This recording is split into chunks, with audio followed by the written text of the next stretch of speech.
So my background was not as a software developer. It was more in finance and business, and then I moved over to the creative field. I was already a software engineer, but I wanted to have more influence over the product we were building. I come from an advertising background, and I've always been interested in product. I don't have a computer science degree. I do have a technical degree, and trying to figure out, how do you transition that and be a PM and work with engineers.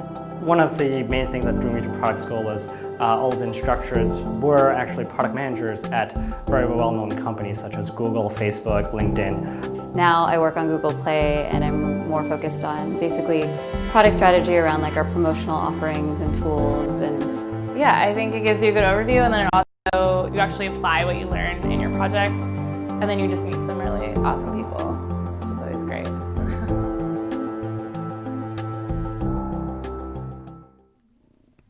Hello from my home in San Francisco. My name is Carlos, and I'm the founder and CEO of Product School. I would like to welcome you to the largest product management conference in the world, ProductCon. Today is going to be an incredible day, full of learnings and inspiration by some of the very best product leaders in the world. They are all working at top organizations in Silicon Valley, including Google, Facebook, Amazon, Spotify, and Uber. Thank you for making all the necessary arrangements to be with us today, especially to the ones who are in locations where right now it's very late or very early. We are joined by thousands of people from all over the world. And some of you have been typing in the comments where you are connecting from. So let me give a few examples. We have over 40 states in the US represented right now. We have London, UK, Tokyo, Japan, Lagos, Nigeria, Berlin, Germany, Madrid, Spain, Toronto, Canada, Bangalore, India, Singapore, just to name a few. So get ready, because this is going to be totally worth it. This event is organized by Product School and supported by our wonderful sponsors. Thanks to all of them for making this production possible and giving back to the product management community. So HIP, Miro, Mixpanel, Pendo, Mural, Chartio, Waymo, Discovery, LogRocket, Algolia, and Revenera. Thank you so much again. Before we kick things off, let me run a few points of information. First of all of our speakers are ready to rock from their homes.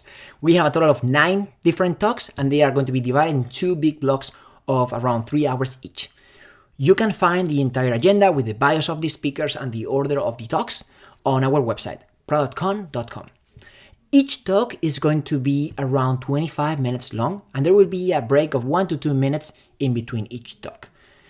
There will also be a longer break of 30 minutes after the first part, but don't worry, I'll be giving you a heads up throughout the day. This is meant to be an interactive event. So type in the comments, join the conversation, ask questions to the speakers, ask questions to other people. Let's all make this fun and enjoyable together. And if there is something in particular that you enjoy, such as a speaker, a quote, a nice slide you want to take a screenshot, whatever it is, just share it on social media. You're more than welcome to do so and tag us. So if you tag Product School, we'll be able to give you additional exposure. I encourage you to use certain hashtags as well, such as ProductCon and the hashtag product management. If you're using LinkedIn and Instagram, if you are using Twitter, use the hashtag ProductCon, but also use ProdMGMT instead of product management. This way, more people can learn about what's going on and join the conversation. And just to make things a little more interesting, we're going to be ruffling 5 packages worth $1,000 each in product management training.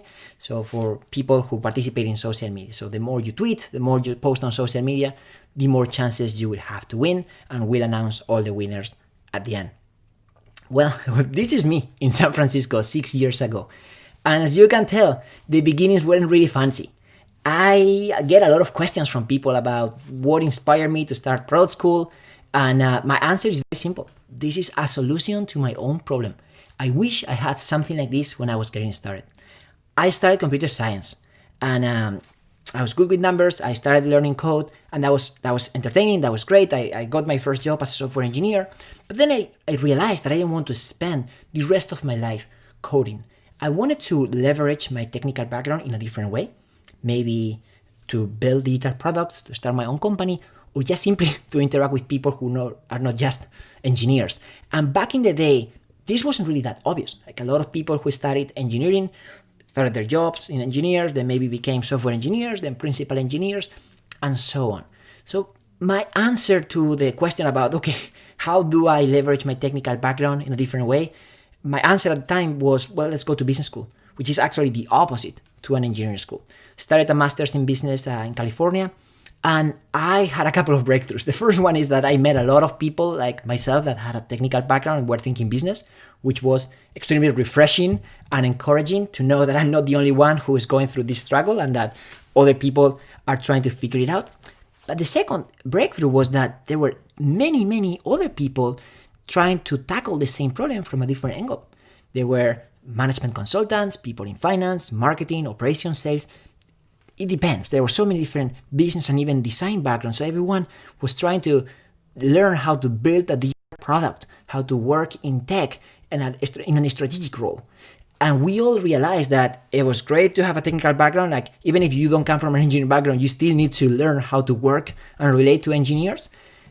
But especially for the people who came from a technical background, we were trying to figure out how to connect with designers, business people, and in general, have an overall view of the entire picture so we could better lead different teams. And after many years working as a software engineer, as a product manager, as a CEO, then I decided that I wanted to build a school to really solve this problem.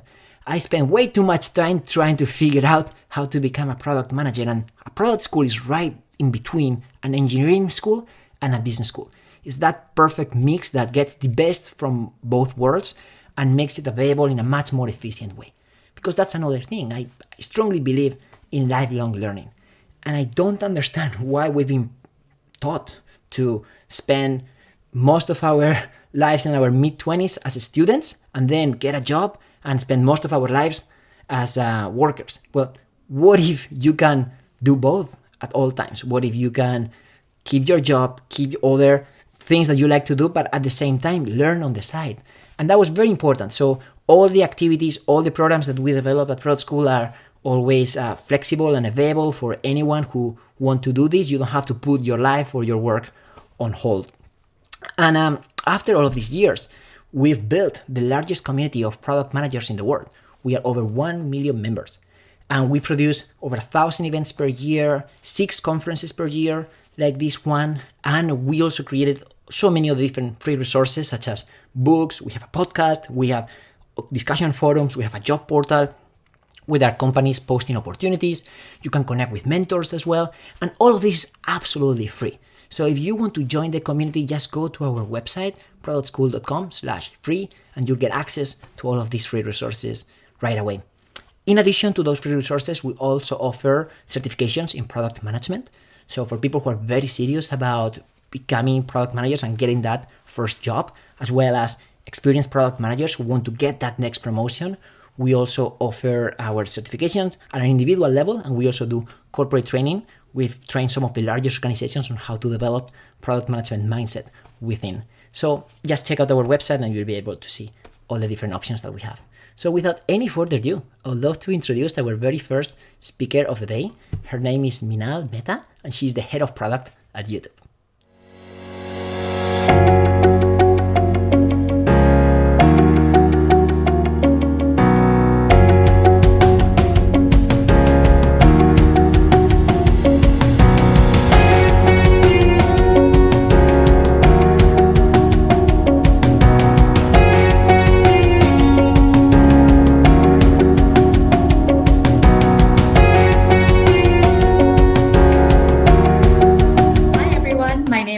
Mehta, and I lead product for the Next Billion Users at YouTube.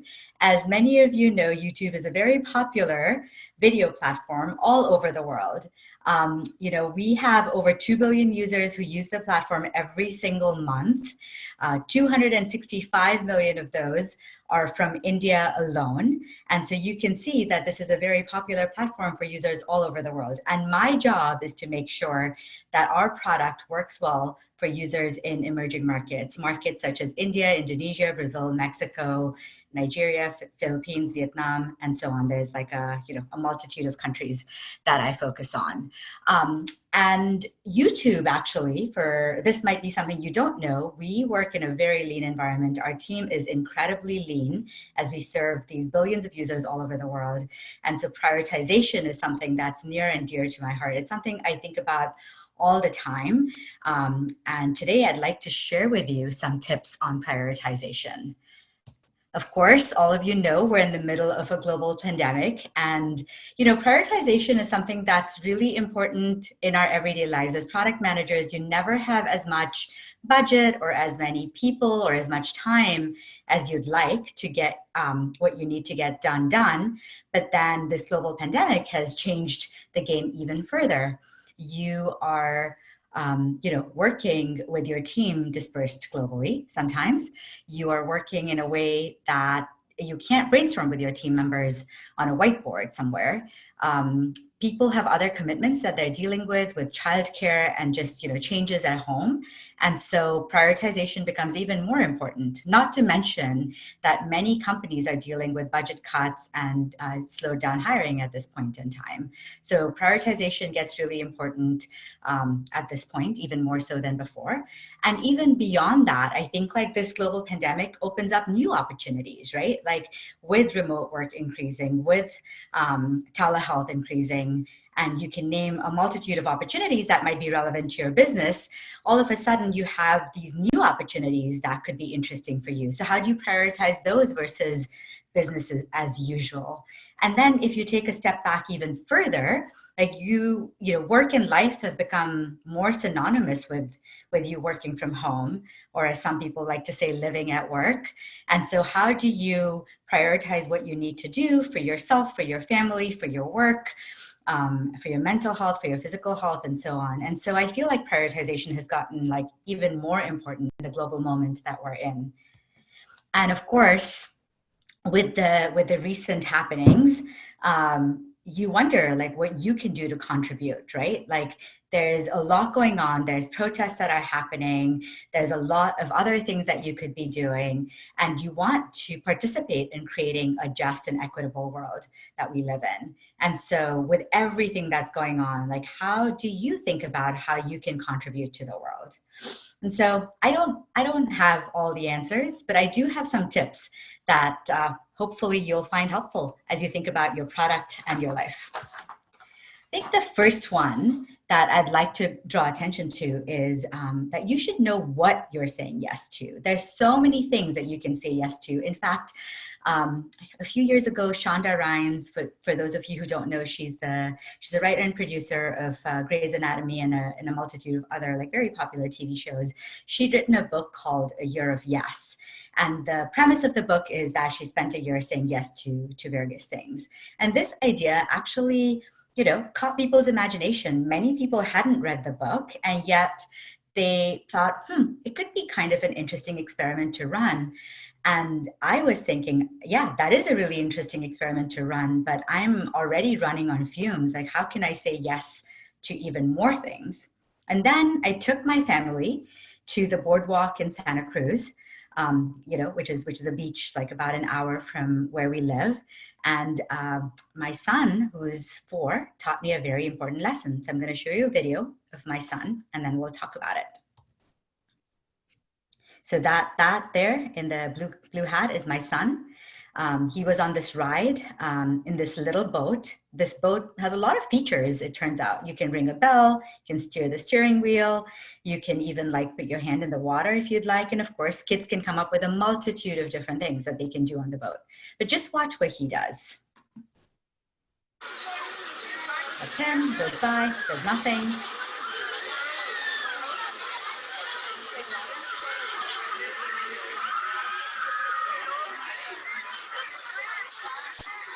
Him again, just chilling.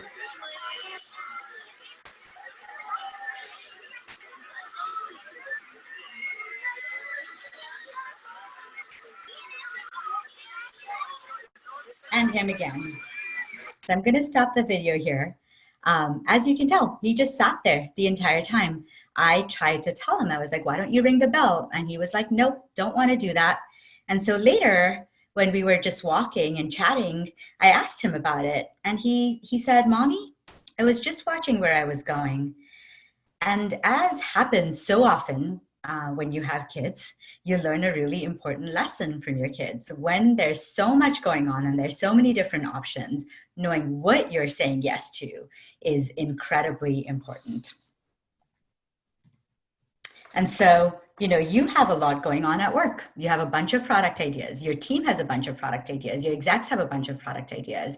Your customers want something different.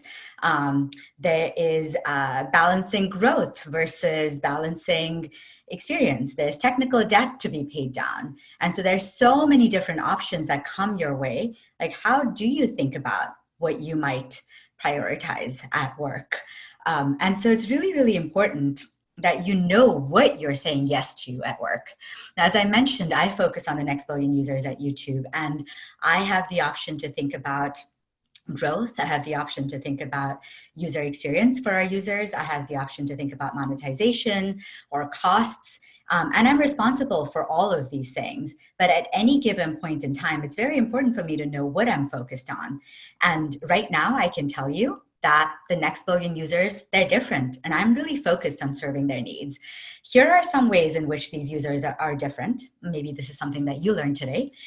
These users are much more rural. In fact, if you think about just India as a country, there's 670 million rural users who are still offline and coming online rapidly versus 170 million users who are urban. So a majority of our growth is going to come from these rural users. These rural users speak local languages, and not just Hindi, which is a language that, many of us have learned to build our products to serve, but even more local dialects that most products don't know how to deal with.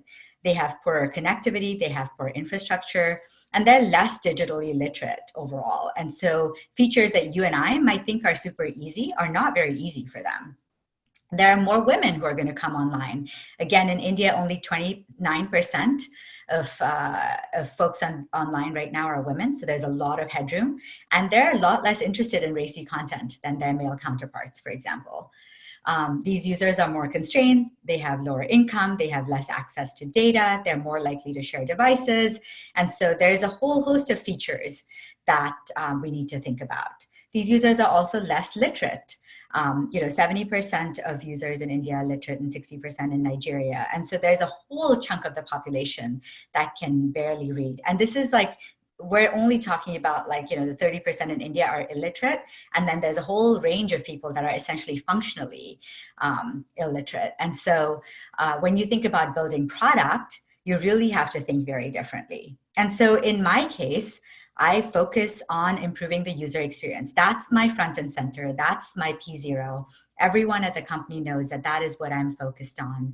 And those other things, they are important, but really a bulk of my time and my brain space goes towards improving the user experience for these users that are fairly different from the users that you and I might be building for.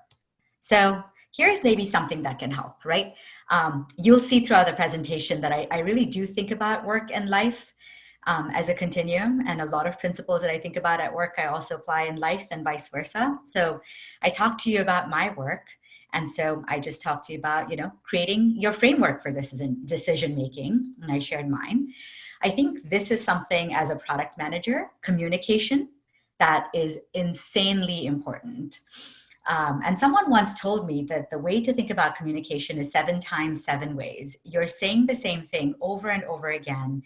You might change how you say it, but to land your message, you really do have to repeat yourself very often. You might think you're over communicating, but you might be just barely communicating. So once you've created how you make your decisions, make sure you're communicating it with anybody who needs to know. And then this third thing I think is actually really important to evaluate, to create space to stay open to the emergent. When I'm focused on user experience, for example, that doesn't mean I'm shut off to all the trends that are happening in the world. If data prices in one part of the world are dropping and growth suddenly becomes much more important, that's something I do need to know about. And so the only way I can do that is if I make space to listen to data that might help me change course if I need to change course. And what do you know? I actually recommend the same thing for life. Create your framework for decision-making. How do you think about family time? How do you think about time spent for yourself? Once you figure this out, make sure you communicate it with your stakeholders, your children, your spouse, your parents, your friends, whoever needs to know how you're thinking about prioritizing the things in your life. And of course, create space to stay open to the emergent. For me, for example, last year, I joined this thing called Circle of Hope, which is a community of women that get together and collect money to donate to women in India. And while that wasn't something that I had prioritized doing when that opportunity came up, I was like, yes, I actually do believe in creating an inclusive world. And this is one way in which I can contribute. And so make sure you're staying open to the emergent, even while you've created your framework for decision making, you've figured out what you're saying yes to, and you've communicated those things. So the next thing, actually, very importantly, make sure you combine the two, because life can take up your whole time and work can take up your whole time. So definitely think about your framework across the two once you've thought about your framework for each, so that you are living your most fulfilling life while you're doing your most impactful work. So moving on to my second tip, and I call this simple rules for complex times. And, you know, all of us, if I asked any of you if you deal with complexity, you'll say, yes, I deal with complexity all the time. But one of the things that I have studied over the last couple of years is, what does complexity even mean? And so this model is known as Cynefin. You can look it up. It's in this book called Simple Habits for Complex Times. But this is a model that I find incredibly useful to think about my product areas and my life overall. So if you look at this, there's like essentially 4 quadrants that exist. The bottom right, it's simple. Then you have complicated above it, complex to the left of that, and chaotic at the bottom. And the right side of this is essentially talking about a predictable world. And the left side of this is talking about an unpredictable world. So if you look at something simple, simple indicates that there's a best practice to do something. You know, maybe there's a best practice for hotel check-ins, or maybe there's a best practice for, you know, how to tie your shoelace. But there is a best practice that exists that is pretty simple to figure out, because people have figured it out and you can just lean into doing that thing. When you talk about the complicated world, there's a belief that a good practice exists. A lot of us are very analytical. A lot of us think about strategy. And the point there is, if you just spend time analyzing the problem, you'll come up with an answer that is actually pretty good. And that is very useful and very predictable. What the world has taught us, especially over these last few months, is actually we don't live in a very predictable world. We live on the left side. We live in the complex and the chaotic. The complex world means that we actually don't understand the complete system. You don't understand, if you do X, like what are the ripple effects of X that might happen to your users, to your customers, to your family, whatever it might be. And then at the bottom, you have this chaotic world where it's so novel that we don't even know what to do over there.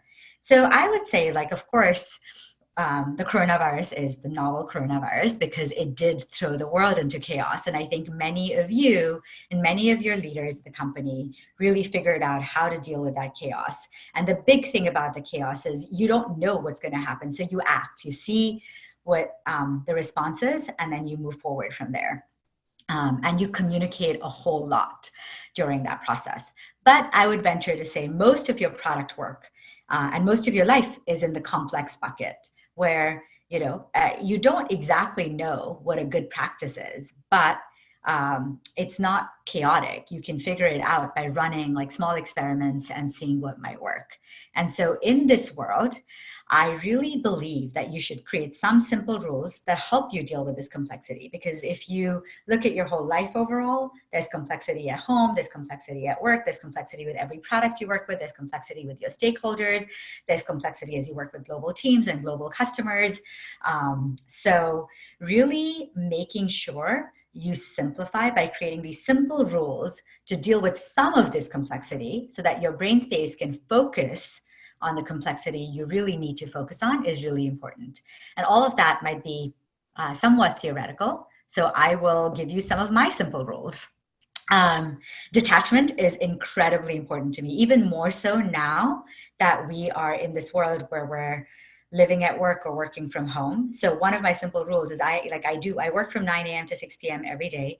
And before I start work at 9, I definitely make my tea and I hang out with my kids and I bring my cup of tea to my desk and then I start my day. So there's a very clear boundary between like personal time and work time. I do check email again at 9 once the kids are asleep and as soon as I wake up in the morning, just to make sure that there's nothing like super urgent that I need to pay attention to.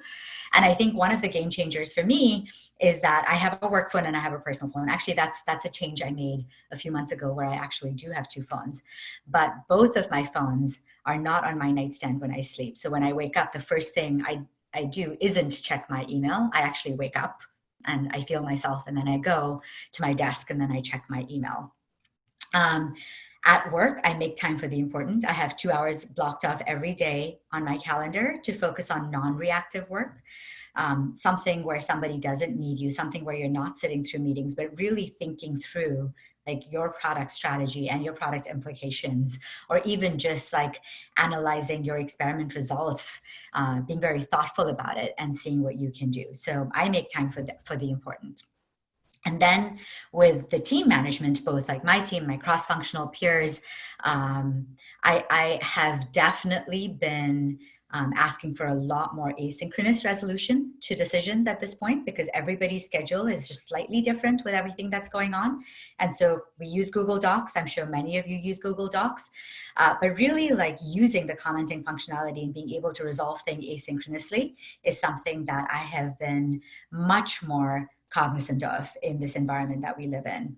For me, multitasking doesn't work. If I go to a meeting, I'm all in, I'm present, I'm listening, I'm participating. If I don't think I need to do any of those things, I don't show up. And then I have very limited standing one-on-ones right now. So that it clears up my calendar to do the work that I need to do. Also clears up the calendars of other people who are facing all of these constraints at this point in life. And then from a product perspective, and this is true whether we're in this world that we live in right now or not, I'd say for me, it's very important to remind myself to communicate early, even when I don't have all the answers. In fact, that's the best time to communicate because you get a ton of feedback and your product evolves really well. So these are some simple rules that help me. So I don't have to think about, oh my God, am I stopping work at 5 today or 5:30 or 6? Like how many hours do I want to spend today on thinking work? Like, do I need to have like all these extra one-on-ones? Should I be communicating with my team about product progress? Because if I've had the thought, I should be. So these simple rules can be really, really important so that then you can say, all right, for the important work that you're doing, for the complexity that your product brings, you can actually spend the brain space to think about like, what are the things you should be doing? What are the experiments you should be running to learn more and make sense of that complex world that exists?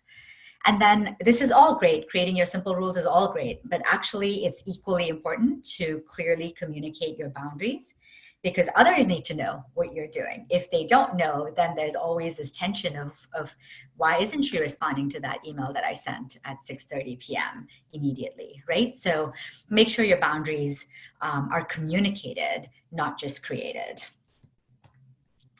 And then the last set of things I'll talk about is this notion of knowing yourself. We've talked about, you know, the first couple of things, like knowing what you're saying yes to and setting up simple rules for yourself. But all of this is only possible if you understand who you are and how you work. So I really encourage everybody to prioritize making time to do this in whatever way that works for you, in whatever way you can get the time and energy to do this. Make sure you're doing it. Like I personally definitely journal a lot.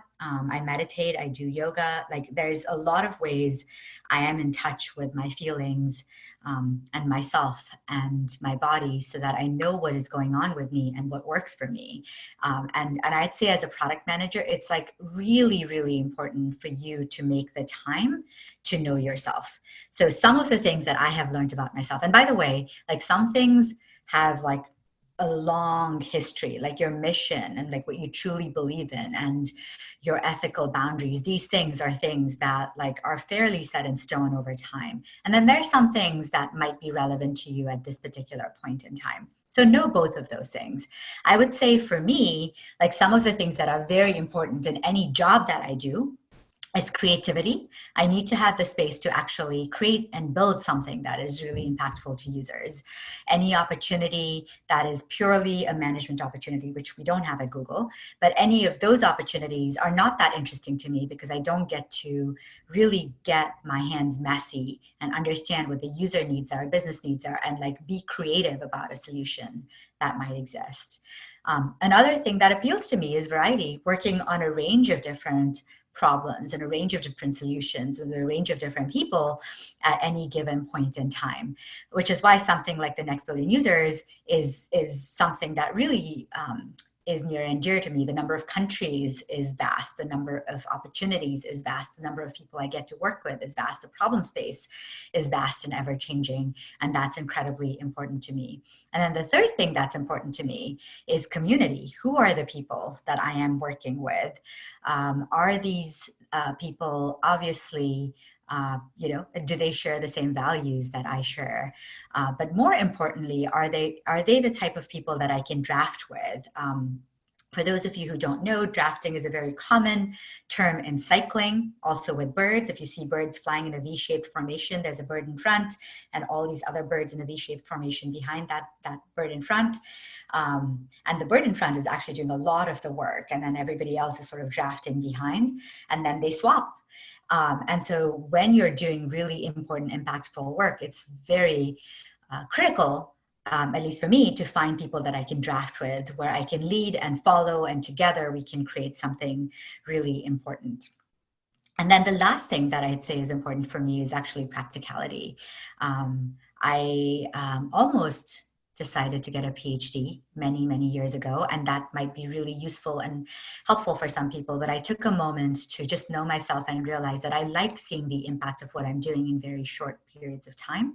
And I don't like this notion of let's wait many, many years before we see the impact of something. And an example of that came up at work. We at YouTube have this product called YouTube Go, which is a light version of YouTube that is used by users in many markets and many emerging markets. And this product was conceived of and built at a point where data prices were incredibly high all over the world. In India, for example, data prices at that point when this product was conceived of was at about $4 a gig, and now data prices are about 8 cents a gig. So the world changed dramatically from the time this product was conceived of to the time to now.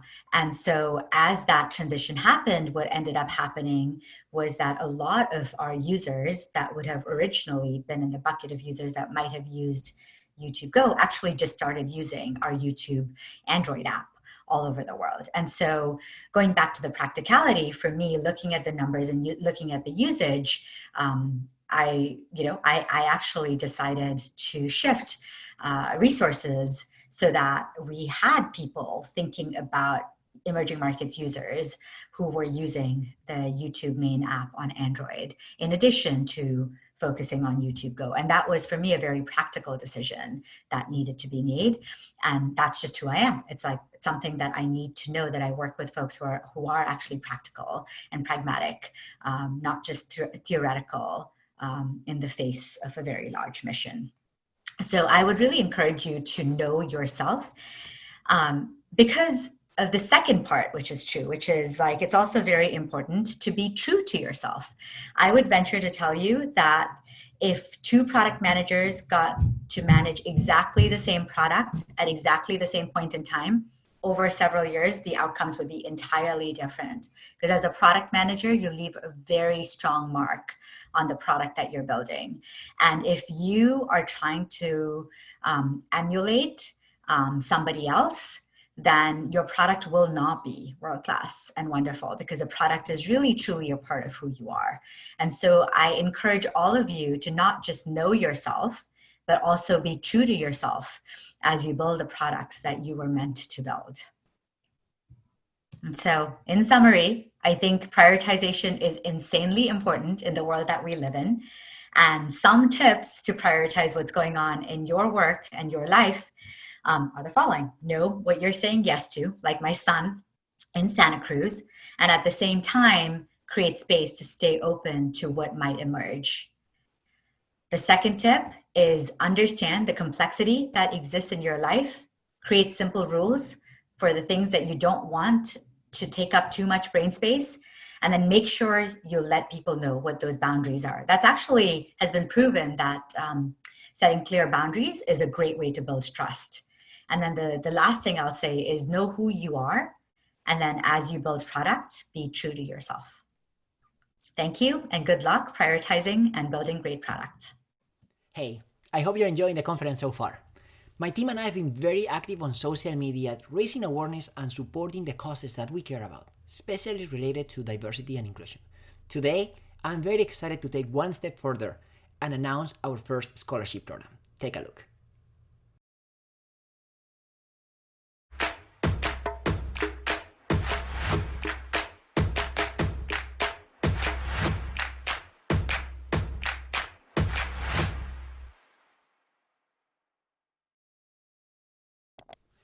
At Product School, our mission is to empower individuals and organizations to build better products. We believe in equal representation and access to employment opportunities, regardless of race, color, religion, gender, national origin, age, disability, pregnancy, gender expression or identity, sexual orientation, or any other legally protected class. And that starts with education. That's why we are proud to pledge $500,000 to support underrepresented communities in tech and offer them access to all of on-demand trainings for free. If you want to learn more and apply, go to our website productschool.com/scholarships and you'll find everything that you need. Best teams and products are diverse. Let's keep building cool stuff that's good for the world and users love.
My name is Mahesh Thakur.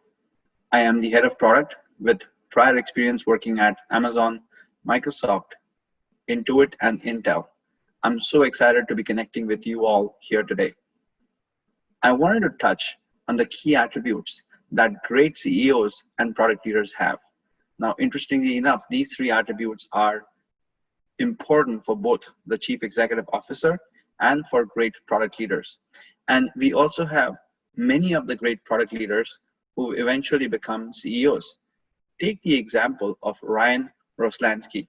He is the CEO at LinkedIn who has had a phenomenal background as a product leader at LinkedIn and in his prior work.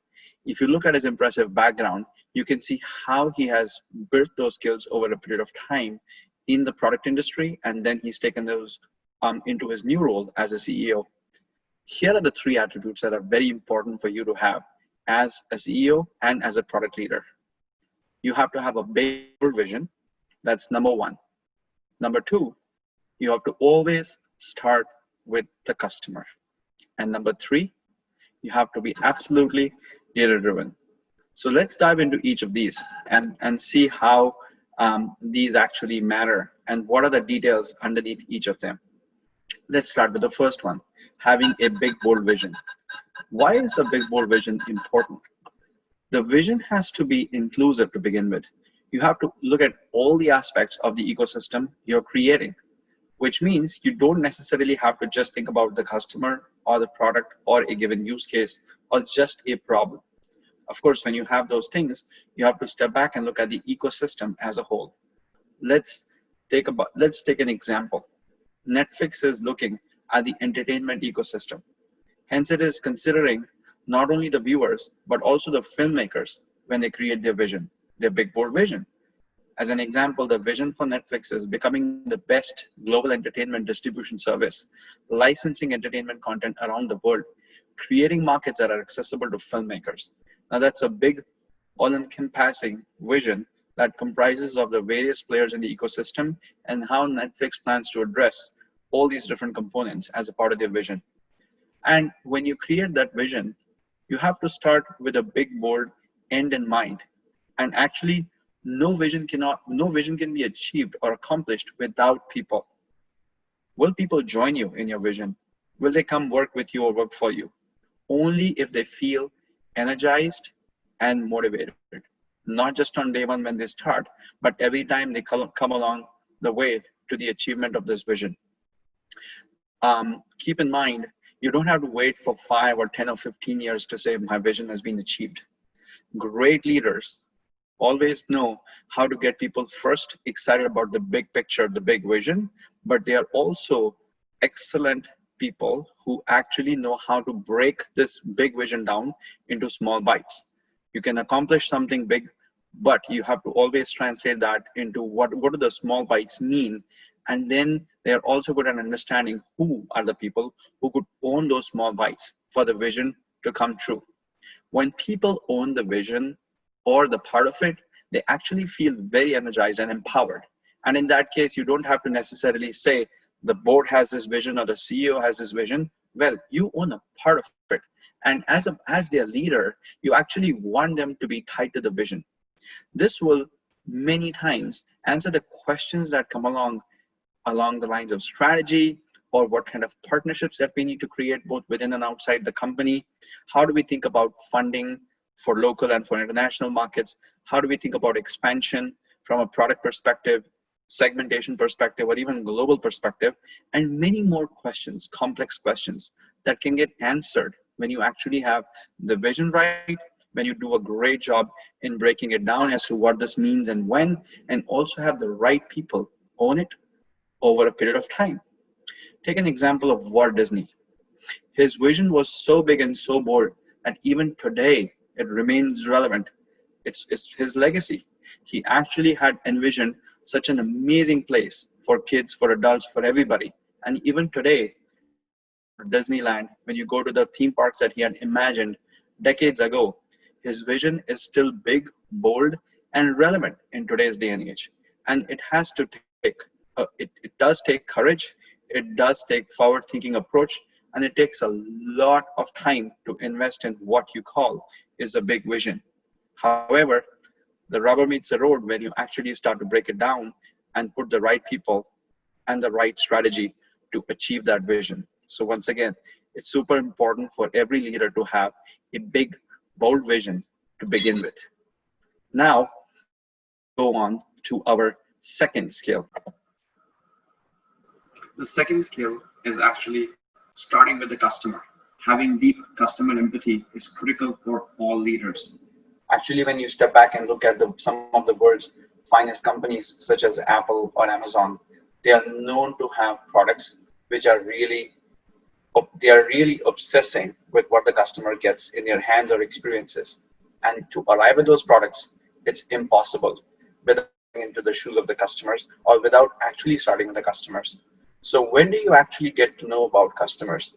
You get to know about customers when you interview them, when you research them, when you listen to them, when you learn from them. Some of the Silicon Valley CEOs are known to look at what customer care reports are telling them, like 5 a.m. in the morning. That's the first thing they want to get to. They want to learn about what happened in the lives of their customers. That's how obsessed they are, because then they bring in that empathy and that power of data and knowledge and bring that into the product development, into technology and infrastructure investments, into increasing the security investments, the security of the company, and so on and so forth. Being grounded with that customer data gives you the mindset that you need to have in order to prioritize your efforts and in order to deliver the best-in-class products and experience 2 months, 2 years, and even 10 years out. The real deal is to listen to the customers. When I was at Amazon, we really took the time to speak to the right sample of the customers. When I say the right sample size, what I mean is oftentimes when we as individuals or leaders want to learn about our customers, the bias may kick in. You will speak to just one or two customers, and then you hear what you want to hear, and then the bias may kick in. So it's always good to have a good sample size that you can step back and look at an interview, ask the right questions, get the right amount of data, and then do a thorough analysis as to what is it that this data is telling you about your customers, about their expectations, whether it is about an existing product or a new product. Now, it really is helpful to understand that if you're thinking about an all new product that you don't have in the market, you have to have some unique approaches to be going with that customer base, figuring out how do you choose your participants, asking the right questions, getting the right data. And that could be just asking questions, that could be showing them prototypes, that could be using examples from what you've seen work in other countries or other competitors of yours who are offering. And that not only tells you what their need is now, but it also can really empower you with information on what will be their need 5, 10, 15 years out. And those are the things that actually can also empower your vision further. So you can always go from vision and then go into execution or working with customers, but it's true that the right kinds of interviews with customers can also further boost your vision or remind you of how powerful your vision is and how you should continue to accelerate in a specific direction so that you can meet your larger vision, your larger goals. When you actually spend time with customers, the best thing is to do it in their environment. So when I was with Intuit, there is a program called Follow Me Home that we had. And that's where you actually step into the customer's home office or workplace and watch them use QuickBooks Online as an example. And in some cases, we did observe QuickBooks Desktop users. We observed QuickBooks Mobile. We also observed QBO QuickBooks Online users to really understand what were they doing with the product. How could we help them? And we did it across the globe. We did it in India. We did it in Canada. We did it in the US. And this was to step back and really identify what are the customers liking, what are they struggling with? And it is in their own environment, which means you get to see them, watch them live in action using your products. And in some cases, if you were lucky, you would get them to also show you how is it that a competitor was doing it differently or even better. And that's a very humbling moment for you as a leader or as a product person, because now you get to see how far your product can go or what are its limitations, which can again put your knowledge base, further boost your knowledge base in terms of what are you doing right and what are you missing from a customer expectation. Again, starting with the customer, no matter what life cycle or life stage your product is key. Whether it is a new product, it's an existing product, like I talked to you about QuickBooks, or something that's actually a feature. Even if you're thinking about adding a feature, which as an example, you might say, I want to add multi-currency conversion as a feature. That's a huge investment, could be a huge investment. But really starting with the customer on understanding what are their challenges, how will this feature help them, will really empower you with the data and with the knowledge that can make your decision making, your feature development, and ultimately the launch super predictable and something that the customers will value. What you also can do is, if you do have pictures speak 1,000 words, as we know, if you do have any early prototypes, or if you can throw some sketches in Balsamiq, that can also get the users to quickly comment. And in many cases, when I've surveyed customers, if I've had a hard time, I've used some online platforms, including SurveyMonkey, to find a customer base that I can then target and interview them with the kinds of questions that we have, including but not limited to sketches and prototypes and what have you. So bear in mind, customer obsession and or starting with the customer is necessary. It's a very important skill for all folks who are interested in building products that really are excelling and also having the right mindset to meet your. The third skill for great leaders and for great product leaders is being data-driven. What does being data-driven really mean? It means that you take the subjectivity out and replace it with objectivity. The objectivity comes in at the time of product definition. The objectivity comes in at the time of measuring customer satisfaction. The objectivity comes at the time of measuring growth for the product. Each of these are important milestones, both for the company or the corporation and for the products that the corporation provides. Let's step back and take an example of OKRs. objective key results. These are very similar to KPIs or key performance indicators. So some companies, so way back, I was at Intel, and that's where I came across OKRs, objective key results. And later on, OKRs were made more popular by Google and Uber and LinkedIn and other companies who started to use OKRs. So an objective could be growing market share in a given region. Let's say I want to grow market share in Asia. The key result would be 20% growth by the end of 2023. That's an example, very specific. So there is an objective and there is a key result mapped to it. Objective key results are very similar, like I said, to KPIs or key performance indicators. So companies such as Microsoft use KPIs, and companies such as Amazon, they call it success measures. They are the same thing. What they all mean is, if you are in engineering, you will have engineering related OKRs. If you are in product, you'll have product related OKRs. If you are in operations, you'll have ops related OKRs. If you're in security, your OKRs are security related. However, when you look at the company level, their OKRs can be very high level. As an example, what was the revenue? What's the margin? What's the revenue growth rate? What's been the EBITDA and things along those lines. Those are some very high level financials. Those can be found in your annual and in your quarterly results filings that the public companies are required to do, and even the startups and the smaller companies are required to present those data points to their shareholders and to their investors or to the angel investors, what have you. So something to think about is you always have the high level OKR, and that trickles it down. That further trickles down to the lower levels, such as product level OKR. So let's take some examples of product level OKRs. So one example could be the number of users. When you launch this product, did you have 10,000 users? What's the goal? Let's say I'm going to grow my product user base. I'm going to make it 2x in the next quarter. So it's going to go from 10,000 to 20,000 by the end of March 2023, as an example. When you think about those examples, one aspect is product growth. The other aspect a great product leader would always look for is NPS, Net Promoter Score. So companies such as Starbucks, Netflix, they're extremely focused on what is their NPS. The NPS really tells you, gives you the true pulse of what the customers are thinking or feeling about the product. And great product leaders, great CEOs, they always want to go out there and find out what's my NPS for my product or for my service, and what do I learn from it? And how do I take it higher and higher each time, continue to become a benchmark in my own industry, as an example.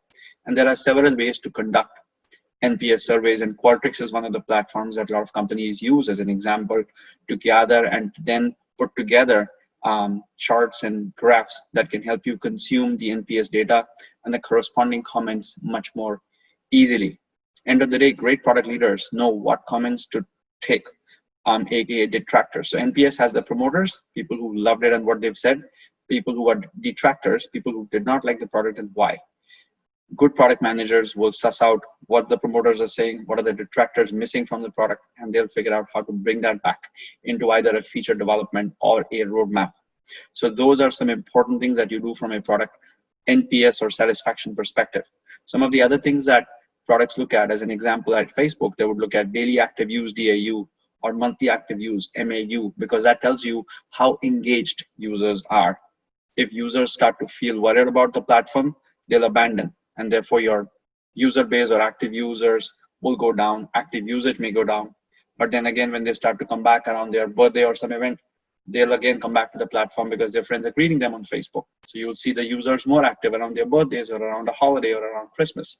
So those companies really want to track what is their ongoing DAU, daily active use, or MAU, and they want to constantly report that to the Wall Street and to the investors, because they want to drive confidence in how well their product is being used, how well is their platform being used. So whether it is Facebook or Instagram or WhatsApp, once Facebook has the high level OKRs defined or KPIs defined, they always know, no matter what product, I'm going to look at it from the same lens, from that same OKR.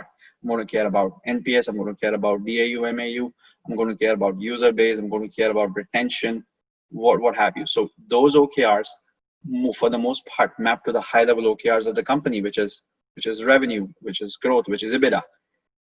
If you don't have enough user engagement, you're not going to get enough ad revenue, and that is directly tied to the to the revenue and to the EBITDA.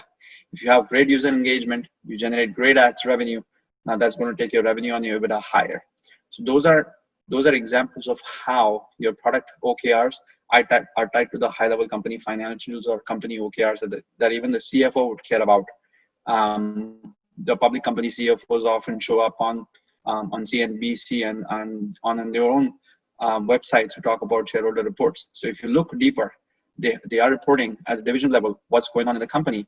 And many times you will see the mention of products, the mention of technology-centric OKRs, the investments that they're making, the growth that they're projecting. The projection of growth is also called forward-looking guidance that they provide.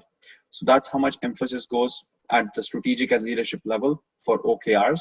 But when it comes to the product leaders, say your SVP of product or your president, those folks take those guidance numbers to their divisions and say, what do we need to do in our product or in our business in order to get to those growth rates or even exceed what our leaders have provided as guidance, and work from there. And hence it's important for you as a product leader, as a leader, to be extremely focused on the key metrics.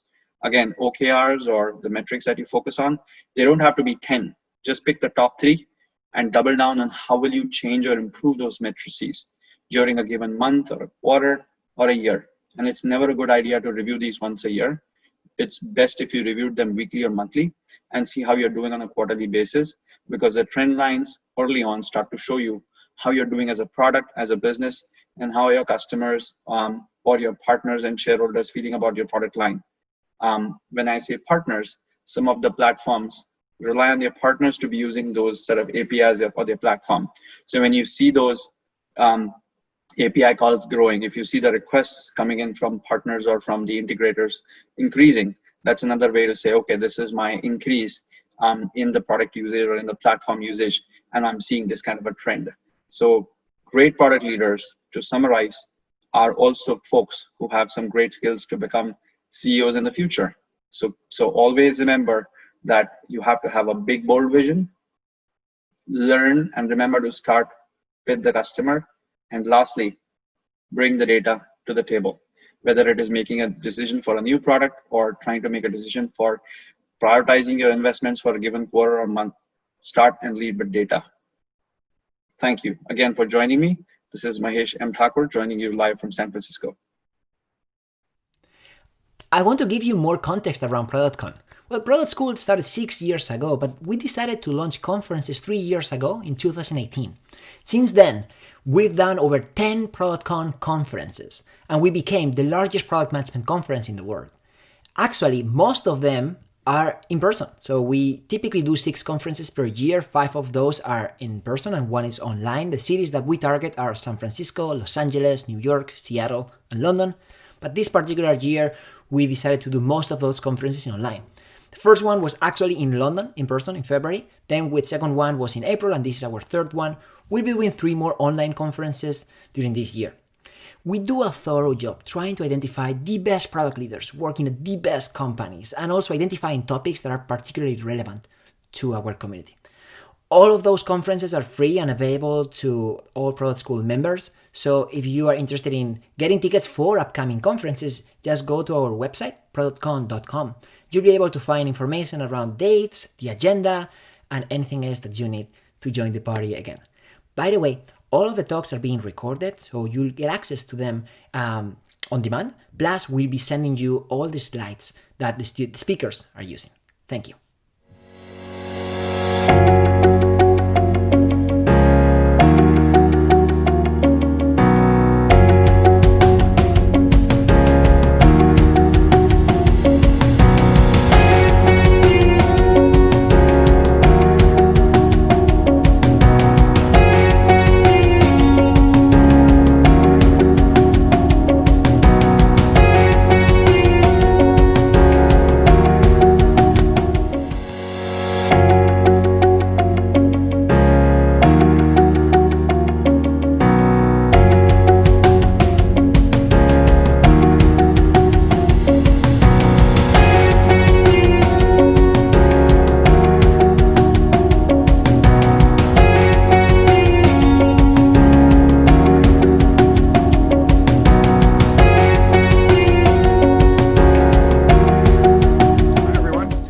Thanks for taking the time to attend my session. I wanted to thank the wonderful folks at ProductCon. I know this is a little bit of a challenging way of interacting. I would have loved to meet all of you in person, but it gives me a great chance to talk about a passionate subject of mine, which is career development for product managers. Feel free to use the comments. I'd love to know a little bit about where everyone's from, and we'll get started. The topic I chose today is really related to one of the most common things I hear from the product managers I've encountered, which is, how do you get to the next level? And the way I describe it is, how do you advance from, many of you are managers today, and they're not even clear on what does it mean to be a director or to get to that next level, and what is even vice president or chief product officer even means. And so what I wanted to use today's presentation to kind of talk through kind of what I've learned from these different levels, and does it even make sense for people? Is this your destiny? Is this the next step in your career? And maybe you can take a moment if you're watching and just think through kind of what is your career path over the next 5 and 10 years. We get oftentimes so focused on what's next, what's promotion look like, what's the right level, am I at the right company?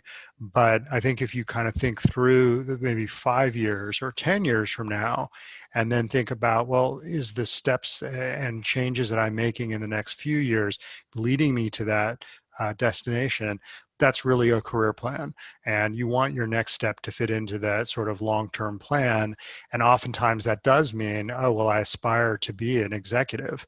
And my hope is that, there are different executives at different companies, but I do think that there's some common pattern I've seen between directors, vice president, and chief product officer. And, hopefully we'll be able to explain kind of what your boss is doing and what their boss is doing and what those skills look like.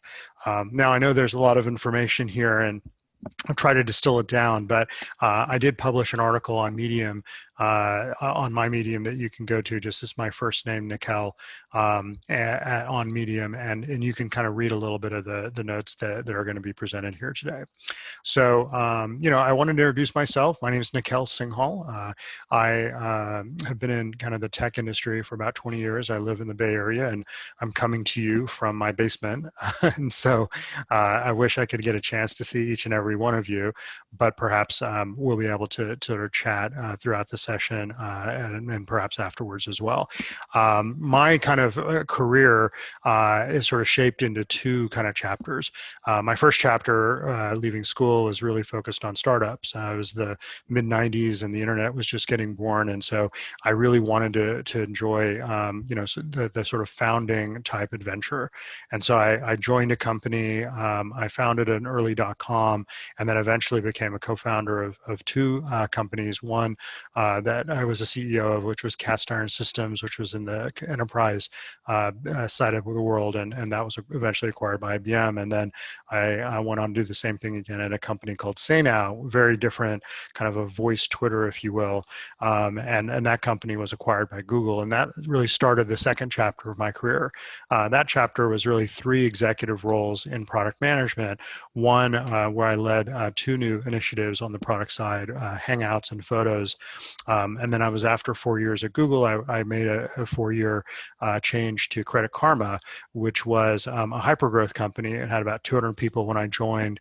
I was the product leader for the organization, and kind of built out the product management team and expanded the product lines from kind of 1 free credit score to a number of different products. Our goal was to kind of become the sort of money button on the phone, if you will, and that led to a team of around 75 people in both product and design. And the company was about 1,200 when I left, so we went through a nice kind of growth spurt. And then in December of this past year, year, so about 6 months ago, I ended up joining Facebook to lead the Facebook apps newsfeed. And so part of the reason I thought this would be a good topic for me to choose is that, we do see, and I get a chance to really interact with lots and lots of product managers like yourselves. And, because I've worked with them, managed them, learned from them, and then I end up coaching a lot of them as one of my kind of hobbies, I hear this constant like, well, how do you get to director? How do you get to this sort of VP or chief product officer? And because I held the roles at different scales, I thought it would be worth kind of sharing kind of what I've learned. Well, so before we get started, I think these titles can be kind of confusing. And so I do want to normalize as much as possible. I'll start by saying that product management means lots of things to lots of different people, and it changes a lot depending on the company you're in. But the primary thing that I would note is that product management gets more complex the more products that the company has and the more people that are involved in it. And in fact, this picture that I'm really fond of, kind of illustrates the point. If you look at the sort of the generations of companies that go by, companies start out trying to find product fit. That's that drunken walk stage. Then they find something that works, and they kind of make sure it doesn't go out. It's like everyone's standing around the fire hoping that the smoke starts to stay as a small burn. And then when they get to hypergrowth, it's like gasoline's getting thrown on it. Companies really building value. And then when you hit to scale, you're kind of the market leader. And so I like this because it has a lot to do with the different types of product management that exists at these different phases. And I've written about this in the past. But what I would say is that, if you were to sort of, come to me and say that, I got this director role at this Series A company, and then I'm trying to choose between that and a director role at a company like a Facebook or Google. I mean, those are just very different. They're apples to oranges comparisons. So in this article or in this discussion, what I really wanted to do is to kind of narrow it down and sort of say, well, titles don't really mean anything when you're comparing across different phases. In fact, a VP at a late stage company like a Google is probably very different than a VP at a hypergrowth. So, to make things simple, VP at a hypergrowth company, these are the companies like the Slacks and the Pinterest and the Ubers of the past. Those companies look a lot like directors at scale because they end up doing some of the same types of things, and their even compensation tends to be pretty consistent. So for the titling purposes in today's discussion, and when I refer to director, VP, CPO, I'm really kind of heading towards the sort of later stage companies. And that way we can kind of compare, and you can do your own translation as we go through this. Now, there are 4 areas that I want to kind of touch on when I think about the distinctions between these roles. One is probably the easiest, which is scope. Then there's like, how do you build this sort of trust and collaboration skills? What does it take to build a team? And lastly, what does it mean to kind of focus on strategy? All product managers end up having to think through these areas, but I pulled these 4 out because they're just so different and they beg different skills to come from the candidates. Okay, so I'll start with product scope. This one's probably, as I said, the easiest to understand. Product scope for me is, starts out as director. I'm assuming that most of you are kind of at that senior IC or management level. Your director is probably your boss, and or perhaps your boss's boss, depending on where you are in career. And that director usually owns a pretty well-defined area of the product. And so they're almost like the quote unquote CEO of a well-defined product that exists in the marketplace. For me personally, that was owning kind of this new product called Hangouts, and then the product that we now call Photos. Those were well-defined areas, and directors are typically in charge of those arenas unless they're very, very large. So that's the sort of starting point for scope, if you will. When you become a VP, you're essentially collecting a series of these together. So you own this suite of products or a complete product line. So the newsfeed, if you think about your Facebook app, it's got a bunch of products that are embedded in it. Stories is an example of that. Commenting is an example of that. How postings are created. They're all big product areas that sit inside of this sort of product line that a vice president would own. And then a chief product officer usually does not have another peer in product, so usually they're in charge of the entire set of company products. And that is my experience when I was owning the product line at Credit Karma. Now, the main thing that I want everyone to take away from this is that, you know, in order to get this additional breadth, it's a little bit like climbing up the mountain. So I like this analogy because it illustrates things pretty nicely. Like when you're at the bottom of a mountain, you know, at that valley, if you will, you can see it in this sort of picture, you know, you're really clear on what's on the ground. You can see exactly every detail. And then what happens when you get promoted or you move to, say, a VP or a director, you start going up and scaling that landscape to the point that eventually you're at this top.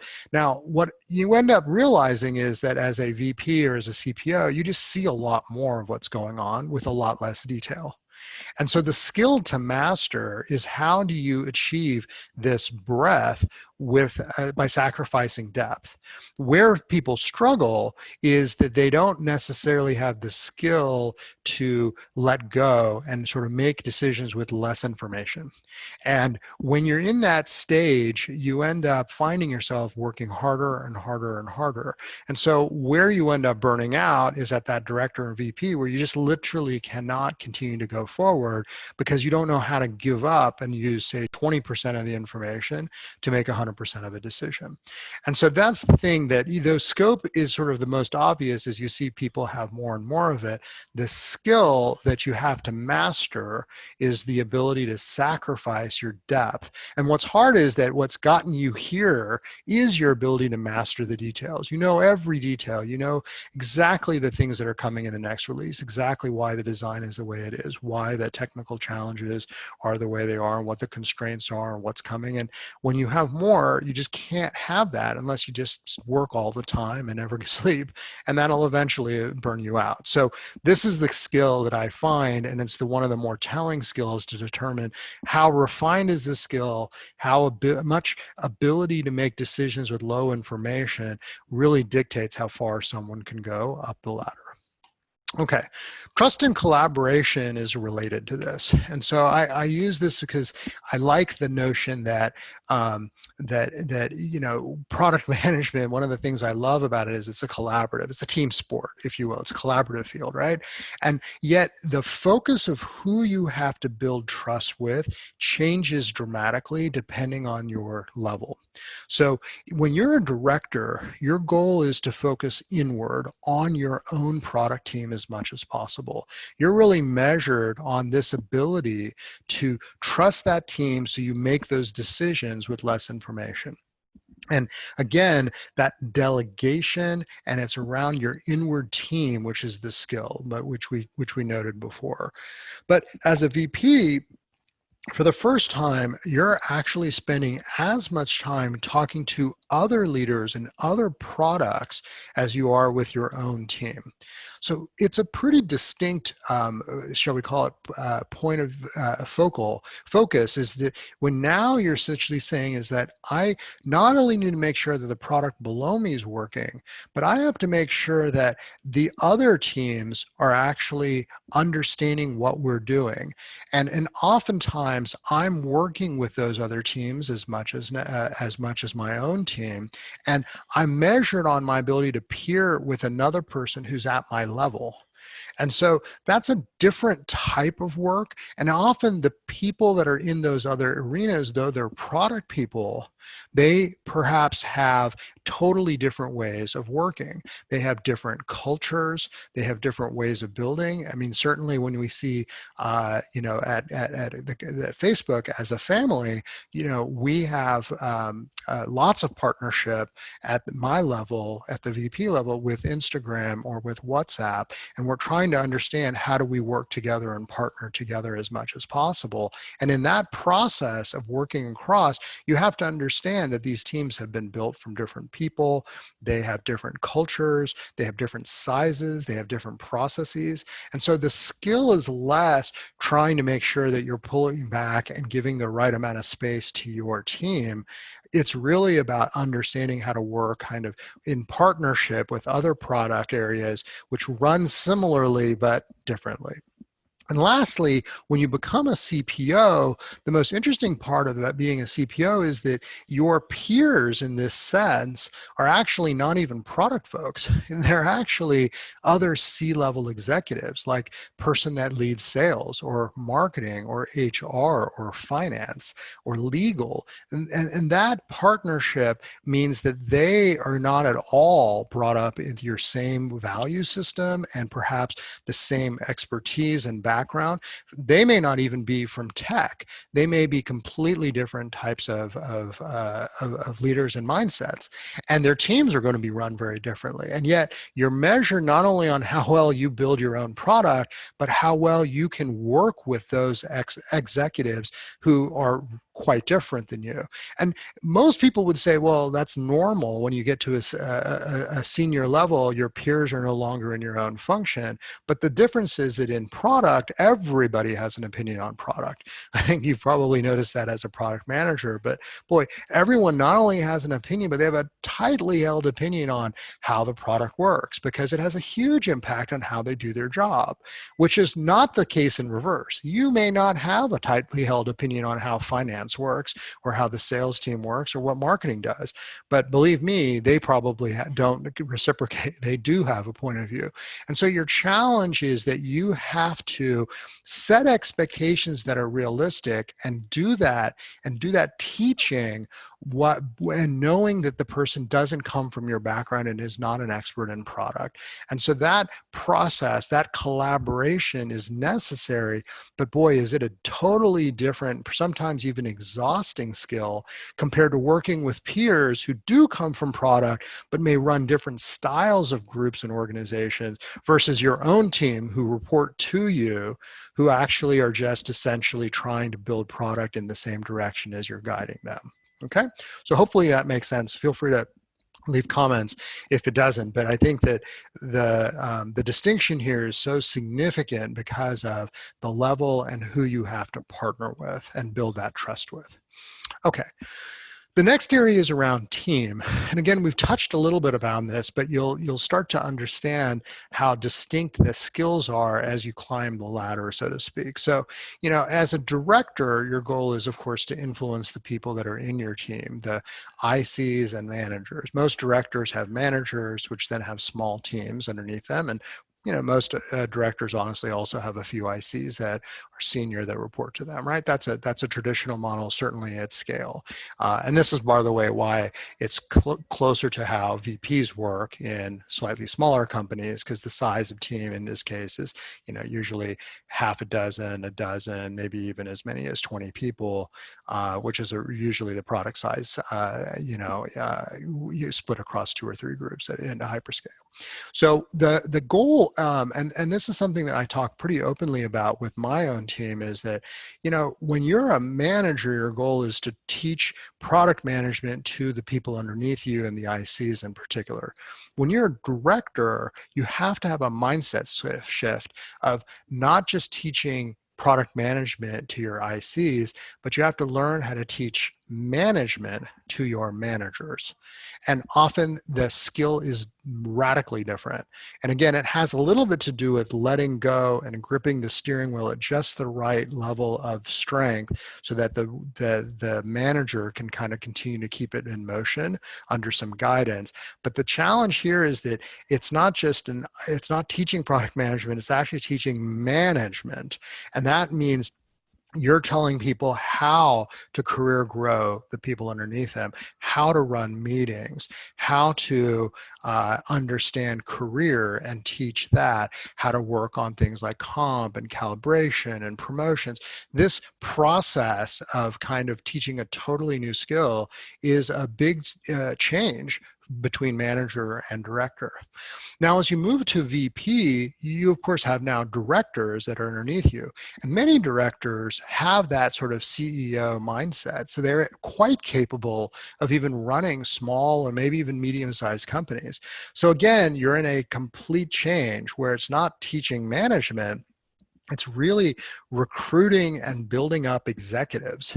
And you now think about your team as a whole.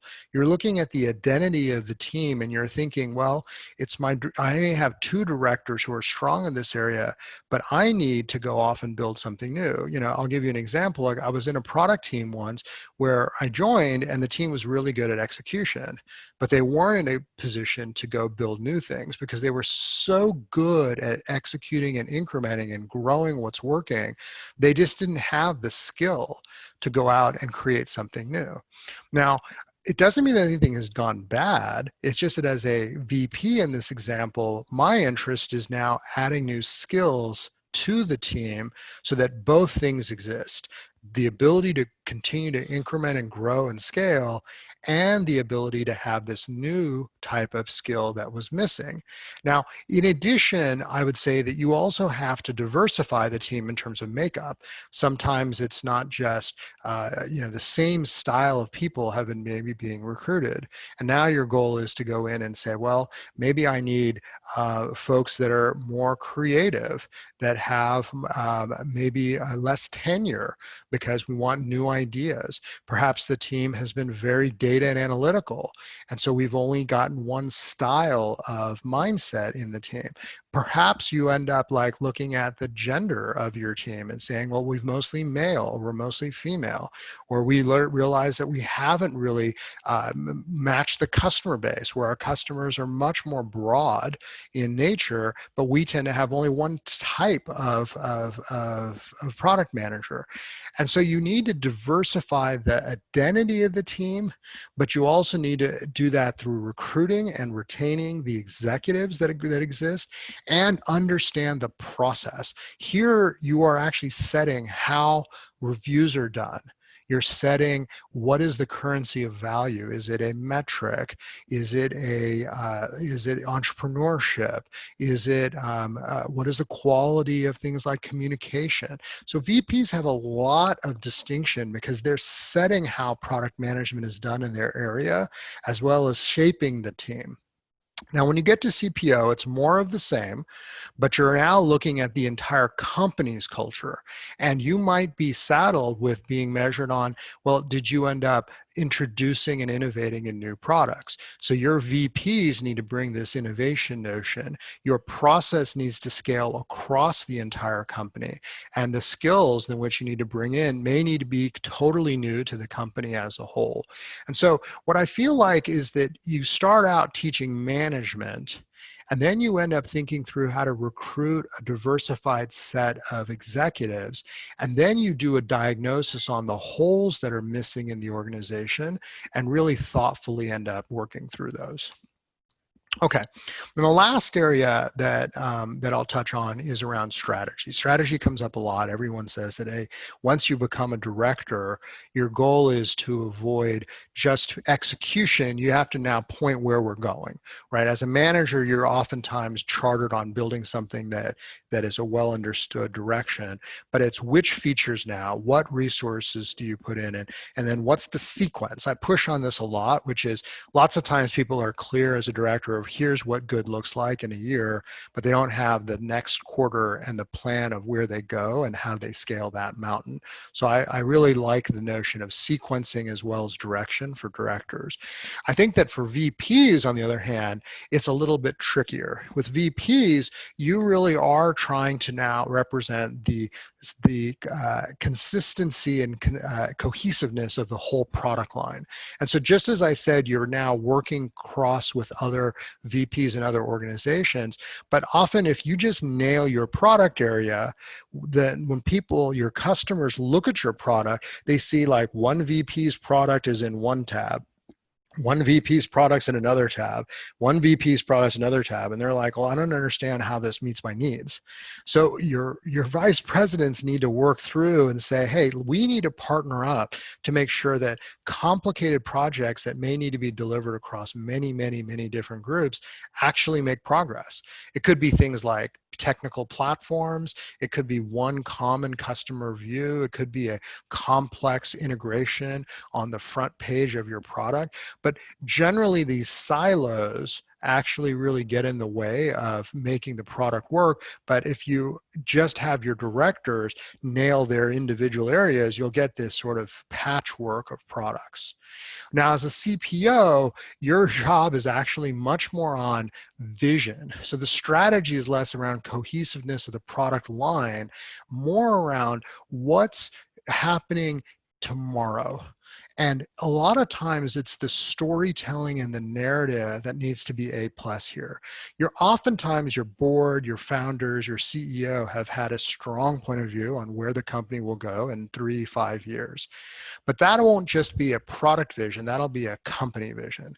And then you're gonna have your directors who are really clear on their roadmaps, why they're achieving what they want, your VPs connecting all of the dots, and your CPO is left with, well, I know where the product's gonna go in, say, the next 6 to 12 months, and I see what the vision of the company is, and my strategy is to storytell how these two things connect.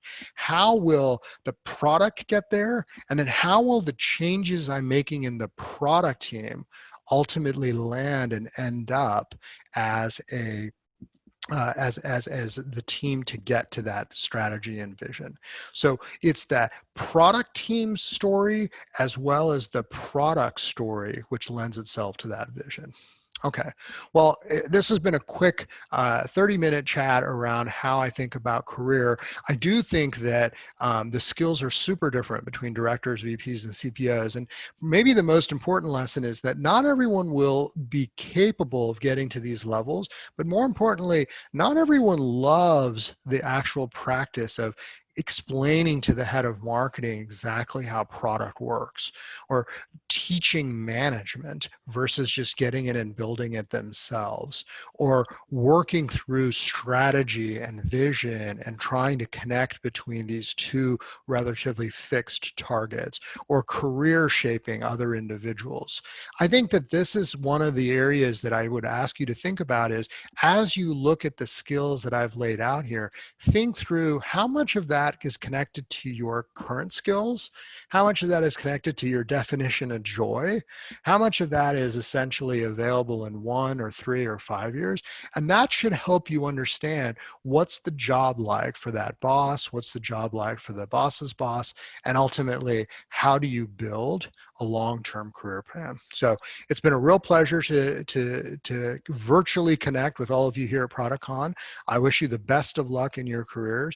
Check out the article on Medium because it has some of them a little bit more detail, and I look forward to seeing more of you. Thank you so much. Bye-bye.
Welcome to ProductCon, organized by the Product School.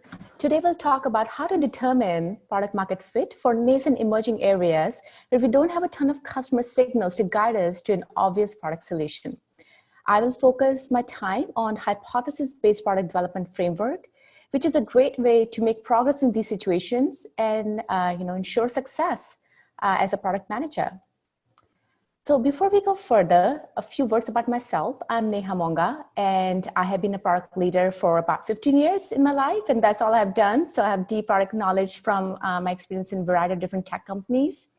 I started my career in Microsoft, went on to launched games in Zynga, and then I focused on creating travel experiences in Expedia. And finally, I'm at Amazon right now, leading a team of not just product managers, but a bunch of other disciplines as well. And my goal is to get more customers to use Alexa on their mobile devices. So if you have any questions about today's presentation, feel free to reach out to me on LinkedIn or as my Twitter handle right here. I'd love to get your questions and feedback, so don't hesitate to reach out to me. So let's jump in. So first of all, a question for you. I'm going to show you a slide with a bunch of different products, and I'd love to hear your thoughts on like, what do you think is common between these products, right? First one, I do not think anybody's seen this before. In fact, it was my first time when I saw this device. This is a Kyocera visual phone, and this is the first phone that had a camera built into the device itself, a phone device, a first camera phone. And the second product I have here is a Fire TV remote, which actually was the first device that came up with voice search. And also Alexa Echo devices, the first, voice-based mobile assistants. And again, you might know some of these apps and, websites already. Blue Apron, they launched their own, service, so that send you a bunch of ingredients and you can make, your dinner, lunch with them. Or a ClassPass, which is a service that allows you to select through a variety of different classes. And Instagram allows you to share pictures, right? So coming back to my question, love to hear your thoughts on what do you think is common between them? So definitely, you can see a lot of similarities. They're highly popular apps and products and features which have, really high customer engagement and satisfaction. And, before these products came along, there wasn't a clear, signal that customers said like, hey, I would like a service that, sends me all the ingredients I can just cook, right? That's not the solution that customers came up with. That was a need that they had. It was not very well defined. And the product manager had to step in and turn that need into a customer product. And in fact, in some areas, customers did not even know they had a certain need. For example, in the case of Instagram, nobody thought that, hey, I want to have an app that just only shares pictures, right? Because that's not a need that they recognize explicitly and came up with the solution. Same thing for Alexa, same thing for the first guy who used a phone camera, and that's not like top of mind thought they had. So how did these product managers know what the customers wanted and what they should create? So to walk through that, let me tell you about this framework that we use in a lot of different situations like this, where the solution is not clear, and we've evolve our thinking into a product. So this is what we call the hypothesis-based product development, right? And it's a very simple way of thinking about it, right? What it means is, it starts with making an observation and framing what you observe as a hypothesis. For example, you observe a customer problem, ideate on a variety of different solutions possible, and hypothesize whether it's going to lead to a certain business outcome or not. And to put that into perspective, for the Fire TV remote, which had the first voice search built in, we observed through customer reviews on our website that customers were having a really hard time searching on their, TV screens, right? They use a remote to an on-screen keyboard, and it will like click, click, click, type A, click, click, click, type B, right? And that was not easy at all, right? And then we came up with a bunch of different hypotheses. And one of them was, what if we added a voice search capability and customers can just say what they need, and this will enable them to search faster and improve our business results in terms of simplifying shows to watch and increasing customer engagement with Fire TV. But why do we call it a hypothesis? That seems pretty straightforward, right? We call it a hypothesis because these are some kind of assumptions, right? It's not as straightforward.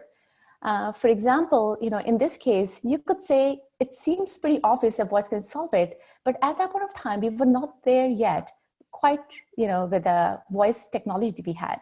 So I think the hypothesis in this case will be, is our voice tech good enough that actually solve this customer problem and lead to, our business outcome of higher engagement? And that's what we need to test out. And that's why we frame this observation in terms of a hypothesis. To give another example, right? In case of Blue Apron, we could have said, hey, if you created a service that sent all the ingredients to the customers, They can make their own dinner, and it will simplify their problem of not having ingredients, not knowing what to cook. And then it will lead to customer satisfaction and repeat purchase at the Blue Apron service. And there's obviously a hypothesis here. Do customers want fully cooked meals, or do they want to cook their own meals? Do they already have some ingredients at home, or do they want all the ingredients in? So there are a bunch of different assumptions in this hypothesis. And that's the first step towards identifying your hypothesis for product development. And next step is obviously to go test it. So let me walk you through a bunch of details in this framework to bring this point home. So number one, identifying customer problems. And I think that's obviously the starting point for most of the products that begin, right? You have to start with the customer. You have to know what problems they're facing and how your product or service can solve them, right? So, and there are a variety of different ways of getting this customer data. You can obviously, if you already have an existing product, you can look at how customers are using it, where they're failing, where they're succeeding. And, you can always conduct surveys and, ask certain questions about your product to the customers and, get their satisfaction. What are their pain points? What do they not like about it? What they like about it? Another really good way is, instead of asking customers, you can go to certain forums. This is actually one of my favorites. I work on smartphones. So I go to smartphone forums all the time and, read customer reviews. Oh, I like this feature. Well, this wasn't working as well, and so on. And another great source is, looking at reviews on your website, or, if you have a sales team, they constantly talk to the customers to sell them on the solutions. And they also come back giving you really good insights on why customers want some things, or, what problems they're facing. And nothing stops you from doing broader research like ethnographic studies, or more evaluative or other kind of generative research. Using all these data points, you can identify what gaps you have, what gaps are they currently facing, and develop your insights. And I use the word insight and not data because there's a very stark difference between an insight and a data point. A data point could be, oh, customers really like the color red. But I think the real insight here is customer want this button to be red, not because they love the color red, but because it makes it more prominent for them to immediately find it on the screen. So I think your insight shifts from saying something like, oh, they love the color red. It's more like, they want to be able to spot the most important information quickly, right? Anyway, that was a small thing I wanted to highlight because I've seen a lot of upcoming product managers make this mistake where they don't separate the data from the insight. I digress. Coming back, so using customer data, you can identify what is the problem statement, what is the problem that you want to solve for them, and the next step is finding as many possible solutions as possible for those customers, right? To give you, to carry through this case study of the Fire TV remote, what are the different options available? If you knew customers find it really hard with an on-screen keyboard to, type in their search terms and, conduct a search on the TV shows, what are the different solutions available? So there are different ways, right? First of all, you could actually put a keyboard on the remote control, which makes the remote control bulky, but it has been done. I think Vizio had a remote control with a keyboard at the back, right? Or you can add a touch-sensitive trackpad like Apple did in iPods and, make scrolling really fast and scrolling as the way to search. Or, find a way to find a show on your mobile phone and send it to TV to play. I think there are a bunch of different solutions possible. In this case, the product managers came up with, hey, why can't we just use voice and natural language to just search and, have a mic built in your remote control. And the customers can say whatever search terms they're looking for. And our natural language processing engine, converts a speech into text and, conducts a search on behalf of the customer, right? So once you have this hypothesis about, here's a problem, here's a solution, and I think if I solve this, it will lead to this, we need to know what is the business outcome it will drive. Does it mean that it will increase engagement? Does it mean it will, improve your conversion, CTR? And I think the most important part of knowing the business outcome is making sure you come up with a metric that is testable, measurable, and actionable, right?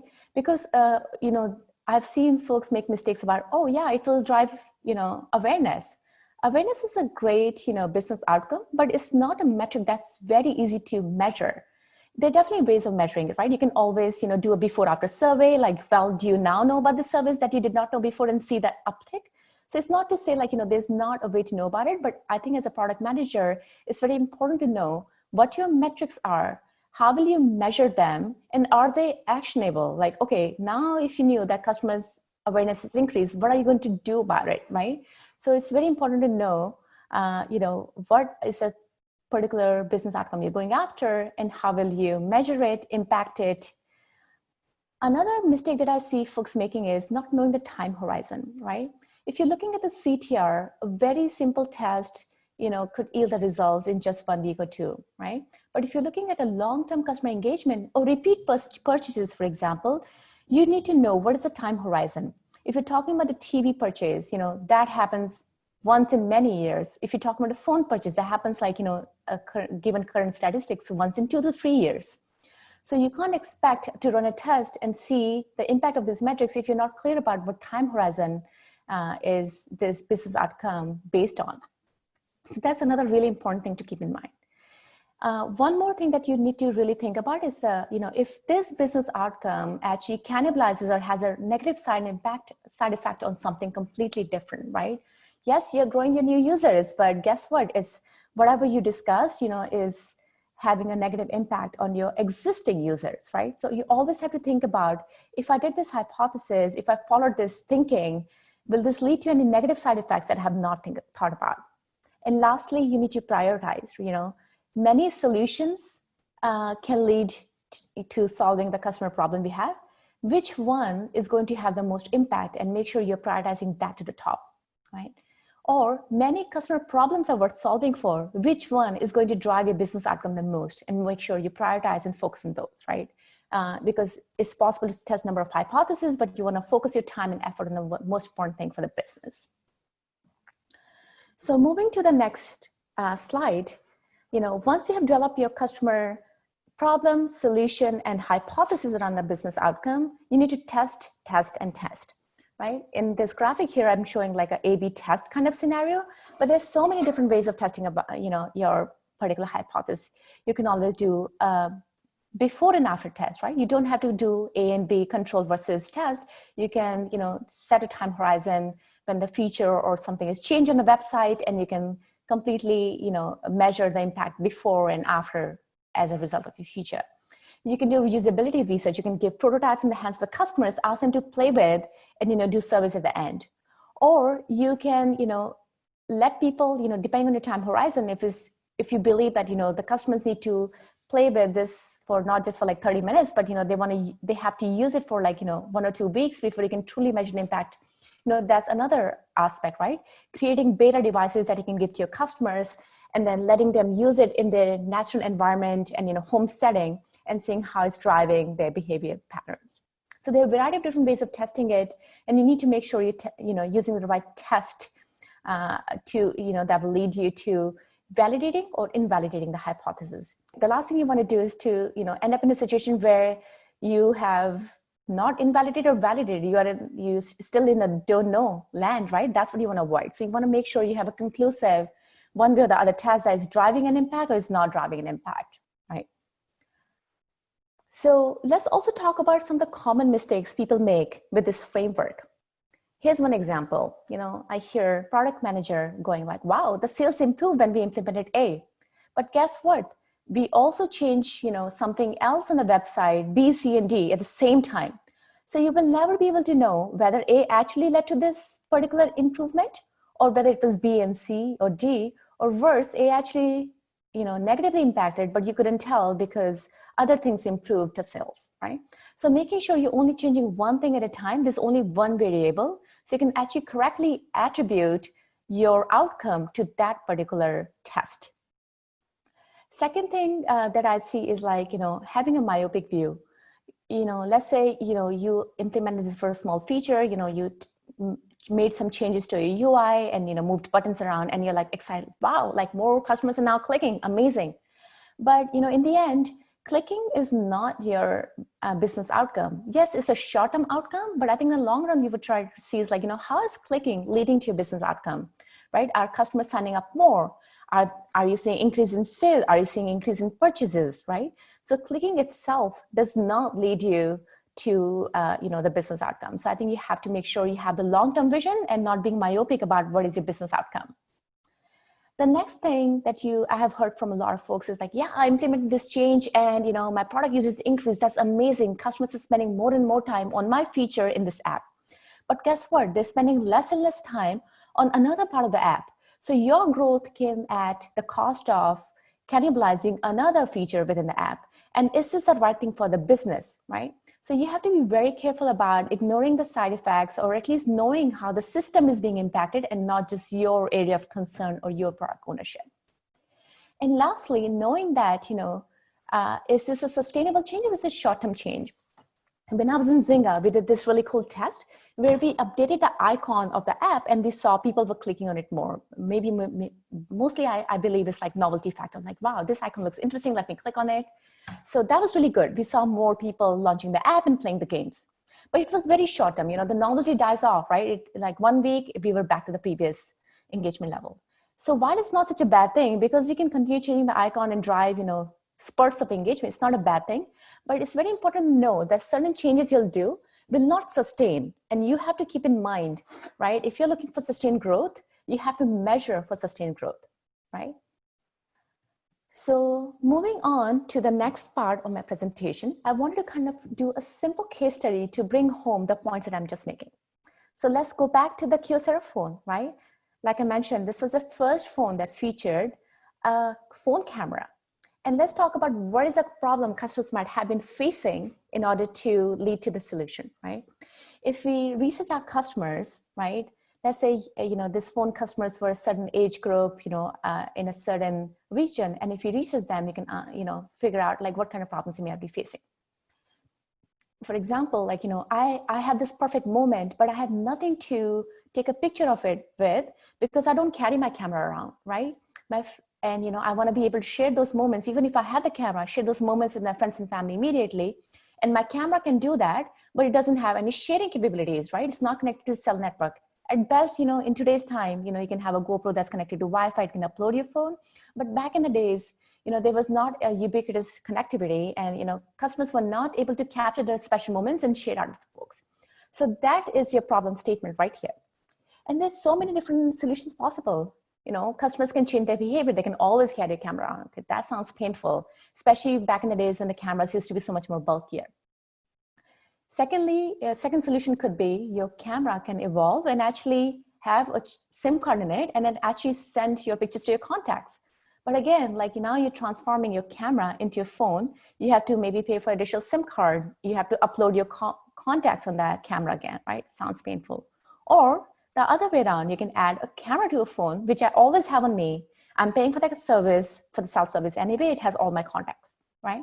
So with this information, we can come up with a hypothesis that if we included a camera in my phone device, customers will be able to capture images in their moment and share with their loved ones, leading to customer delight and improve the device sales, right? So that's the important part. Like, why are we doing all this? Because we believe if a phone could do this, customers will be attracted to buy their phone and the business outcome will be that device sales will increase.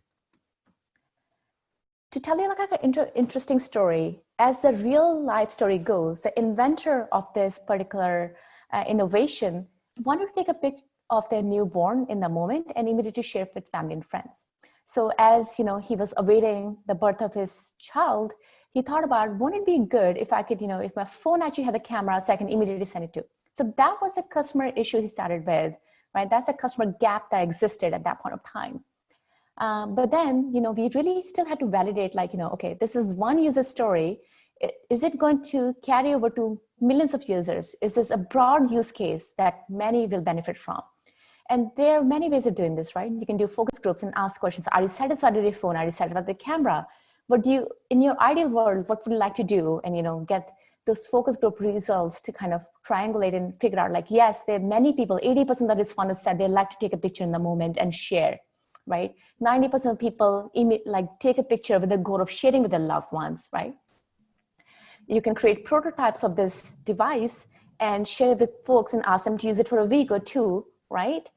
Or you can simply launch a small device and just pay for this kind of learning because the customer data you get from the actual device might totally be worth it. And honestly, I don't think I need to go into the test results with you because the rest is history, right?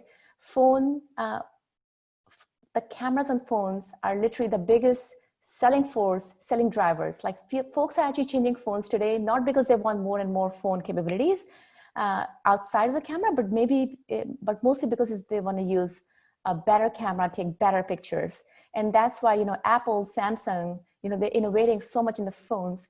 The first Kyocera phone I showed you was 0.1 MB pixel, right? Sorry, megapixel. And now, cameras are 12 MPs and, 108 MPs, right? So the innovation has just taken off and, it has proven to be such a great feature. And it came up from the fact that there was a nascent emerging consumer need that they might not have been able to articulate themselves, but a product manager thought through it and, innovated and tested the hypothesis out and led to this business outcome. So with that, that's the end of my presentation. I'd love to get your questions. I know we are doing this virtually, so you may not have to be able to do a live site Q&A with me, but please feel free to reach out to me on LinkedIn or Twitter, and happy to answer any questions you might have. Thank you, and you all have a great day. All right, we made it to the first half of the conference, and it's been incredible so far. So now we're going on a break. It's going to be around 30 minutes. We'll be sending you an email with a new link to join the live stream for the second session. That link is different than the one that we've been using for this first session. So if for whatever reason you don't receive that email or you cannot find it, doesn't matter. Just go to LinkedIn and find the Product School page because we'll be live streaming from there as well. I'll see you very soon.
Rafa Cohen, and I run product for Waze.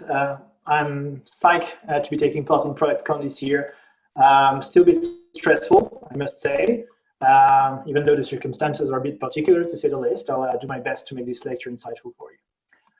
All right, so frameworks rock. After engineering school, I discovered business framework like Porter's 5 Forces and Hambrick and Fredrickson Strategy Diamond, and I fell in love with them. So don't judge me for falling in love with something so apparently boring. I realized that a good framework truly accelerates thinking, and it could compensate for my laziness, lack of intelligence, shortage of creativity, and more generally to avoid the psychological biases that plague our lives. So every morning, my wife would ask me how I slept, and the wheels would start spinning in my head. Okay, these are 3 main factors for sleep quality: time, comfort, number of wake-ups. How did I do on each dimension? And of course, ultimately, I would just answer, great, thank you. How did you sleep, honey? But that's just because I had a basic framework for how not to make her hate me or something. So I don't mean to educate such an illustrious crowd about the value of setting good OKRs. Really, if your team doesn't take OKRs seriously, do something about it. Read the OKR Bible from John Doerr or whatever, and you'll see your life will get so much better.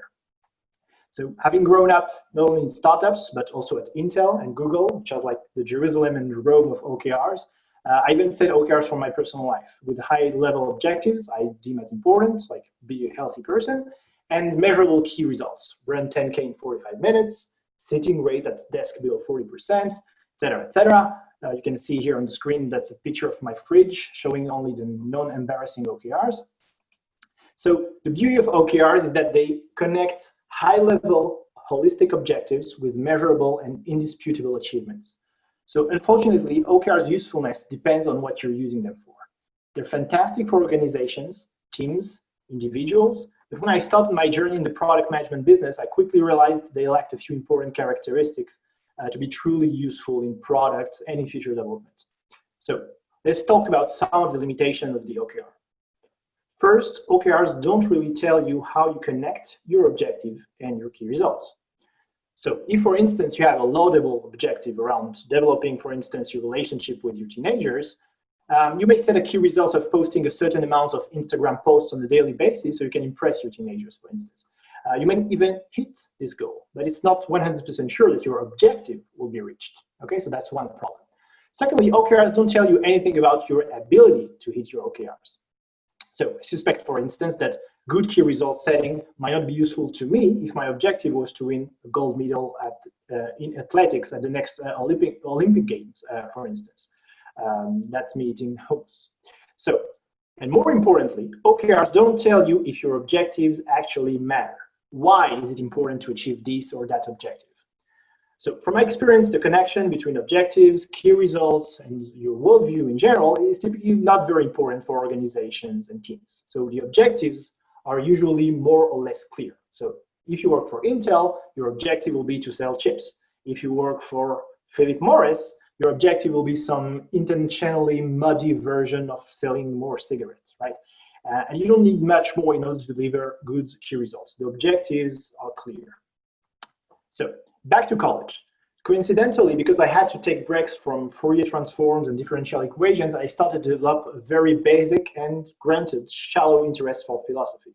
And of course, I would start summarizing the books I read into single slide frameworks, just because I could. I reckon that most 800 pages books from German philosophers could be better explained with less than 4 rectangles and 5 arrows. So you have Schopenhauer, life swings like a pendulum backward and forward between pain and boredom. Hegel conceives change as a progression of ideas following a known pattern known as dialectics. Marx and his materialistic conception of history and human societies, etc., etc. In general, those are very appealing frameworks, especially to a young mind.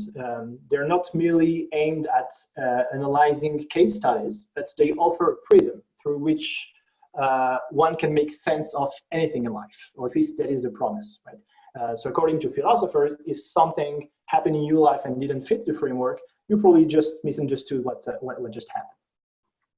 In the case of product development, having a hypothesis of what motivates people in a world where your product doesn't exist, and how you would like the world to look like if your product was a hit, or in other words, a worldview, is something that I consider critical in setting the right goals for your product.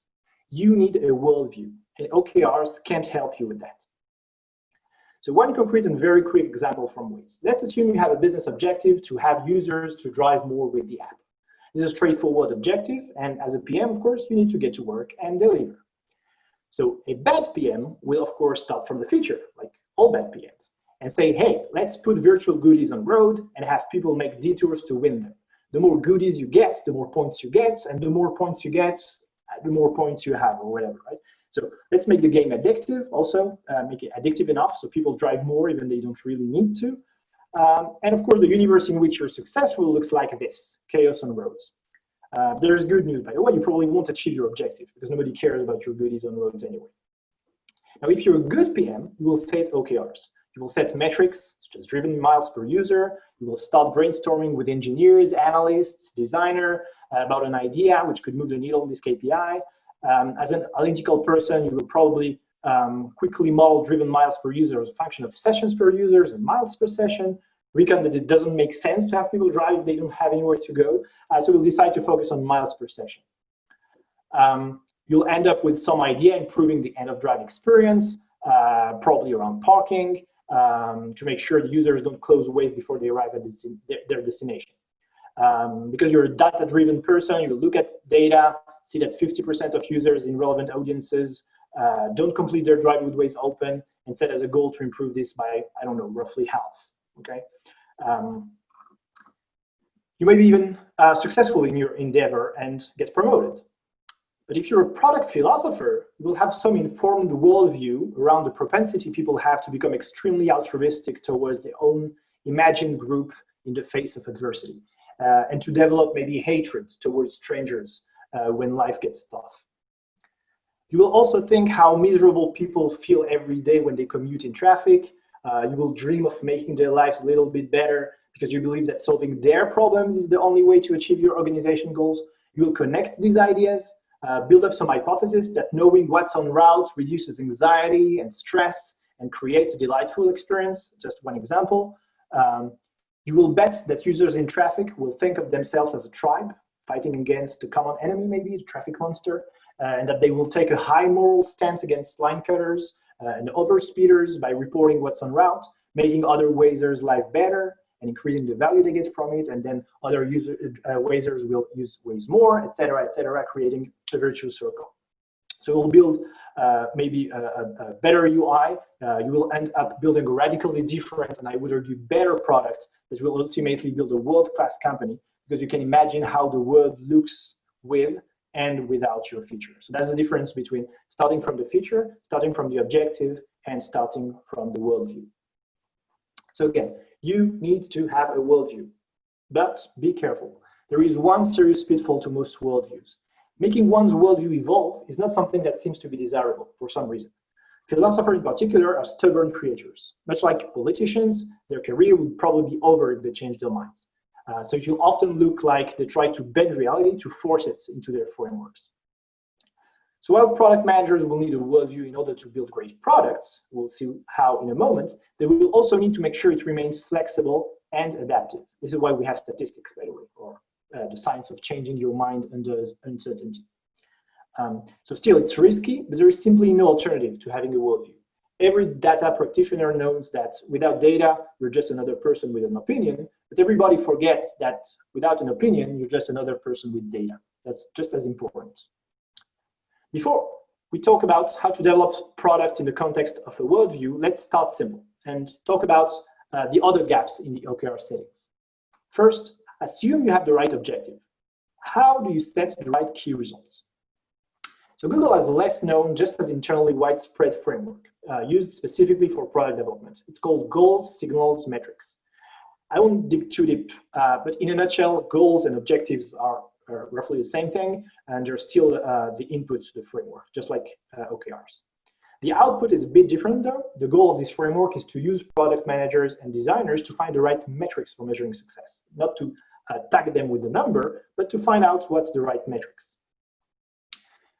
Unsurprisingly, there is a great framework for picking those two. It's called HEART, with the happiness, engagement, adoption, retention, and task success, which I think is very useful because it forces PMs to think about both users and business goals. From my experience, most PMs have the propensity to naturally favor one or the other. So this framework comes in extremely handy in many situations. If you don't know about this framework, Google it or Bing it or whatever. There's plenty of material online. It's highly recommended. What I think makes this framework so powerful, though, is the step between goals and metrics, the signal. This is a classic philosopher move. Think of the world in which your goal is achieved. What does it look like qualitatively? How do people behave? What's the impact on the universe? For instance, what other problems will it create? Are you happy with this outcome? After you do this, translating the qualitative goal into a metrics becomes a straightforward exercise. So goal signals metrics is a strong framework because A, it forces deep thinking for differentiating correlations and causations. We'll give an example in a moment. And B, it ensures you're building products aligned with your values.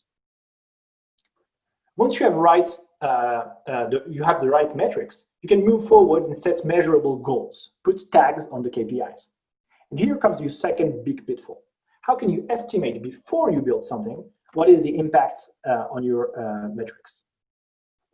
By the way, why do we care so much about having success metrics? You probably already know this if you have some PM experience, but it's very easy to explain in hindsight why a launch was such a tremendous success. If it was your project or if you worked on it and are subject to sunk cost fallacy, like, well, all humans.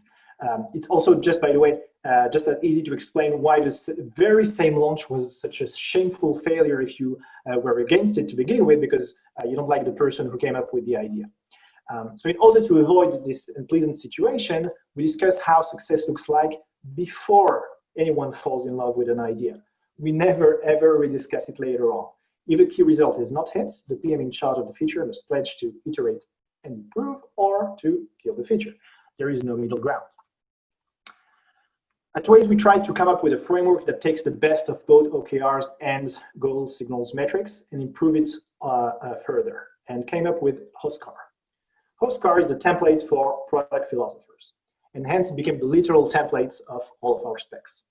PMs must fill it in whenever they want to build something. They're free to discard anything that's not relevant to the problem they have at hand, of course, but they can't skip thinking about it. So like any good framework, it forces thinking, right, which is the goal. HOSCAR stands for hypothesis, objective, signal, key results. With HOSCAR, you don't start from an objective, you start from a worldview. So in the context of product development, this worldview is a qualitative growth model. So you're probably familiar with the concept of KPI trees. This is a framework that comes from operations.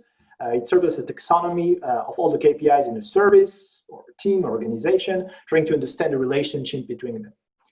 At first, they were aimed at aligning on the terminology to make communication easier across different functions in organizations, but PMs and analysts started using them to plan and to set their OKRs. So in this example, for instance, in the classical KPI tree, profit is broken down into two components, revenue and cost. Revenue is subsequently broken down into users and revenue per transaction, users into maybe retain and new, etc., until each branch ends at an indivisible KPI that someone in the organization owns, like conversion rate of signups to your service, or retention from week 1 to week 2, etc., That's a great start, but it's incomplete. First, in modern businesses, network effects rule the world. So if you want to grow fast, you need to consider compounded effects of growth loops, which means that understanding whether KPI B moves when KPI A moves is not enough. You must take into account that if you know what you're doing, A will move B and B will move A, possibly through C or D or E or whatever. So in a straightforward example that everybody knows by now, it takes a driver in some city for Uber to activate a rider there, for instance, but activating a rider will activate another driver with a certain probability. So it's a beautiful framework because in graph theory, you can very elegantly model nonlinear causal effects such as this one. So the more riders you have, the less likely you are to activate a driver when you acquire a new rider. So how many riders you have to begin with has a critical effect on the model. You can't do that with a KPI tree. So A, when you build a model of how the different actions of your product interact, build a graph, not a tree. The second problem with the KPI trees framework is that it tells us nothing about the force that makes KPI B move when KPI A moves. So take away B. Think about those forces and be explicit about them when you build your growth model. This is how your actions or product actions are connected to the world, to the universe. So remember, this model, which is your worldview, this KPI graph, doesn't need to be perfect or to fully reflect reality. The more it is, the better your decisions will be, of course. But PMs being in the business of decision making, there is no such thing as not making a decision. Not making a decision is a decision, right? So as opposed to generalist philosophers, product philosophers have to do everything to make their worldview evolve through constant experimentation and A/B testing using the marvelous tool that we call statistics. So this is an example of KPI graph we have at Waze. Every node in the graph is an action. Every edge is a value proposition. Values are values because of the laws of physics, not because of your product or anything you're doing. So in short, the graph is your worldview. Maybe next year, if I'm invited again, I will talk more extensively about KPI graphs. In the meantime, our head of analytics, whom I developed this KPI graphs framework with, will publish a post on Medium so you can learn more about it. So now you have a compounded growth model, KPI graph, or what I call a worldview, that changes every time you learn something new about the world, and when you introduce something new into the world, like the ability for users to plan their next trip with Waze on the web or whatever, for instance. You constantly run experiments to validate that those effects apply, to what extent, and to separate correlations from causal effects. Whether you're planning for a specific feature or not, at every point in time, your organization has analysts working on refining your compounded growth model, turning the qualitative model you have in mind, your worldview, into a quantitative one, understanding the relationship between those KPIs, and keeping your worldview up to date. So now you express an hypothesis on the relationship between some action and the value to the user or to the business. You are fully aware of the implication it has on the other user actions and how it impacts other KPIs because you have a model. Armed with this broad understanding and happy with the hypothetical universe you're about to create, you set your qualitative objective, just like in OKRs. Now you imagine a universe in which your hypothesis is validated, and an alternate one maybe in which it's not. How do they differ? What happens in each one of them? Which metrics from your hard framework move and in what direction? Now your hypothesis is validated. KPI A moved by X%. You feed this into your model, your graph converges to another equilibrium point that you like better. So now you're still happy, you still want to do this, to develop this feature, move forward and don't stop until one of the following happens. Either the universe you wanted to create becomes a reality. Now you're happy, you strengthen your worldview, and you move on. Or you have updated your model and your understanding of reality and proudly killed the feature. Either way, the output of the process is an updated worldview. You learned something about the world and you made your worldview evolve. Let's do a quick exercise now and see how to use Oscar in real life and see how critical this framework can become. So if you live in Israel, Mexico, Brazil, or the US, you probably heard of Waze Carpool. In a nutshell, the idea of this service is to match people commuting in the same direction so they can share a ride, enjoy a better commute, save gas money, etc., even significant time in markets where driving restrictions such as HOV lanes apply. As a company, our goal is to allow for society to end traffic without having to build more roads, which, as we know, is a futile objective. Lewis Mumford famously said to explain the concept of induced demand that building more roads to prevent congestion is like a fat man loosening his belt to prevent obesity. So making people leave their car at home when they can enjoy the immediate satisfaction and flexibility and the illusion of freedom that comes with it is not an easy task, believe me. I have been trying for a few years now. I say illusion of freedom, by the way, because commutes typically don't look anything like those commercials where you see people driving fancy cars on the park ice of Antarctica or whatever. Let's see how Oscar can help us crack it.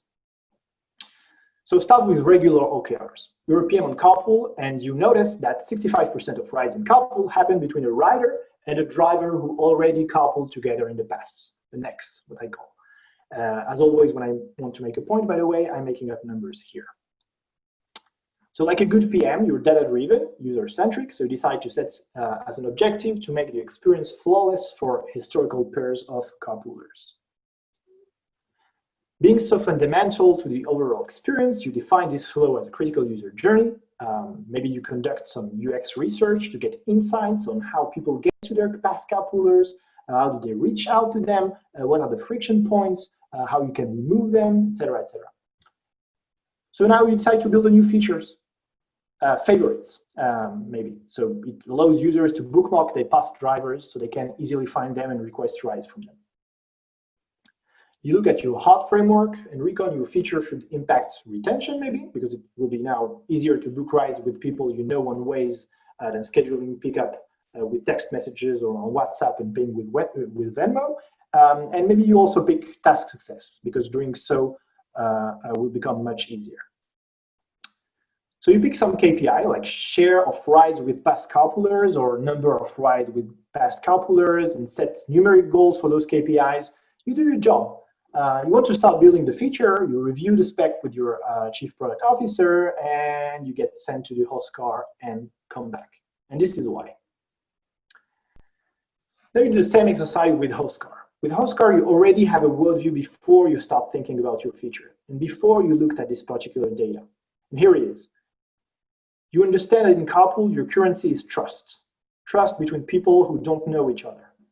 And quality of service, the liquidity in the network which allows you to rely on carpool as a commute solution. Can you rely on carpool as a day-to-day commute solution? So you talk to many users. In fact, you are yourself a heavy user. You use carpool every day. You are data inspired, and you know that the most critical friction point in carpool is the existential anxiety people feel under uncertainty. They send a ride request, and they have no idea whether the driver will accept the request or even if the driver is planning to drive at this particular time on this particular route. So worse, they could experience the unbearable feeling of being ignored, like on the dating app. They like someone so much they want to share the most stressful time of the day with them and commute with them, and this person doesn't even care to reply. This is really stressful. So of course users will tend to request rides from people who they already met. Of course they will reply, they know them, so of course they won't ignore you, and you can even guess when they will reply, in the evening, a few minutes before the ride, etc., etc. So you understand and you realize this data, you observe this data because of your inability as a product manager to create a predictable experience for riders. It's not a goal, it's not user needs. This is something that reflects your own failure to create a good experience. So again, remember, this is the worldview you built in years of building features and running experiments for your product. It may not be accurate. In fact, it probably won't be, because life is hard. It does guarantee, though, to improve with time. Every time you launch something, you learn something, and your worldview evolves and improves. More importantly, it does guarantee that everything you do across the organization pushes in the same direction, in a cohesive manner. So it might not be the right direction, but at least you won't have different features pulling in different directions. So being a philosopher, you know what the data you looked at means. People tend to request rides from past carpoolers, not because this is the best experience one can imagine, but because it's a signal you're doing a poor job at building trust and predictability in an interaction between strangers. So what you need is to address this uncertainty and alleviate this anxiety. So get started with your host car. H, your feature hypothesis goes as follows. By allowing drivers to pre-approve incoming ride requests in exchange for a small financial upside, we will create a superior experience for riders. What you're doing basically is you want to build, I took as an example, Airbnb's instant booking, if you've heard of, but just for carpool. O, your objectives. First objective is driver-centric. For the driver to fully utilize my car and save more money. Drivers are able to pre-approve riders willing to join their trip in exchange for increased payments of X dollars. Rider-centric objective. I can relax and book my commute. Riders are able to instantly join the ride in exchange for increased payments of Y dollars. Business-centric objective. X is smaller than Y. That is, we can monetize this feature. Signal. In a world with such a feature, many drivers won't be interested. They're here for the social experience and the money matters less to them. However, a fraction of our drivers are much more concerned with savings. They will try to maximize their earnings and will fast market themselves as available before they start getting incoming requests, earlier and earlier and earlier. When such riders are available, maybe riders flock to them in masses. They love this experience and they prefer instant book rides compared to any other offer they have on the list. When they're not, some of those very same riders won't even request a ride. They will churn from the service and they will take their car to work. Okay, so those are the signals that you're successful with these features. KR, you pick up your metrics. You translate your signals in measurable targets. So those will be mainly around happiness and adoption. You use your KPI graphs to set high impact targets for a small subset of rides and aim at increasing this subset in time because retention of those users is higher than average. We expect those pre-approved rides to beat rides with past couplers every single time, all things being equal. And if your worldview is incorrect, you expect the share of carpools between existing pairs to go up on the account of pre-approved rides between strangers. So I think that's something very interesting happened here. What you considered as a byproduct signaling failure in HostCar, the propensity of users to prefer past coupulers, that's a signal you failed, right? The OKR framework defined as an objective. So you have here the opposite goal that you're reaching with OKR or with HostCar. So in a typical fashion, starting from data and setting OKR for your feature led to the opposite definition of success than starting from a worldview, an hypothesis, and build your feature from there. So this is why context is so important when you build something, and why OKRs may be so dangerous when they're misused. They might, even end up destroying your business. Just as an example, you'll set as an objective something that is actually a signal of your failure. So to conclude, I believe the difference between good and great product managers lie in their ability to form a cohesive view of the interactions between the actions allowed by their product and the universe. So be a product philosopher, be an expert in statistics, in machine learning, in UX design, in finance, that goes without saying, but don't forget to learn about cognitive evolution, about sociology, about history, about anthropology, etc., etc. Build a worldview, build product that impacts it positively. If the world surprises you and the outcome is different than what your model predicted, adjust your worldview and try again. I will hopefully write a post about HostCar on Medium. Follow me on LinkedIn, on Twitter if you're interested in learning more. Thanks for bearing with me and have a fruitful ProductCon 2020. Thank you, everyone.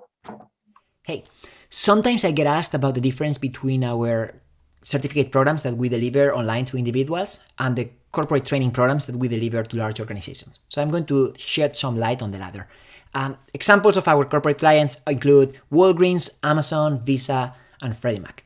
So companies are large, they come from different industries, they have different needs, so we require a different approach. It always starts with an assessment, and then we develop a learning roadmap for the entire organization. And we customize absolutely everything, from the schedule, to the content, to the instructor. In some cases, we have to deliver different trainings to different groups of the organization.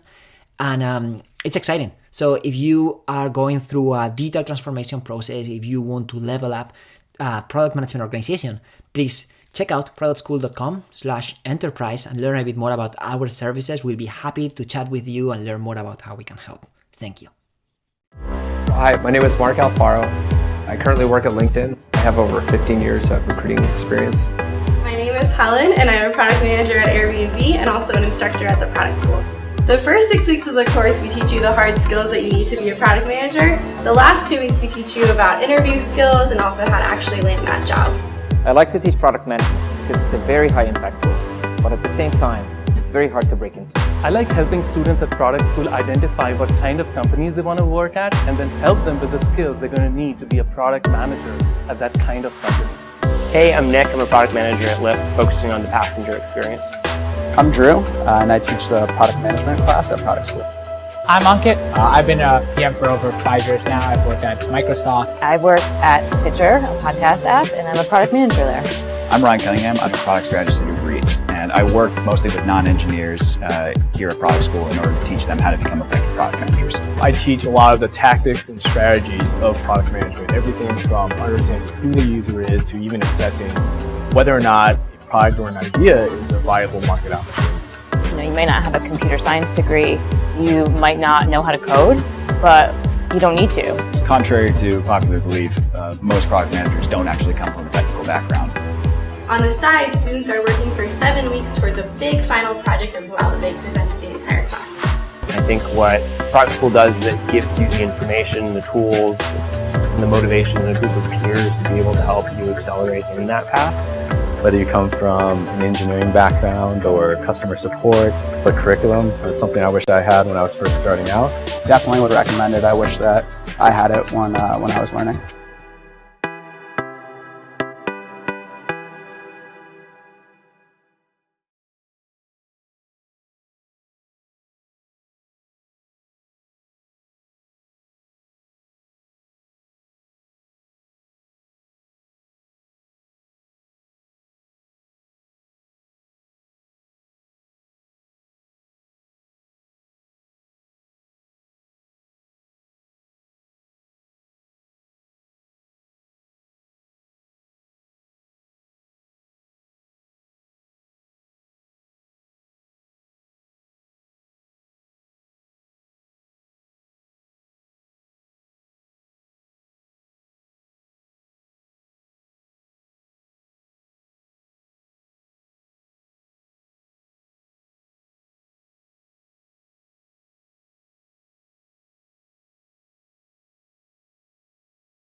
So welcome everyone.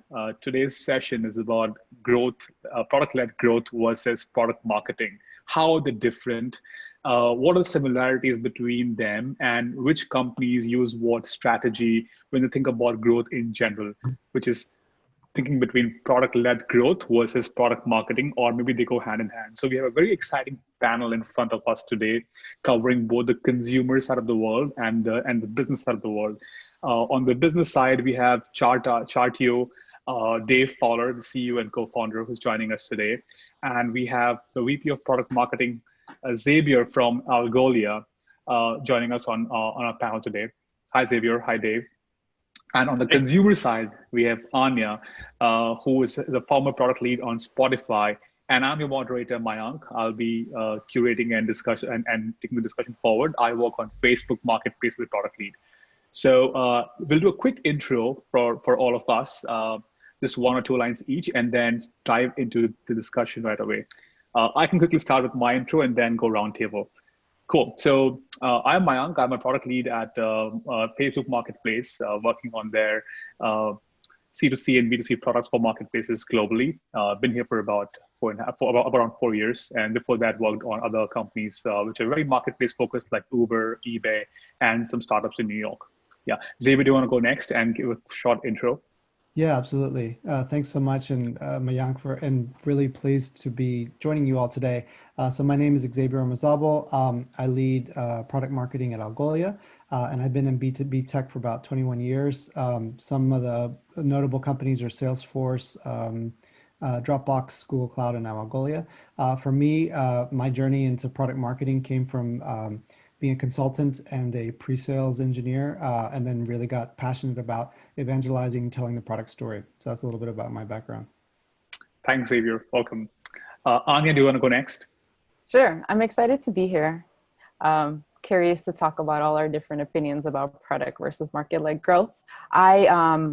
I'm currently kind of doing an independent thing. I am advising and consulting a lot on product, especially trying to focus on earlier stage startups. I'm actually teaching with the product school as well. So I teach the intro product management course. And previously, my last full-time role was at Spotify, where I was focused on building tools and software services for the music industry. And before that, I was at Microsoft, and I was focused on all things Minecraft.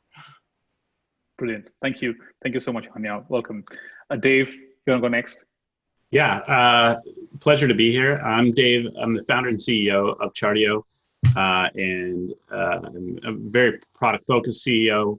I've been working in data and SaaS for almost a decade now, and just very obsessed, very focused on at Chartio making it so anybody in the company, not just data teams, can explore and understand the data, solving those problems, and yeah, a lot of experience both trying to go enterprise and SMB, being product led, being product marketing led. And so excited to chat about that with you guys today. Awesome. Thank you so much. Super excited to be in this group, having a very exciting conversation in front of us. So I think I was wondering how should we start? And then I thought, what's the Uber goal? The Uber goal for all of us is growth. So I would like to start with how each of you have thought about growth, either in your current role or in the previous role. Just a quick intro on that, which can cover the overall growth strategy for the product that you have seen. And after that, we start deep diving into the two things that we're discussing today, which are product-led growth versus the marketing growth that we're talking. So I will kick it off to start with, let's go with Anya first this time. Anya, do you want to talk about how have you approached product growth in the past in any of the companies you work with? And yeah, just love to hear from you about that.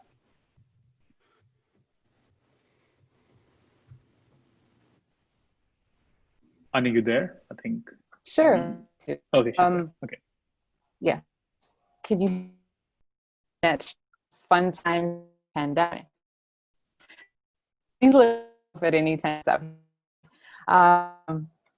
So when I tend to focus on product growth is because I think the last role that I was really working and focused primarily on growth, user focused or revenue focused was actually during my time in Minecraft. A lot of my time at Spotify was spent on trying to find product market fit for pivoting into these new services. So generally what I would say is, especially since I was consumer focused when we were talking about video games and users, right? A lot of that growth was towards the mature stage of my product. Minecraft was already the #1 top selling game. So I tended to focus a lot on what particular feature or product we were focusing on and what would be the right way to go in terms of having it take on more of a marketing focus versus more of a product-led focus. For example, when we were focused on growing the marketplace, we really wanted to drive a lot of organic interest in what we call DLC, the downloadable content like skins for your character and skins for your world that we were offering to players. And we knew that we had a very naturally involved community that grew organically thanks to YouTube. So we focused a lot on meeting the users' needs, on doing focus groups and user interviews, which I would call more product-led growth, focusing a lot on the initial stage of figuring out which products would be the most relevant for them, which ones would get the most organic traction with our users. Whereas when we were pursuing partnerships with other brands, for example, we would partner with the likes of Disney on Star Wars and make those kinds of downloadable content. For our users, we would focus a lot more on making sure that we had a solid launch plan. Our product marketing would lead in partnering with the other brands and really making sure that the awareness is there, because there the opportunity was on the tail end to include new users that aren't initially considering or aware of Minecraft perhaps, but are aware of the other brand that we're partnering with. So we focus a lot more on the tail end and making sure we had solid planning in terms of capitalizing on the marketing momentum. Awesome.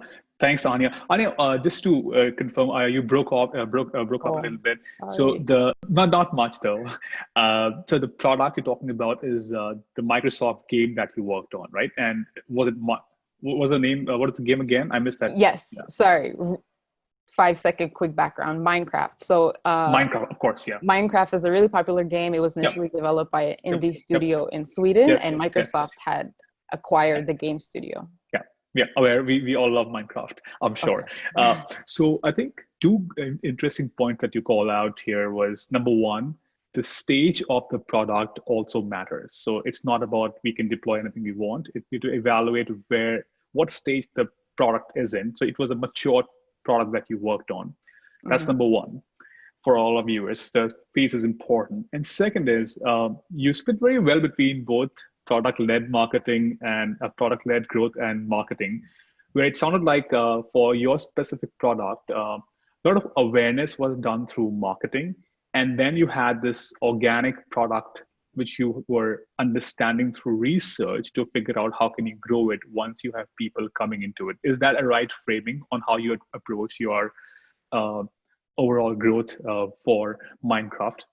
Yes, and if I were to characterize it a little bit like more generically, I would say, so it's not only the stage of your product, but it's also whatever you're currently focused on on launching or building, what stage in the product development lifecycle you're at, right? Ideally, you're thinking about this before you even start brainstorming or you start prioritizing what opportunities of what you want to build, because it's based on the goals of what you have for it, right? What is your intention for prioritizing to launch and to build this thing? Is it to grow awareness? Is it to grow users? Is it to fulfill user needs and pain points? Because that can inform whether you want to focus more on product-led growth or marketing-led growth. Yeah. I completely agree with this. Like the setting the goal is super important, and then that we can figure out what exactly, which direction we should be going, and also helps the team to brainstorm in the right direction, because I think all are cool ideas. Like focusing on a community for gaming, amazing. Focusing on a marketing plan, we all want to do that, but aligning on the goal is super important. Awesome, thank you. We'll come back to Minecraft in a bit. Dave, you had a point, go for it. Yeah, I was going to call just like to bring some conflict earlier, which makes things more interesting. Yes. The premise of the first question, you started with, and this is great coming from a Facebook person, is saying, of course, growth is the main goal. So what do you guys do? That's not always the main goal, especially depends on what phase you're at. And so for us, like, we're really trying to create this big innovation, and we're really trying to enable a piece of technology that, like, in a working that hasn't been possible before. So Excel's been around for 38 years now. Anybody can use Excel, but as soon as data gets bigger than a spreadsheet, you got to learn SQL or really complicated BI products. And so we want to make it so anybody can do that with the same ease of Excel. And so there's a lot of like fundamental like UX problems in there. There's a lot of technical problems, a lot of obstacles, and we have actually like a 40-page document called the problems to solve to really join people on data. That's what we call our mission, join people on data. So there's an extensive set of problems, and thinking about growth and integrating that and the whole sign-up is definitely part of it. And obviously we get growth the closer we get to that and the more problems we solve. But it's not always the main focus, obviously, of every product team. That's a very good point. And I think when I said growth as a Uber goal, I meant if your Uber goal is growth, then we have these two paths we can take, or maybe it's one path with two elements. I think what you just said is a very interesting point, which again aligns with Anya's point, where we have to consider where in the life cycle of the product we are at and what should we focus on. So it could be the growth is the long-term growth would come, maybe the growth will come in 2 years or 1 year, what milestone we should achieve in the next near term, and what is the strategy for that? And it could be product-led growth, or it could be product marketing, or maybe none, and focus just on building and solving for the users. Absolutely fair. But the core point, I think I completely agree, is on the stage also matters. Define where you are at that stage and pick the right goal that you should focus on, which may or may not be growth in near term versus long-term growth plans. So totally, I completely agree with that. Thank you for bringing that nuance there. Awesome. Any thoughts from you, Xavier, on this? Yeah, I mean, I think from my perspective, obviously I'm a little bit more in the B2B space. Algolia, we're software as a service, or search as a service, I should say, rather. We service about 9,000 customers, and run the gamut from SMB to mid-market enterprise. From our perspective, what does growth feel or look like? Like, we're definitely in a crowded market in the sense that there's a lot of competitors in certain niche areas of what search is related to, such as e-commerce. So for us, growth is a lot about like mind share with customers, like customers adopting additional features that will give them more capabilities. In our world, it's talking about conversion and talking about uplift in sales and more activity on search on their site. So those are the kinds of things that we think about. It's kind of both like, revenue growth, but also like going deeper with customers and also unboxing more features whereby they can get more value. And the more adoption we get for those features and the value from the customers, the more we're sure we're on the right path, or we can further our efforts to develop a product, say towards personalization or AI capabilities than maybe other capabilities. So it kind of helps us. I think growth is like a mutual dialogue with the market, and where you establish some goals, but you also need to continually have your ear to the ground with customers, with prospects, with your sales teams, in the B2B space, at least, to really understand what's resonated and what isn't, right?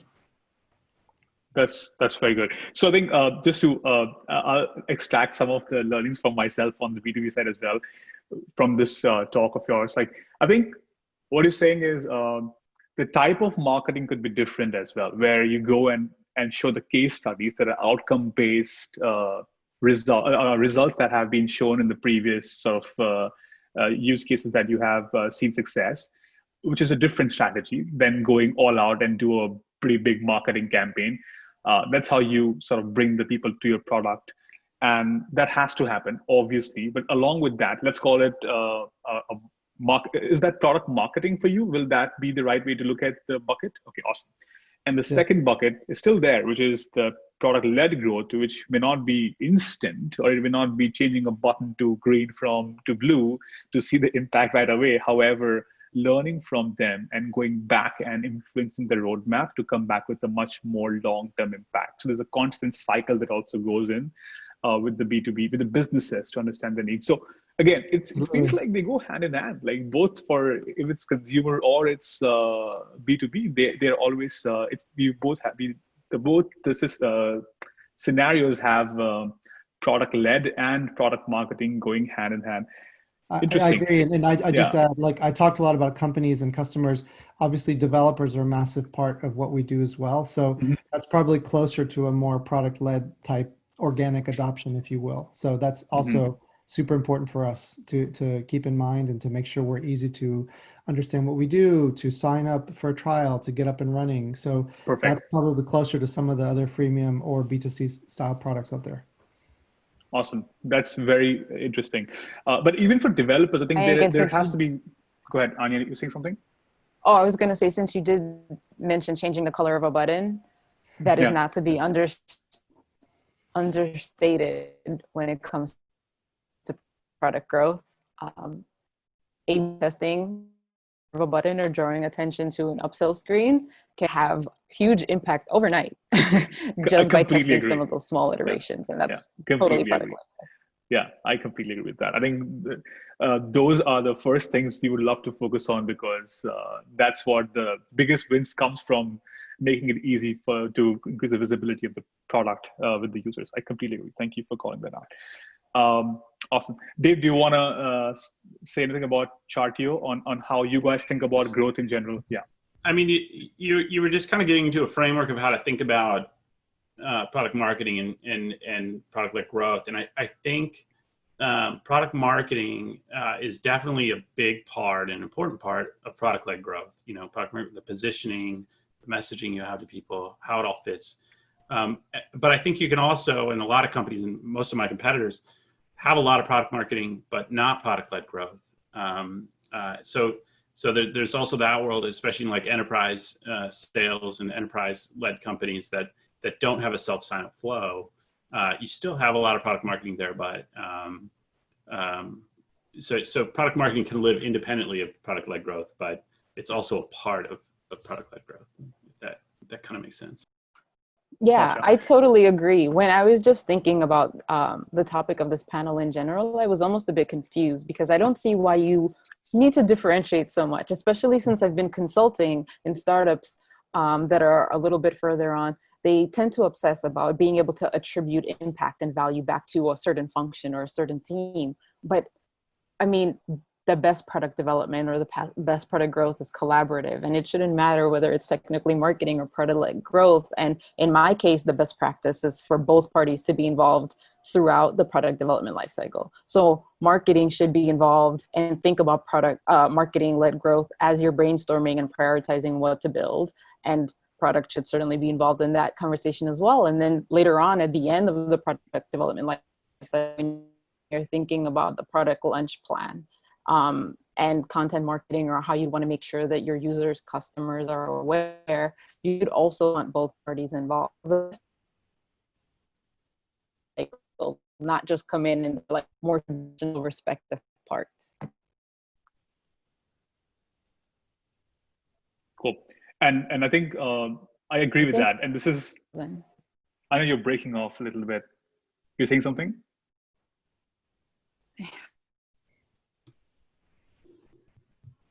Maybe you can go off video and yeah.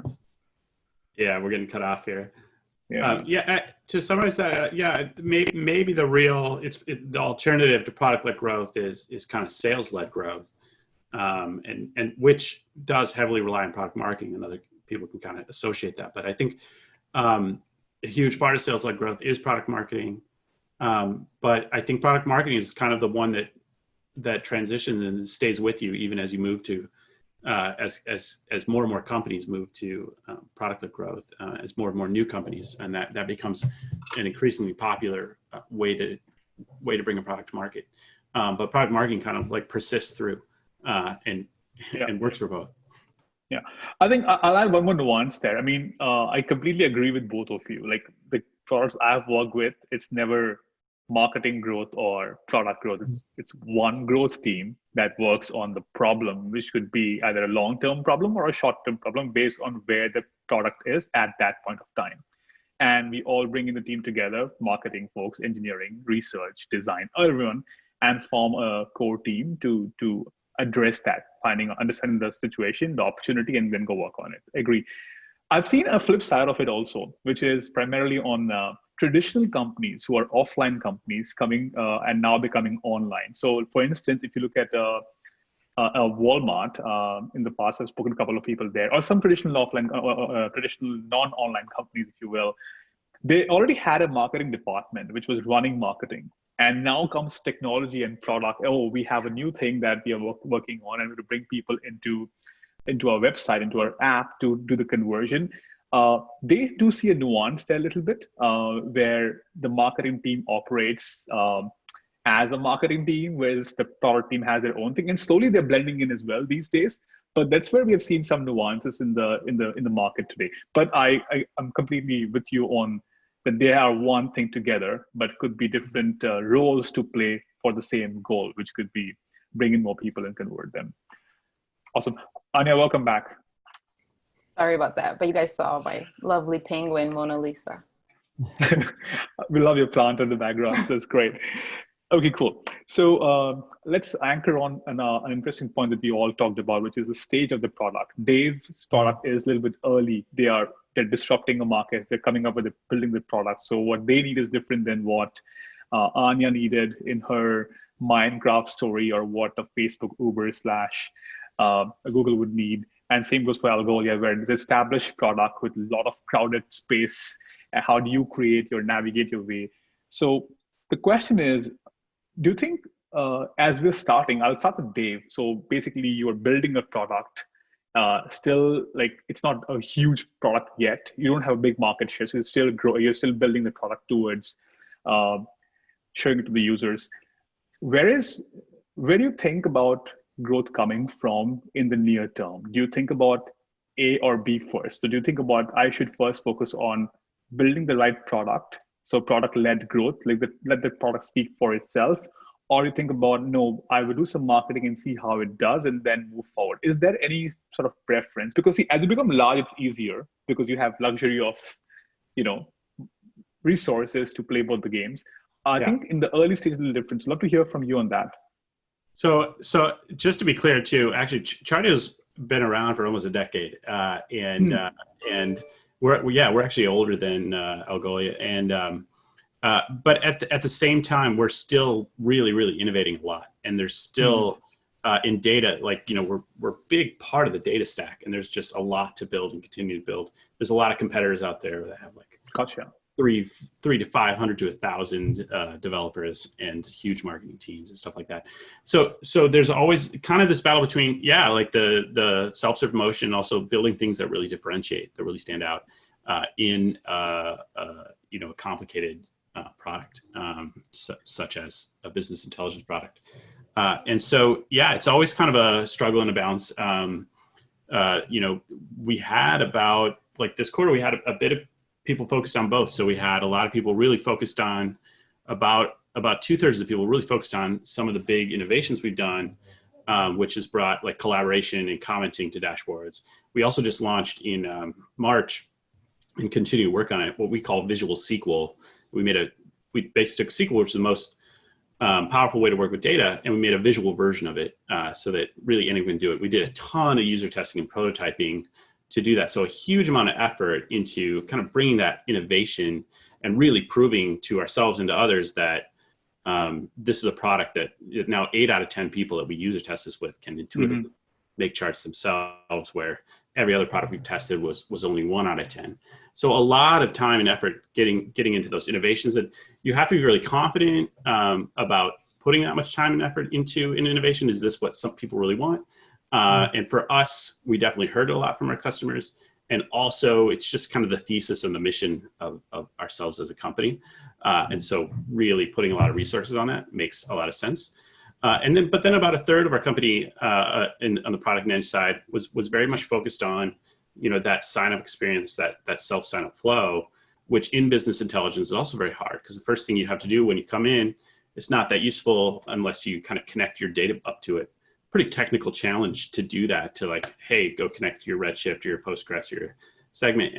And so making that really easy, making that really seamless for people as much as possible. And also, having some support people there to help them if they hit any curves.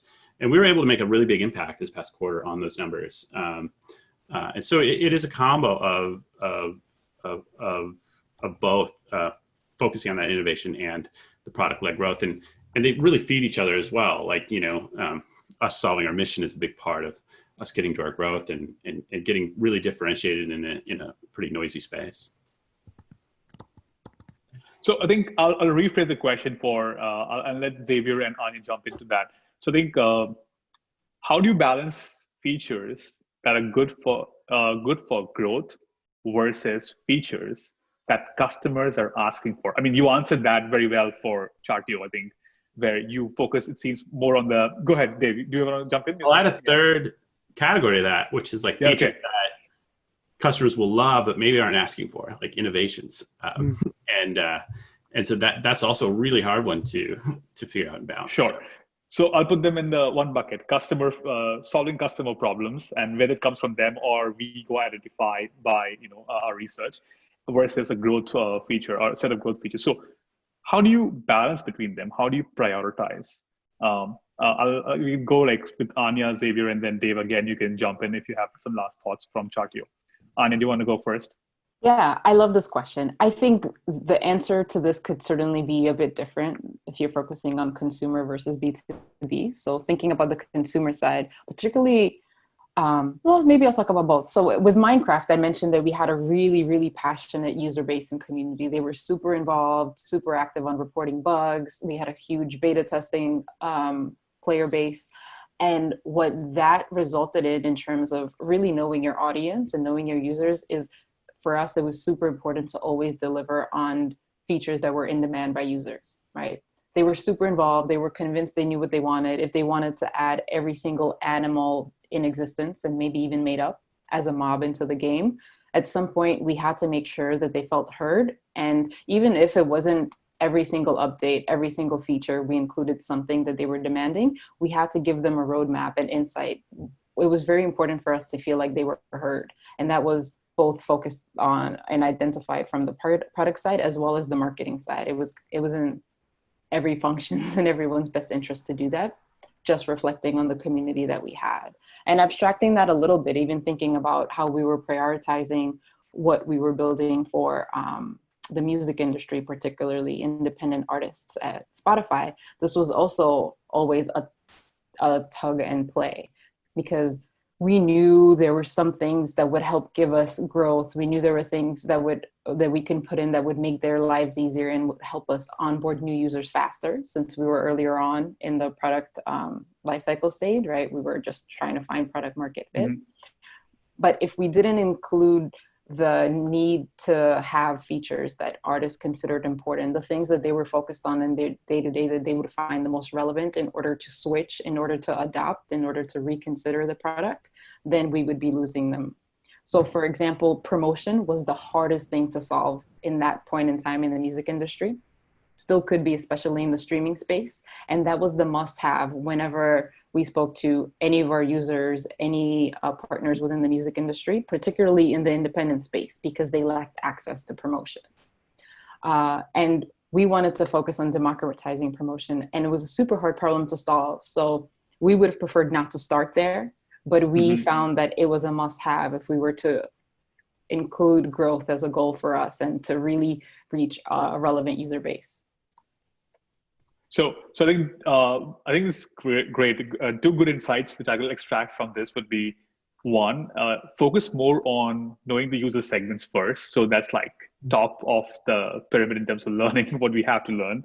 And second is, for those segments, let's go solve the user problems. And if we are doing that, the growth will happen by itself. And then we can think about amplifying that with marketing, which you didn't add, but I'm asking, is that how you would think about it? Yes, and if we focus specifically on the question of, do you prioritize, what you want to build in your needs versus what your customers are asking for? The answer is that it's a delicate balance, and you have to know what's important for your users. I would advise everyone, if you're planning a roadmap, if you're planning sort of a handful of feature releases, updates, months out, you should always be thinking about including things that are coming up from your community. You want them to feel involved, you want them to feel heard. And the more that you can make them feel that way, even if it's just a minor bug fix, the more engaged your user base will be, which is the name of the game these days for a lot of SaaS products, B2B or B2C. Yeah, awesome. Absolutely. I kind of Xavier, think, do you want to add? Yeah, go ahead. Yeah, sure. I think there's a couple of buckets, right? When you think about the way we think about product development, part of it is like a competitive play where you look at what gaps you have in the market, you track them effectively with your solutions architects or your technical teams about what are the things customers are telling you that we have or need or don't have, and we need to develop to come up to parity with the market. Also doing a lot of analysis on win-loss analysis of opportunities we want to have lost and surveying folks after the fact to understand we might have blind spots, or we might think that a particular feature is a real leader when actually it's kind of a laggard compared to others, right? And getting that objective feedback is really important. And then I think on the topic about leading with a new product evolution, like building something for the customer before they even know that it's a requirement for them, I think that's an important approach as well. The way we kind of balance that is we kind of have three pillars that guide our thoughts, right? If first of all, if our mission is to enable any company to build compelling search and discovery experiences, we think about it through three lenses. We think about it, what does it mean for the end user? Someone like one of the 600 million users worldwide who interact with an Algolia search at least once a month. Like, what do they expect? What kind of dynamism, what kind of easy to understand UI should a front end that's offering a search give them? Then we think about the developers, like what's the least road of friction for them to use our product? How do they get most productivity? I had to laugh earlier when Dave was talking about, trialing a product and the first thing you have to do is upload data. It's exactly the same in our space for search as a service. And we want to obviously make that frictionless. If we want to talk to developers with the frameworks that they know, the UI paradigms that they're familiar with, the backend clients that they want to use, right? And then the third pillar is around the business user. So where do we want to play? How do we want to make sure that if, for example, we're selling to e-commerce and you have people that are responsible for the site experience, and then you have product merchandisers who are folks who are category owners or really concerned about the merchandising of the search, how do you fit their needs effectively? And how do you make them really driving business performance? So I think those are some of the elements. And also, who do you want to be in the market? Who do you want to be when you grow up, right? So in our space, the two big paradigms are open source or packaged solution. And we're definitely kind of somewhere in the middle, right? Because we give a lot of deep customization to developers, but we also want to make sure you don't need a massive army of developers to get started, right? And that a generalist developer who's kind of a full stack can do many, many more things with Algolia than maybe other solutions. So I think those are some of the principles that kind of guide our thinking around, build a gap versus, something to fix a gap versus build a net new product feature that someone hasn't even thought of yet. Totally. And Xavier, I think the theme that's evolving from here, I'll come back, Dave, just in a bit. The theme that's evolving is, again, consistent with what Anya said. What you just did, you also have a very mature thinking about your user segments. You have three different set of users, and you call them, they may have different needs, they may have different problems. So first of all, having that clarity is so important. I don't think every startup, obviously they take time to get there, but even every marketing person or a product person or a product leader has that clarity, maybe they're missing something. I think investing in that understanding of the user segments is definitely step one. I feel quite consistent in on both of your answers. And it's same true for what I have been working on, that we have to understand the user segments first and then figure out what are the needs and then go on. Dave, I'll let you go. Go ahead, Dave. Yeah, I mean, no, that was a great segue. I mean, so yeah, this question is really complicated for us, and I think in the past we've listened almost too much to our customers, and I hate saying that it's not right. You should definitely listen to your customers as much as possible, but then I guess we weren't listening to the like all the customers, and who we hear the most from, is our power users. There are a lot of people who use Chartio all day, and they're like, their job is to be a data scientist, data analyst inside the company. They're very technical, the power users. So also keeping in mind that we're really trying to build something for the business users as well. So a lot of these power users, they'd already know the workarounds, and they're used to the kinks in your product, the things that block other people from really adopting it.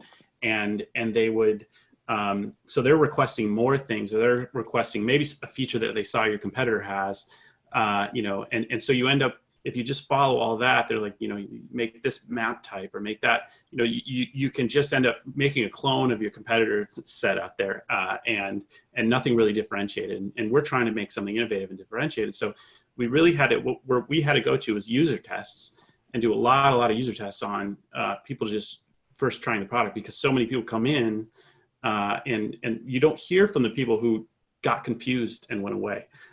You hear from the people that are those power users. So you got to also make sure, find some way to listen to those people, especially if you want product-led growth, because those people that are falling out of that funnel, you got to go hear from them. And so we did a much better job of that. And our channel was using user tests to get people like that to come try our product, and it helped tremendously. Awesome. So let me, Dave, I'll extract something from this as well. I think what I'm hearing is it's possible you may be building for the wrong segment because you've not explored or spent more time understanding the entire ecosystem. So the moment you open that window and focus on understanding the entire ecosystem, you might find segments that are really product market fit for you, and then go deeper in those. Is that a good way to frame your story? Yeah. And finding that balance between, like, some things that are really going to help you drive more adoption and attract more people, versus things that, just certain power users kind of want and maybe a lot are asking for. That's a tough balance, because you really want to make those power users happy. You want to, and so ideally you raise a lot of money and do both. And sometimes, but everybody has some.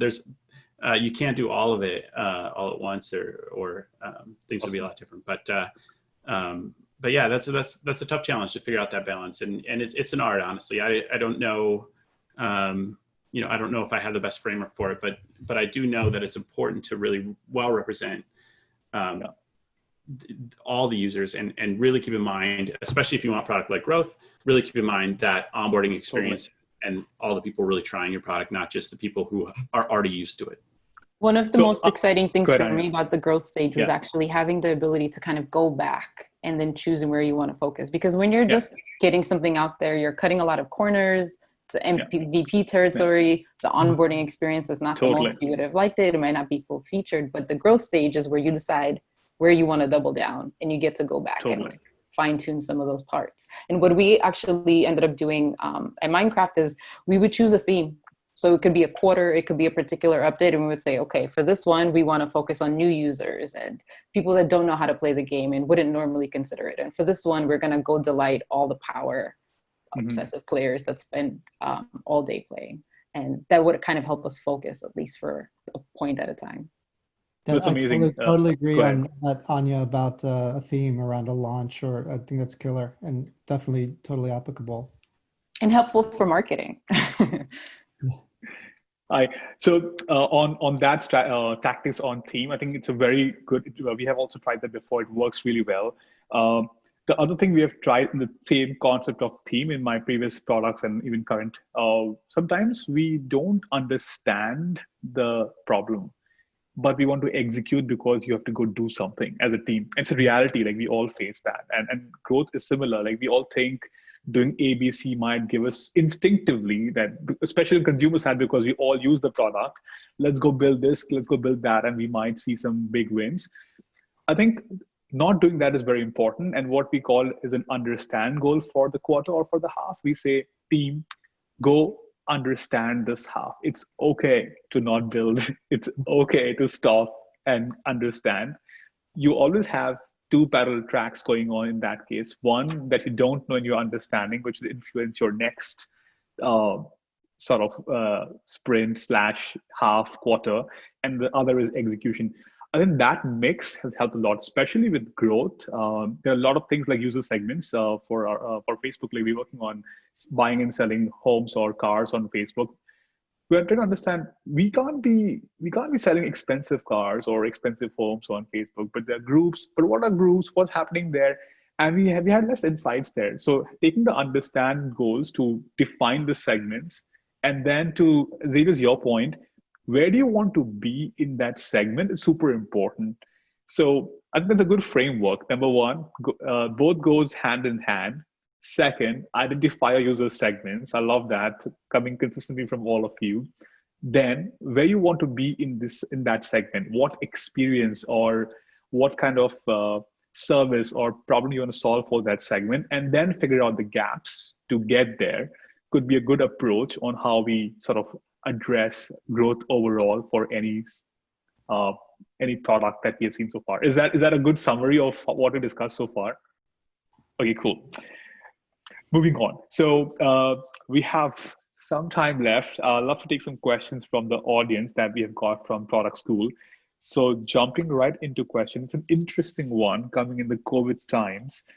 When selling a physical consumer product online, how does one go about a product-led growth approach? I would call it, how would one goes about growing their product? That's how I think about it. So you have a physical consumer product and you want to sell it online. How would you go about that? In terms of strategy, yeah. Who wants to take that? I have no idea how to sell a physical product. So I would make it photogenic so it gets shared and viral on Instagram or something like that. Something people really want to, that'd be the viral loop of that product. I don't know. Yeah. Mm-hmm. Yeah, I mean, I could be a little cheeky and say you need great search and discovery, but laughing aside, I would say, yeah, finding the right channels where you think you have expansion opportunities with that particular product. Yeah, whether it's a social media play, whether it's an e-commerce play, whether it's another type of channel for getting the word out on your product and making it easy to buy. I guess, yeah, in any case, reducing friction, I think, is key, regardless of the channel that you're leveraging. Yeah, I don't have as much experience in terms of selling physical products. The like two anecdotes I could make. Yeah. It's something that I've struggled with in terms of leadership and being open to trying new things, both at Minecraft and at Spotify, actually, is thinking about, do you bring the users, your customers, to you, or do you go where the customers are? And I think this is a really big problem when it comes to selling online for physical products. So for Minecraft, for example, our margins were much better if people came and bought the game from our websites versus selling it through Amazon or other marketplaces, etc. And similarly for Spotify with the Apple App Store, for example. I think this has become a physical and digital problem. And my answer is, I think you need to be open to trying, especially if, you know, you've been hit with the pandemic, you weren't prepared, perhaps your online sales channels weren't the best, and you find yourself, you know, between a rock and a hard place. You need to recognize where your strengths and your competencies are. Especially, I'm big on core competencies where you want to continue investing and focusing. So maybe you might open yourself up to trying other channels, learning from those channels, really learning more about those types of customers that come in through those channels, and then figuring out and reevaluating how you want to double down on that. I like that. I would rather also sell our framework that we all came up with today, which is, let's go understand who are your users. So define your user segments, which is very similar to what you just said, Anya. Go where your users are. So that's number one. Second is, what do you want to do, where you want to be? If you're figuring out where exactly you want to be in the next couple of months would be important to figure out which investment goes where. So for instance, if you're a furniture store seller, you want to sell 10 furniture online, you don't have to set up a big store. You might just be well off running small ad hoc campaigns on Facebook or Google to get some people in and to make the conversion just through a phone call. So I think, again, defining the user segments, understanding their needs and where you want to, how can you solve their problems, basically find the gap, and then figuring out the channel which will help you solve that gap or bring those people into the product will definitely help in this current time and also in future. So that's how I think traditionally companies have done in the past, who have moved from offline to online. Okay, moving on to the next question, and I think we have time for this one, the last one. It's an interesting one. So what is the best way to do marketing, to do the first launch of a product? So they think of it as when you all started, I mean, Dave and Xavier as well, like you guys have seen journeys of all the products, and same with Anya. What do you recommend people start with as the first marketing launch? I can maybe take a quick stab at that. And I'll caveat this by saying that I've never worked at a company that was launching a pure product from scratch. I've always come in where there was something established, but within those companies, we have launched net new products along the way. One element I think is important, and again, this is from a B2B lens, is like thought leadership. So if you're thinking about, for example, in our world, we do a lot of things around voice or natural language understanding. And those are kind of a little slightly more emerging technologies in the marketplace. And so one key element is really generating a lot of thought leadership and spending time with customers who are really passionate about the topic. So that's one thing I think is important, to start to formulate what's going to be the broader message that will then resonate, which is, that's one pointer that I found in terms of kind of an emerging product area. Anya, Dave, do you want to go? Dave, go ahead. Yeah, so I would say we just launched in March. It was like we've been working a year and a half on our visual sequel, and we launched it. We bought a whole bunch of banners and booths, and we bought lunch for everyone at the SaaStr conference. But this was right when the pandemic came out. We actually launched on the day the pandemic was announced. So all of our kind of like in-person conference launch plans went to the wayside. But what worked is I wrote a really great story about how and why we built what we built. And it was a really great narrative, digging into the considerations a bit and the challenges and even my emotions going through it. At one point, I'd kind of I felt like I had disproven the mission that I've spent so much of my life on, that like business users won't be able to work with and write queries. And that was many months into it. And so I shared that. And so writing a story about it, I think is important. Put yourself in it, put the journey in it, and let people come along with that. Especially your first version of the product won't be perfect. And so asking people, but telling them where you want to go and asking them to come along for the ride, they'll be a lot more forgiving. They'll be a lot more excited about it. I also like to take I think I live here in San Francisco near Napa County. I sometimes when I really want to look at good marketing, I go up to do some wine tastings, and the people there just, everybody's got the same bottle, different label on it, tastes a little bit different.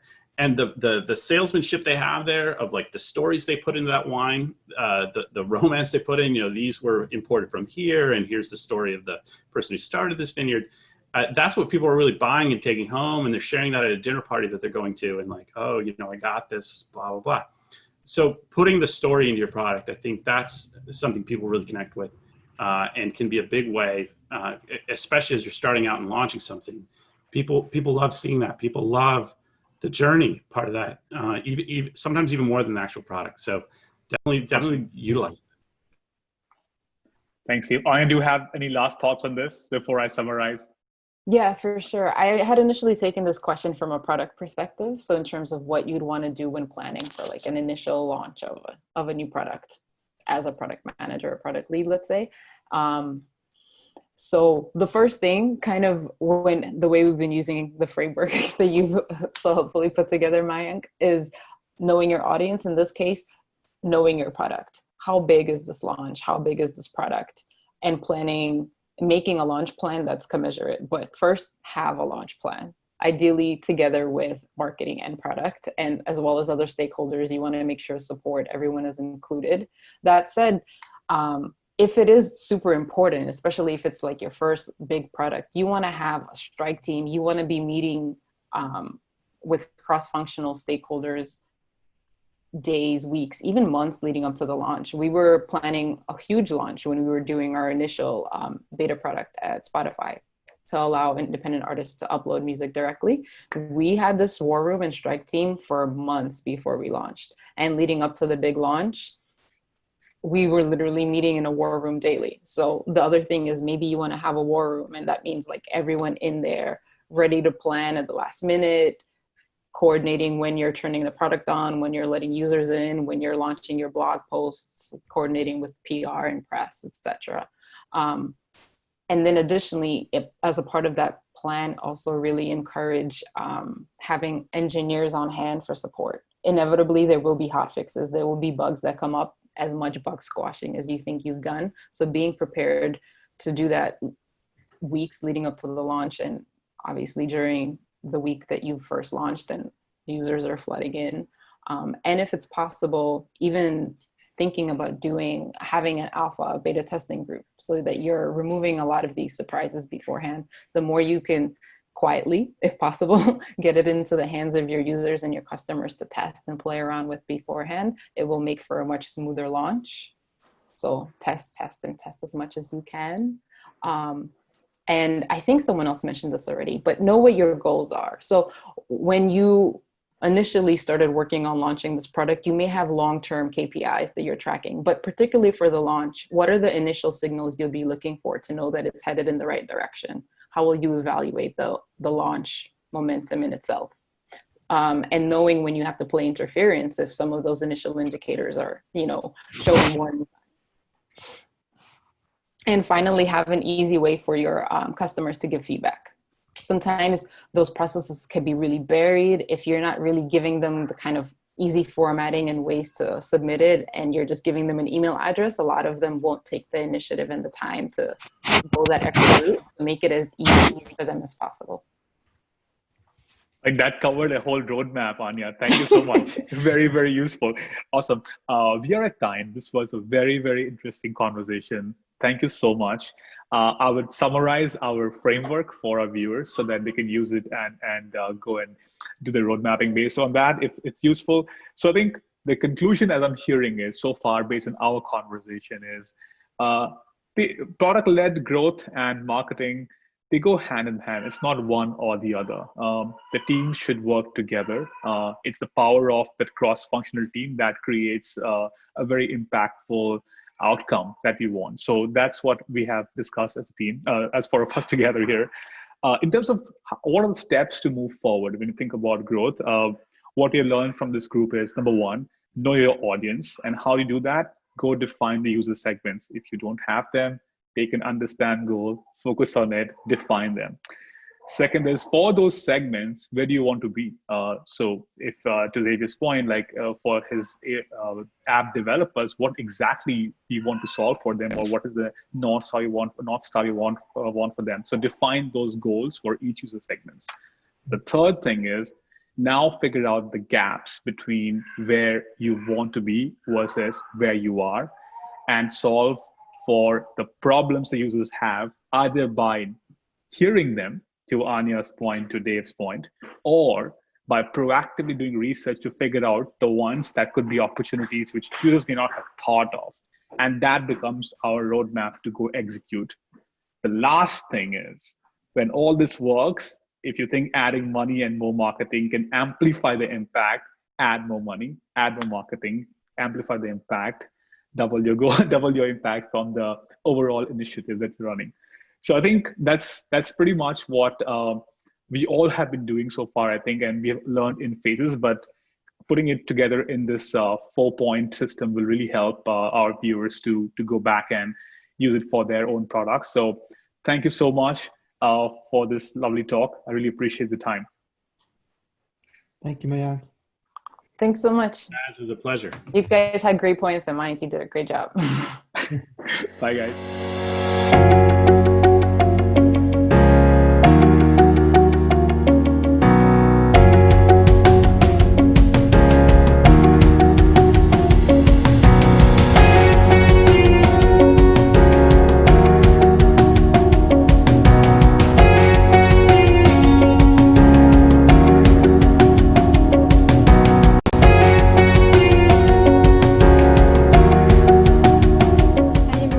Welcome to this online edition of ProductCon. My name is Mylène Darnis, and I'm a product manager at Heap. And today we'll be talking about data that sparks joy.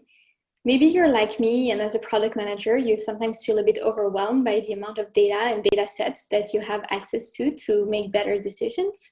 And so we'll be talking about how to make sure that you know which data set to use when, and also how to take good care of your data set so that it sparks joy and it really helps you make better business decisions. And so I'll start with a quick introduction, and then we'll do it in a very Marie Kondo fashion. For those of you who are not too familiar with her methods, she often recommends to take all your clothes, all your items, and put them in one place, for instance, on your bed, to really understand and get a sense of everything that you own. And then you start like deciding what you want to keep, what you want to discard, what you want to give maybe. And so we'll do something a bit similar here. We'll start by looking at all the data sets, or at least the main ones that you might be encountering as a product manager, and understanding for each one basically what are their strengths and maybe their weaknesses. And then we'll discuss about what to keep, what to discard, how to keep building good habits to basically have a data set that always sparks joy. So let's get right to it. And before I start, I wanted to give a few words about me. So I started as a data analyst at a startup, and then I transitioned to a data engineering role. And then I moved to product management, but I've product managed internal data tools. At Uber, I was product managing the A/B testing platform, and now like a product analytics tool at Heap. So you can definitely see the conducting line here. There's a lot of data involved. And it's been great, like basically seeing how companies of different sizes have been using data to make better decisions and have been scaling their data processes. And very often I've seen data like really being used to help the business, to help like the individuals make better decisions. But sometimes it wasn't such the case. And so there's this quote I like that says, if you torture the data long enough, it will confess. I think unfortunately this is true. Like if you're not using the data in the right way, you might actually get to the wrong conclusions, or you might just like not being as data informed as you thought you were being. So this is what we're going to try to prevent here by understanding like what are the different data sets you have access to and how to use them appropriately. And to get started with this inventory I was telling you about, I'll introduce you this kind of framework that I'll be using. These are the criteria that we'll use to evaluate the strengths and the weaknesses of the data sets that we're encountering as product managers. The first one is ease of access, how easy it is to get access to this data set without having to buy many different people, for instance. The second one is completeness. So basically, when you look at a few points on your data set, how good are they at predicting the behavior of more individuals? Sometimes like you have data sets that are very biased towards certain population, and sometimes you have complete data set that actually represent your entire population. The third one is going to be understandability. So this is basically to say if you're not a data scientist or if you don't have a heavy stats background, how easy it is to understand like the content of this data set. The fourth one is going to be accuracy. So when you look at specific data points, how accurate, how precise are they? And finally, we'll also look at reliability. So basically how good is this data set at performing consistently well. And so let's get to it. So you'll see like you might feel this way now because I've been talking about this framework and like a lot of data sets, but it will all become a bit more crisp once we get to the individual data sets. And we'll start with survey data. So survey data is the data you get once you send a survey to a portion of your users or all your users. Things about like an upcoming feature, for instance, or a recently released one, or just more in general, like satisfaction survey, for instance. The strength of this data set is that it tends to be very understandable because you're the one asking the question, and so it's very easy to interpret its results. But it can also be its weaknesses when it comes to reliability or accuracy, because the survey data will be only as good as the questions that you're asking. And so we'll talk a little bit about that in the second part, like how to make sure that you're asking the right questions. After the survey data, you have the behavioral data. So I'm obviously biased here because behavioral data is what Heap provides, like the company I work for. And it's basically how are users interacting with your products, with your website or with your app? Where are they clicking? What are they viewing? What forms they're completing, for instance. Ease of access can be very high, especially if you use a tool like ours, where we give you like a full picture of like the entire data set retroactively. But on the flip side, sometimes it can be a bit hard to understand, especially if you have a lot of events flowing into your system. And so it can create a lot of noise. And so similarly, we'll talk about how to reduce that noise and to make sure you have a lean data set that you can easily understand. The other one I want to talk to you about is A/B testing data. So this is basically the results of the A/B tests that you run as a product manager. A/B tests tend to be very good scientifically, so very reliable, very accurate.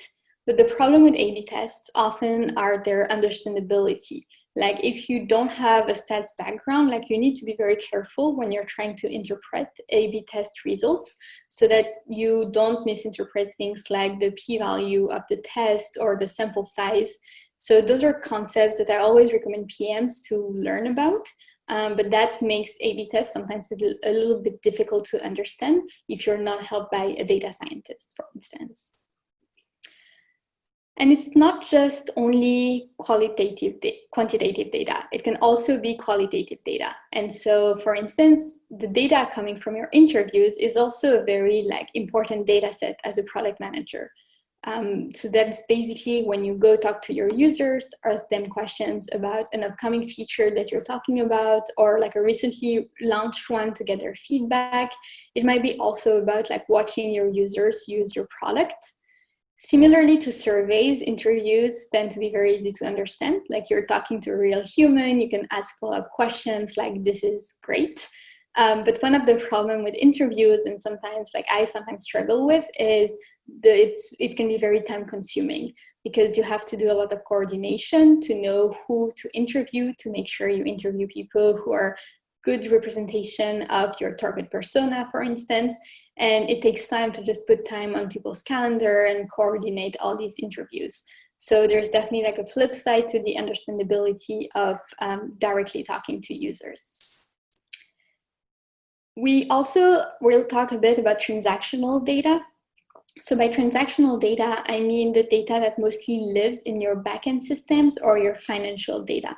So for instance, if you're a B2B company and you have an option to go from a free plan to a paid plan, you will be tracking the moment where people are entering their credit card information to go from free to paid. And very often this data is very reliable and accurate and complete because you need all these data points to be in your systems in order to basically run your business. If this data is not complete, you probably have bigger problems than just how to read your data. But the problem with transactional data sometimes can be is the accessibility, the ease of access of this data. What I've seen at several companies is that this data is often in the backend systems or in a separate financial system, for instance.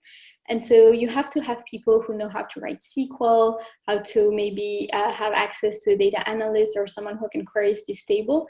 It's not always the case. It's great when this transactional data is available to all people, but more often than not, I've seen certain barrier to entry to get access to this data. And finally, there's performance data.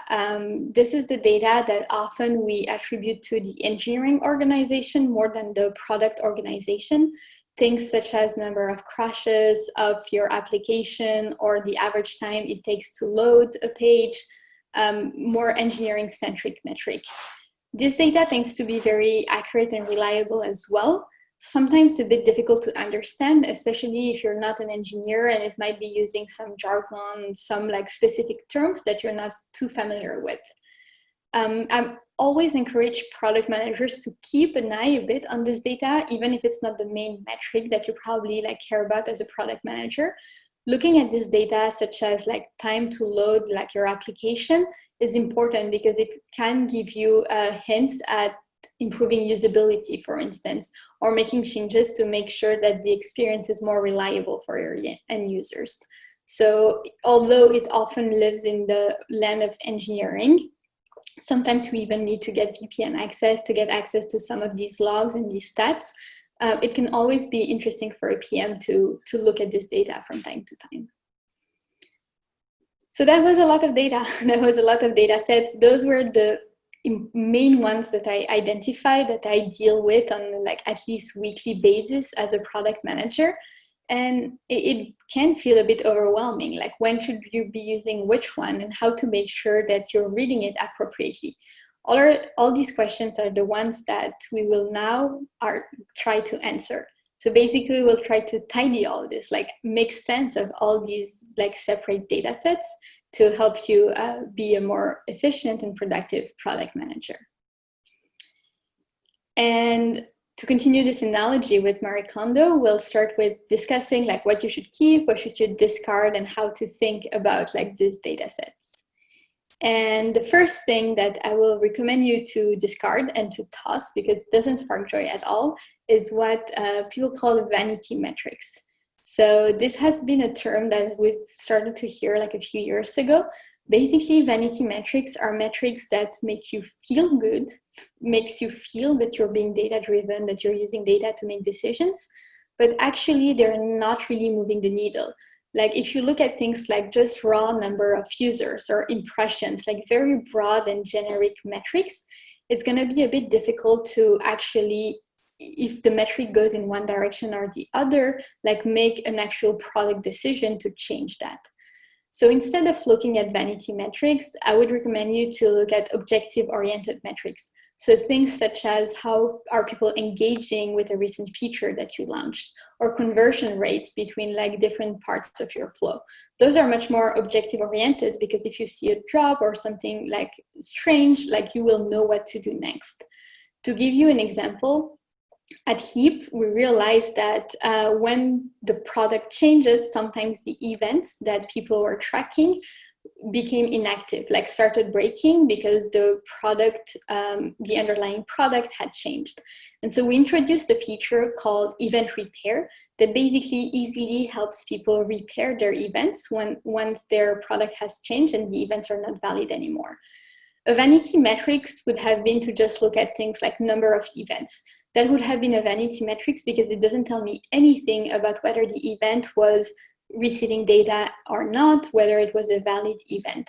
But instead, if I look at things such as engagement with the event repair feature, so how often people have been repairing event, now I really understand like if my feature is doing what it should be doing.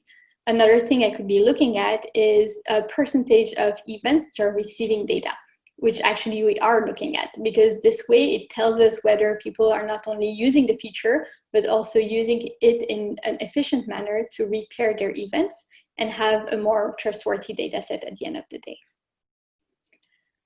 Another metric or kind of metrics that you should toss are outliers. So outliers can be very, it can be very dangerous because it can completely skew like your interpretation of a data set. So to give you a simplistic example, let's say, for instance, that you're a social network company and your users can invite other users. And you look at the average number of invites being sent, and you see 50 as a number. And so that seems super high. You're like, oh, this is awesome. There are a lot of users that are helping me, that are like, my product is viral and people are inviting their friends, and this is great. But if you look closely at your data sets, you see that actually the vast majority of users have been maybe sending something between 0 and 5 invites, and you have one user who mass emailed all their contact list and sent like 500 invites, for instance. So yes, your average is 50, but actually like it's not representative at all of all your user base. And so before you make conclusions on your data set, removing these outliers can be super important. This was a simplistic example, like this is something you probably would have caught, but more often than not, like outliers can be a bit sneaky and hard to identify. Another option is to look at other things than just averages. Like for instance, you could be looking at the median. So for the example I just gave you, the mean or average was very high, but the median probably was something between 2 and 3 invites sent per user. So in that case, looking at the median was probably more leverage than just looking at the average. Another thing that I would encourage you to do is on a semi-regularly basis, kind of audit your data set and to understand which events are not being used anymore and which ones are just not receiving data anymore, and discard these. This is a screenshot for a feature we recently introduced at HEAP, which is basically letting you know which events were not receiving data, were not being used, so that you can proactively clean those and keep a lean set of metrics. Because it's very likely that, for instance, if a metric is not being used anymore, it was a vanity metric, or it was a metric related to a feature that is not relevant to your business anymore. Maybe you changed course a little bit, like you have a new direction, or maybe you even pivoted. And so it's important to continuously like keep track of these metrics so that you're not looking at a dashboard that, yes, it's still receiving data and showing you some data, but it's not linked to the value of your business anymore. Now that you have like tossed the metrics that don't spark joy and you know which ones to keep, one thing that I always like to encourage people to do is have some sort of organization system for their data set. So the screenshot you see here is a screenshot from Uber's data book. I'm proud to have contributed to this data book while I was at Uber. It was a centralized repository where you could get a lot of information about the tables and the data sets that are available to you as a data scientist or as a product manager. Of course, this is a pretty sophisticated version of it that like a large company like Uber can build. But you can also do something much more lightweight, like it can be a wiki internally, like a Notion page. It can be very simple, but the important thing is that you document like the tables and the data sets that are available to the people in your company. And you also explain some caveats, like for instance, there's a column name that might be hard to interpret because in the product, the name of that feature or that column has changed, but not in the backend database. So these are the kind of small details that tend to be tribal knowledge at company, but it's awesome when they're documented. It really helps like a new product manager, for instance, joining to really get up and running and knowing when to use which data set. Another good thing to put in that system might be like how often is a table refreshed. Some data sets are refreshed every day, other every week, some even more often than that. And so explaining that in your table can really help like make the best decisions. And lastly, a thing that I always recommend people to put in their data dictionaries are things such as ownership. So to understand like if the data set breaks, if there's an issue with the data, who should I go to? Like who is responsible for fixing this data? More often than not, like data sets become orphans and with no one really maintaining them. This happens, this is fine, but should be documented so that no important decision is made based on an orphan data set that might not be up to date or accurate anymore. Another tip and something that we're introducing in HEAP also as a product and that I'm super excited about is having consistent naming across your events, across your definitions and your metrics. It's very difficult to navigate complex data sets or large data sets when names are a bit all over the place. some of them with upper cases, others with lower cases, some of them starting with what this is and which product it relates to, and others with which product it relates to and what the action is.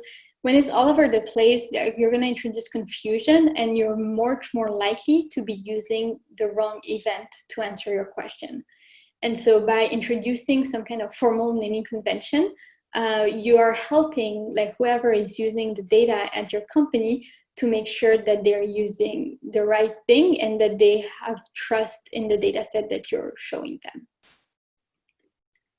So we talked about tossing the metrics that don't really spark joy anymore, and we talked about having a good organizational system. Now the last thing that's remaining is, now that you have like a space that's a bit more tidy and understandable, is building a good routine so that it remains this way and you continue to like have access to good and trustworthy data points. There are a few things here, like there's definitely a lot of literature around like common data science pitfalls or things to pay attention to. A few that I wanted to highlight is that when you look at your data set, like ask yourselves that kind of questions.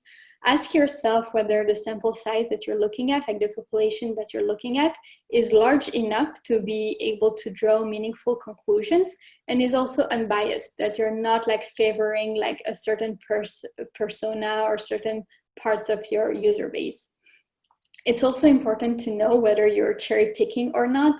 It sounds a bit obvious, but at the end of the day, we're all humans, and it's kind of natural to cherry pick, like to select the data points that help support your hypothesis, and to also, without sometimes doing it on purpose, of course, to discard the data points that are not supporting your hypothesis. So being aware that this is something that can happen and making sure you maybe share your data set with other people in your team so that you can also get their read on it might help reducing the risk of cherry picking your data set. And also having some like basic understanding of things like confidence intervals, margins of errors, especially for instance, when you analyze the results of an A/B test, understanding like what might be the rate of false positives in your test. Like all these things are things that are great to do and easy to do when you have access to a data scientist in-house, but that's not always the case. And I think those are good things to build as a PM, good skills to build as a PM to be more confident in the results that you're showing to the rest of your organization.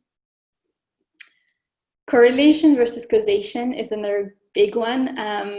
There are a lot of examples of people thinking that two things that are correlated are, there's actually a causality effect, that one is causing the other. Again, that's something that can be human. It can be hard to to always be careful not doing that. The best tip I can give to avoid that pitfall is to rely on things like A/B tests, because A/B tests are at the end of the day the best way to get a sense of whether something is causing a certain effect and it's not just correlated. Like we saw, it's always not the most obvious thing to do. It can be hard to interpret if you don't have a data scientist in your company. So even without being able to do that, it's important to remember that correlation does not always imply causation. And finally, like also learn how to ask good questions. This is something I've been fortunate to learn via mentors when I started as a product manager, is whenever you're like sending surveys or you're interviewing your users, make sure you ask good questions, like ask questions, for instance, that are open-ended versus closed-ended to get like as much feedback as you can on what you're trying to understand. Also make sure your questions are neutral and are not leading your interviewees in one direction or the other.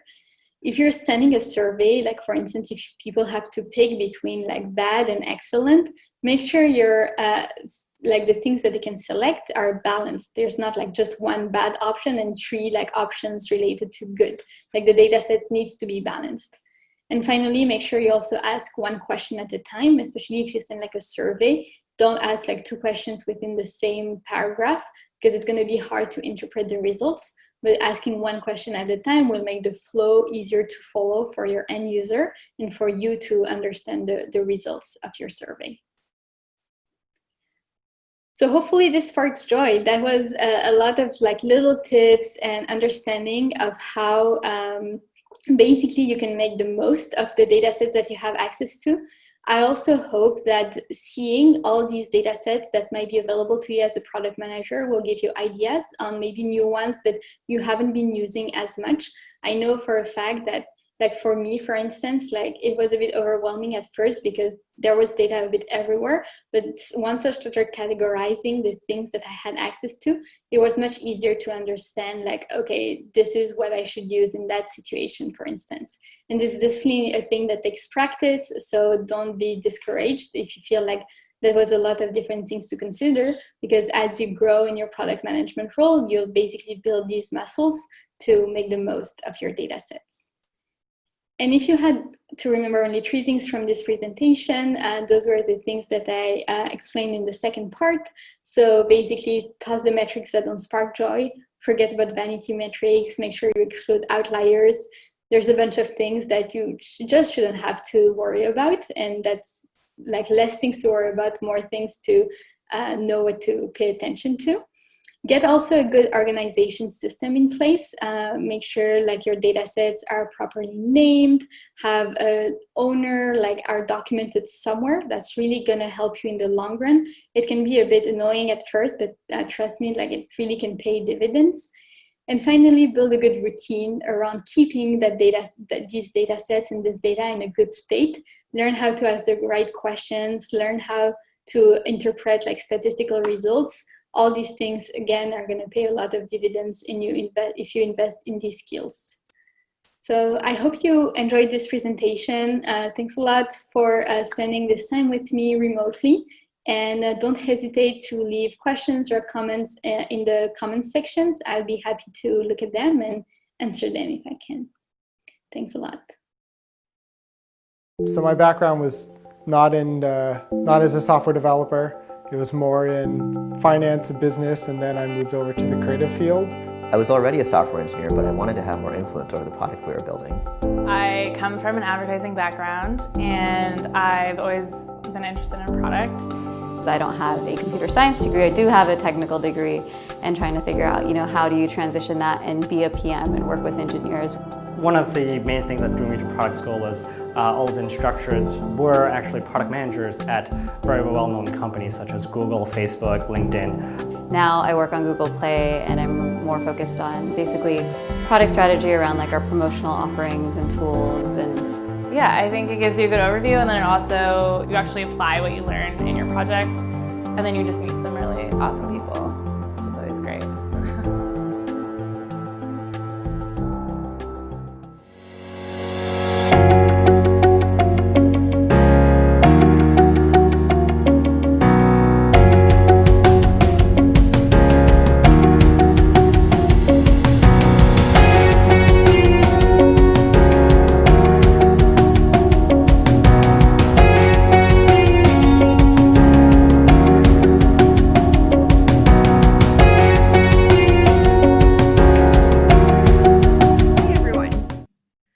My name is Alexandra Whitaker.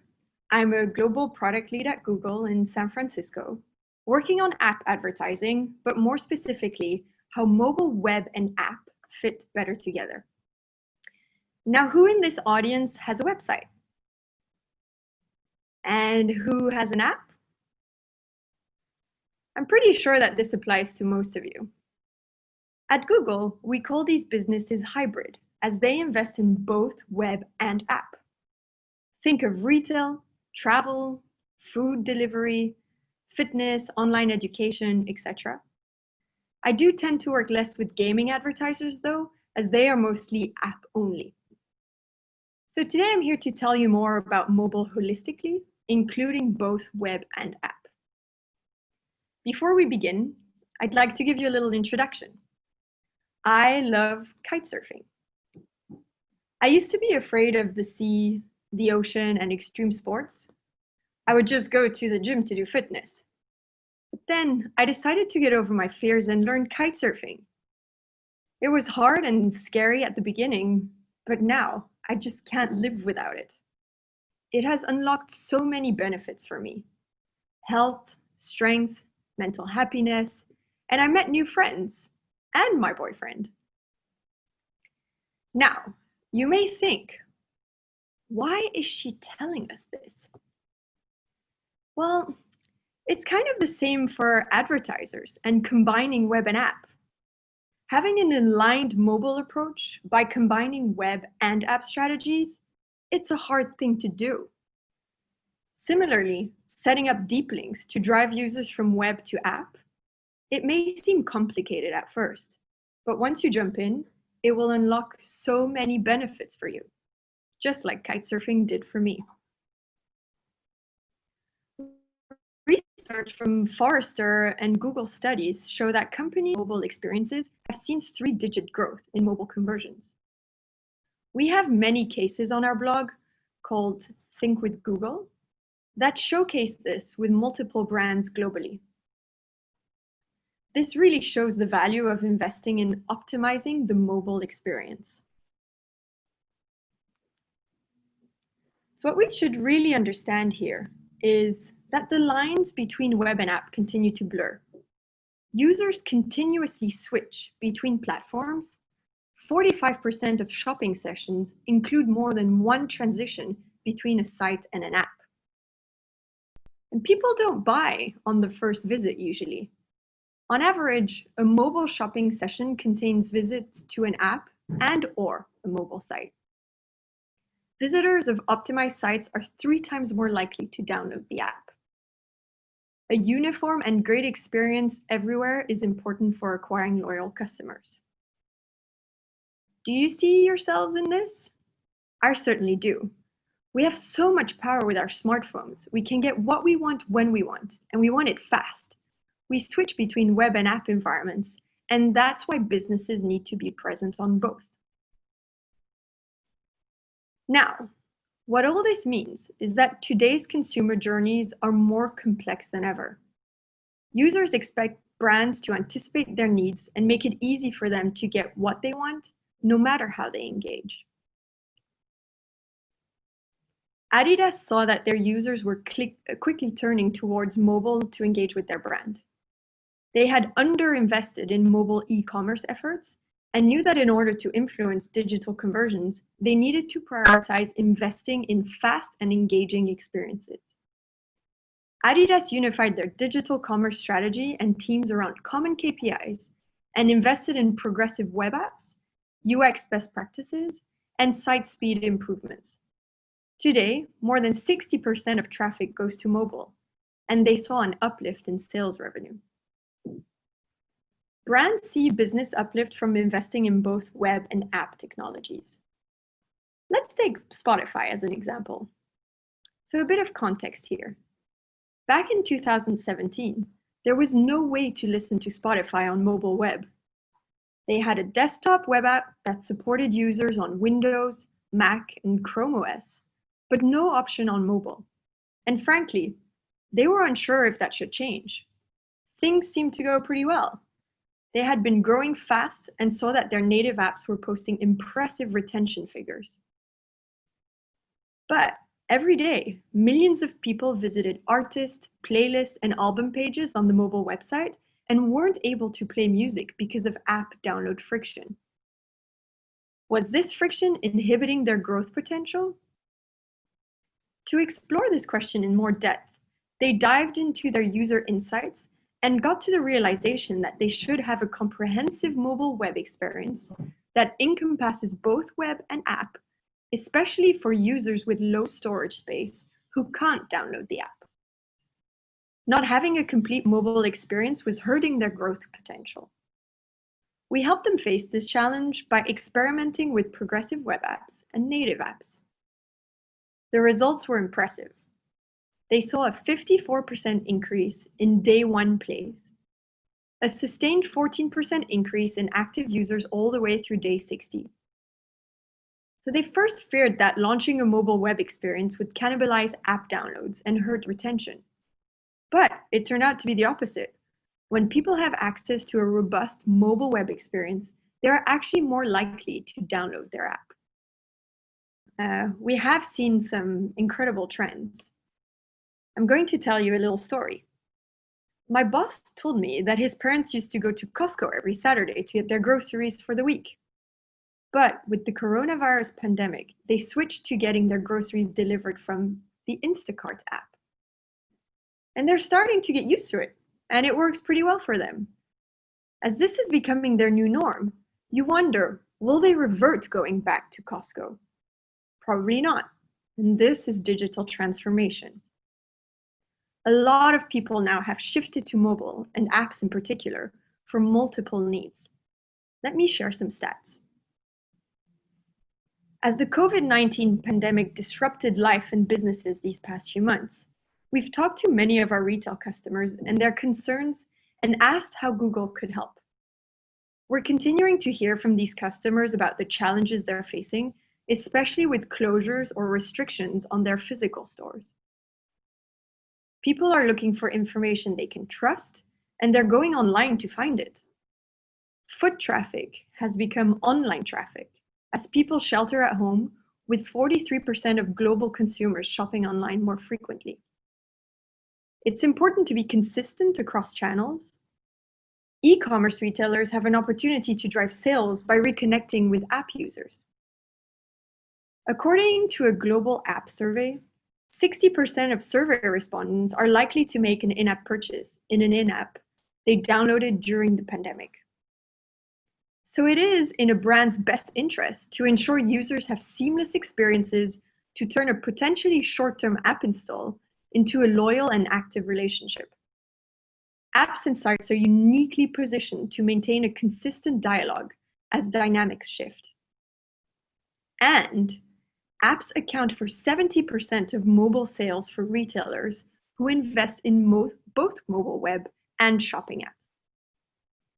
Now more than ever, people are turning to apps to stay healthy, productive, connected, and informed. In fact, worldwide, average weekly time spent in apps grew 20% year over year in Q1 2020, suggesting apps are making a difference in how people navigate through this changing time.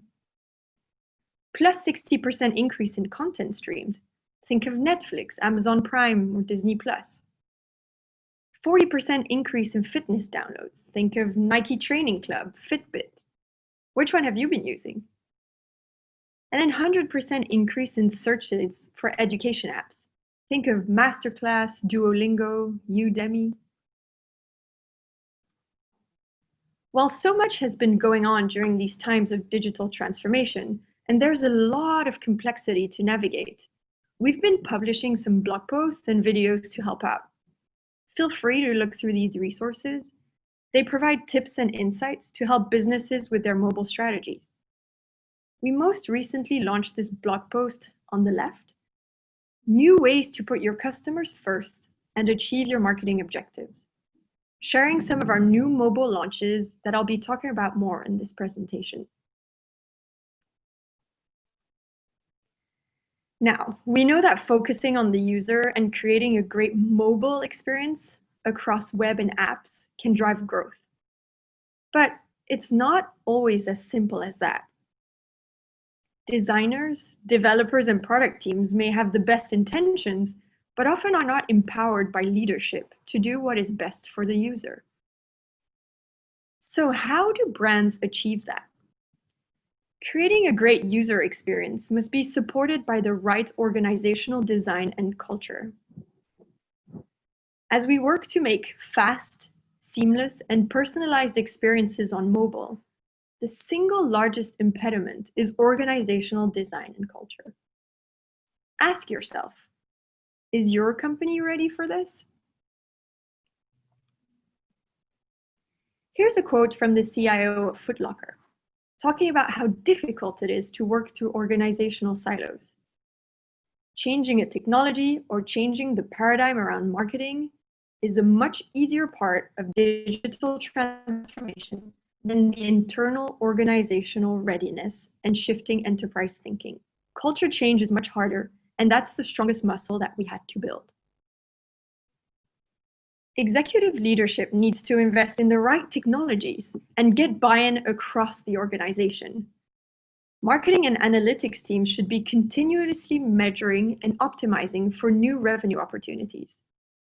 Developers need to be up to speed on the latest mobile development tools and techniques.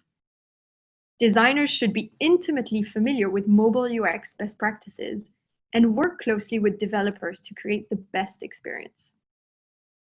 That, of course, comes with establishing specific mobile KPIs and constant monitoring to access optimal mobile performance. I'm now going to speak of my personal experience working on a product team. When you're a product manager, you tend to be very focused on the product, but you also have to be aware of how hard it is to sell your products through and get them implemented due to these organizational silos. This is one of the biggest challenges my team has been facing. We want to get our product out there, but we're faced with slow adoption due to organizational challenges, mostly on our advertiser side. I also recently had a meeting with Alex Austin, the CEO of Branch. They're also working on deep linking solutions, and he told me that this is their #1 challenge to drive adoption. It's hard to get to all the right people. Research from McKinsey & Company shows that user-first companies stay successful by incorporating the following ingredients. 1, analytical leadership, driving design with the same rigor as revenues and costs. 2, no silos, breaking down the walls between different design departments. 3, user-centric design in everyone's responsibility. And 4, development is de-risked by continuously listening, testing, and iterating with end users. And leadership is committed to making this happen right across the business. Let's take a quick pause. Does your business have these ingredients?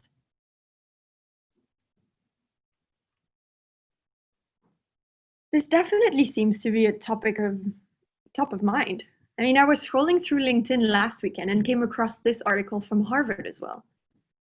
This article again highlights the complexity of breaking down organizational walls for more horizontal, cross-functional relationships. A quote in there from a senior partner in the leading consulting firm. You know you should swim farther to catch a bigger fish, but it is a lot easier to swim in your own pond and catch a bunch of small fish. However, it is proven that companies who have figured this out are seeing success from it, with employees performing better and gaining greater customer loyalty. We put together this playbook to help any organization that wants to transform its mobile presence to benefit the user. We outline principles from the realm of change management and tailor them to mobile programs. You can use these techniques, tactics, and tools to tackle a complete user experience overhaul. Feel free to read it and share with your teams by going to this URL here or searching the Mobile First Transformation Handbook. Moving on, you must be wondering, how does the product team at Google think about this, trying to encourage the combination of web and app while facing these challenges we spoke about? Or are you thinking about how this applies to the company you work at? Or do you face similar challenges in your role?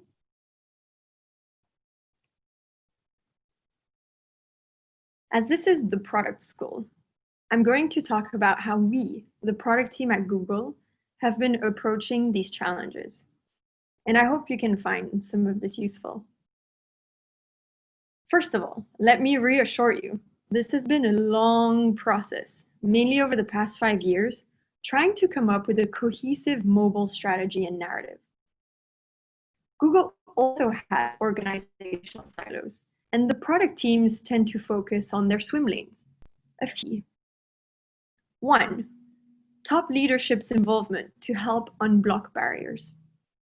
2, talking to many customers to really understand their needs to drive value and their main pain points on mobile.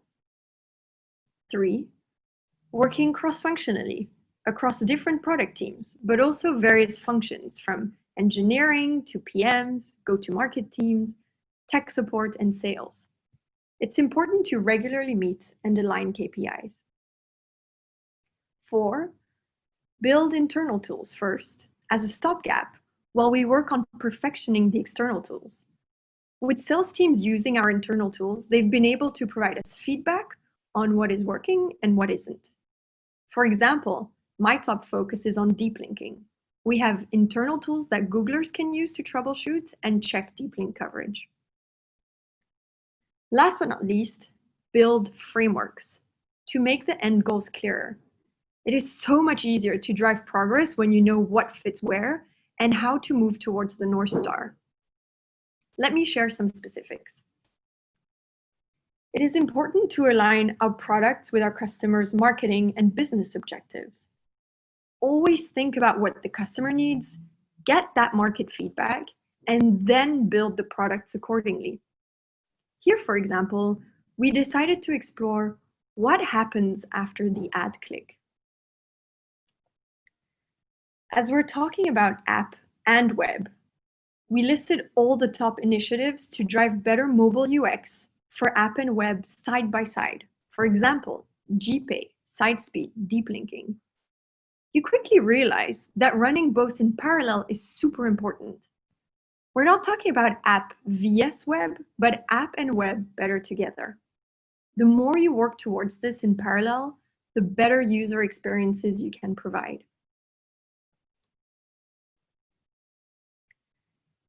Here's also some of the thinking we've been applying to our strategy. We came up with this app's maturity curve, as we understand that our customers are in different stages of the product lifecycle. The key questions we ask: do you have an app? Do you have enough installs? Do you have a measurement SDK in your app? Do you have deep links? Based on where customers are at, we have the relevant product and features for that stage. Once you have all of those, you've reached the most advanced stage of app maturity. And it really comes in that order. For instance, there's not much point investing in deep links if you don't have an app with a significant user base and an SDK to measure the app activity. We've seen that advertisers who reach the advanced stage are getting the most ROI from their app and marketing spend. It's just so important to invest in apps. As alluded before, it is essential to have frameworks. Like that, it's clearer to align on common goals and build the right products. As user journeys span across both mobile sites and apps, and it's important to give users a great experience on both. What exactly does that mean? Well, when users land on your site or app, first impressions matter. Get fast and stay fast. If you don't deliver what people want quickly, they will leave and find someone else that will. When they browse, make it seamless for users to navigate and complete key actions so you can convert more visitors into customers. When they return, deliver a personalized and relevant experience. And so the product team at Google has been building features that fit in these buckets: fast, seamless, and personalized. I'll give an example of each. Help people get what they want faster. We recently launched a revamped version of the Test My Site tool. As the stakes are high on mobile, if you don't give people what they want quickly, they'll take their business elsewhere. In fact, we recently found that for retail sites, improving your site load time by 0.1 second can help you improve conversion rates by 8%. Test My Site has been an important tool for helping diagnose site speed and providing custom tips on how to make it faster. We recently updated the tool to provide specific recommendations on how you can improve your mobile site beyond speed and deliver more personalized and seamless experiences. Then, that second bucket. Deliver more engaging and helpful ad experiences. Many marketers already use feeds in display, shopping, and local campaigns to quickly upload and showcase products in their ads. With more product images directly in your ad, consumers are able to easily and seamlessly find what they're shopping for. we're now working on rolling out feeds in app campaigns. Wish, an e-commerce company, used feeds to display diverse products from its marketplace. Wish also enabled deferred deep linking, which gave new app users a smoother onboarding experience, from app install straight to the item they saw in the ad. So here's a specific example on how this works. If a new user taps on a Wish ad for running shoes, she will be directed to her app store to install the Wish app. After installing and opening the app for the first time, she would automatically land on the running shoes product page to learn more and make a purchase. Since adopting feeds and deferred deep linking, Wish has seen a 105% increase in purchases from its app. Wish's head of growth marketing said, "These features have made our app more discoverable and appealing to customers." Finally, that third bucket I spoke about. Make it easier for your customers to take action. Loyal customers stick with brands that make it easy for them to get things done. For customers who already have your app installed, deep linking lets them get to the relevant page in the app without having to log in or re-enter information. Last year at Google Marketing Live, also known as GML, we announced app deep linking from search, display, and shopping ads. In the coming months, we'll be rolling out deep linking from YouTube, hotel, Gmail, and discovery ads. On average, deep linked ad experiences drive 2x the conversion rates. Let's say someone is watching a cooking video on YouTube and sees a discount for a 2-hour grocery delivery. Once she taps on the ad, she's taken directly to a page in the store's app to place an order. Rakuten Ishiba, a Japanese e-commerce company, found that enabling deep linking helped its loyal customers take action on ads directly in the brand's app, resulting in 4x mobile purchases and 3x conversions. Now about that, let's talk about this more. I'd like to spend the last section talking about deep linking, given the importance of it, yet the small adoption. Hope you're all still with me. What we should really understand here, in fact, is that the lines between web and app continue to blur. Users continuously switch between platforms. 45% of shopping sessions include more than one transition between a site and an app. And people usually don't buy on the first visit. On average, a mobile shopping session contains at least 6 visits between an app and a mobile site. If you have a mobile app, app deep linking is a great way to reduce friction when bringing app users back into your app. Users tapping links have one goal in mind: to get the content they want to see. Deep linking allows to take users who have your app installed to a link's specific content directly in your app, rather than the mobile website. And this provides such a better user experience. I mean, if you have the app on your device, that means you're probably familiar with the UX, it is sleek, and all your information is already in there. Your address, credit card details, and so on. And this allows for a much quicker and easier conversion process. In this example on this slide, the user who has the Auto app installed does a search on Google and sees a shopping ad for a leather jacket.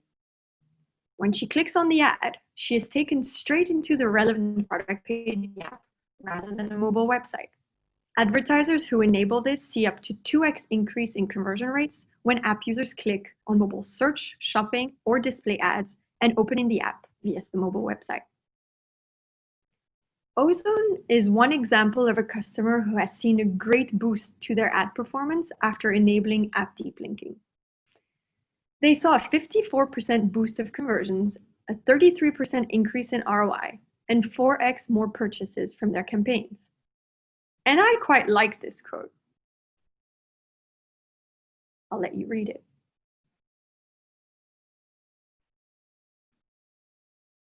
So how does this work? To ensure success, think of it as a set of features. It's not just about deep linking, but also tracking those app conversions and bidding to them. For deep linking, we support app links on Android and universal links on iOS. These are the industry standard. There are many different types of deep links in the ecosystem, like redirects, custom schemes, third-party links, but we support these two types only, mainly because it's the right thing to do for the user. But then, when you have deep links, but if you don't have app conversion tracking, that's a problem. We've seen advertisers drive users into the app, but then not capturing all that value. It is very important to set up app conversion tracking, either in GA for Firebase or your app attribution providers such as AppsFlyer or Adjust to ensure you properly measure your marketing activities. If not, we call this the leaky bucket. Finally, once you have the basic plumbing in place with deep linking and conversion tracking, the ultimate component is bidding to boost performance. By enabling smart bidding, Google's algorithms will bid higher to users who have the app installed on their device for better experiences. What's the benefit for the advertiser? Our data shows significant uplift for advertisers who have adopted these three components.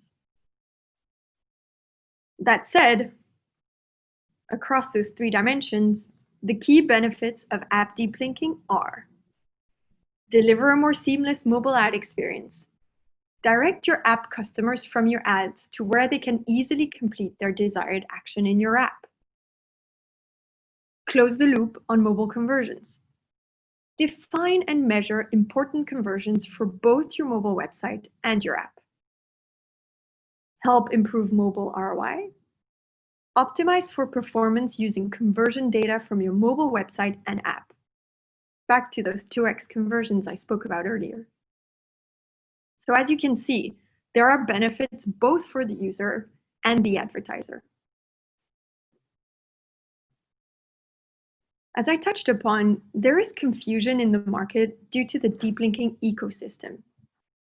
Here's a bit more about why we only support app links and universal links and no other types such as redirects.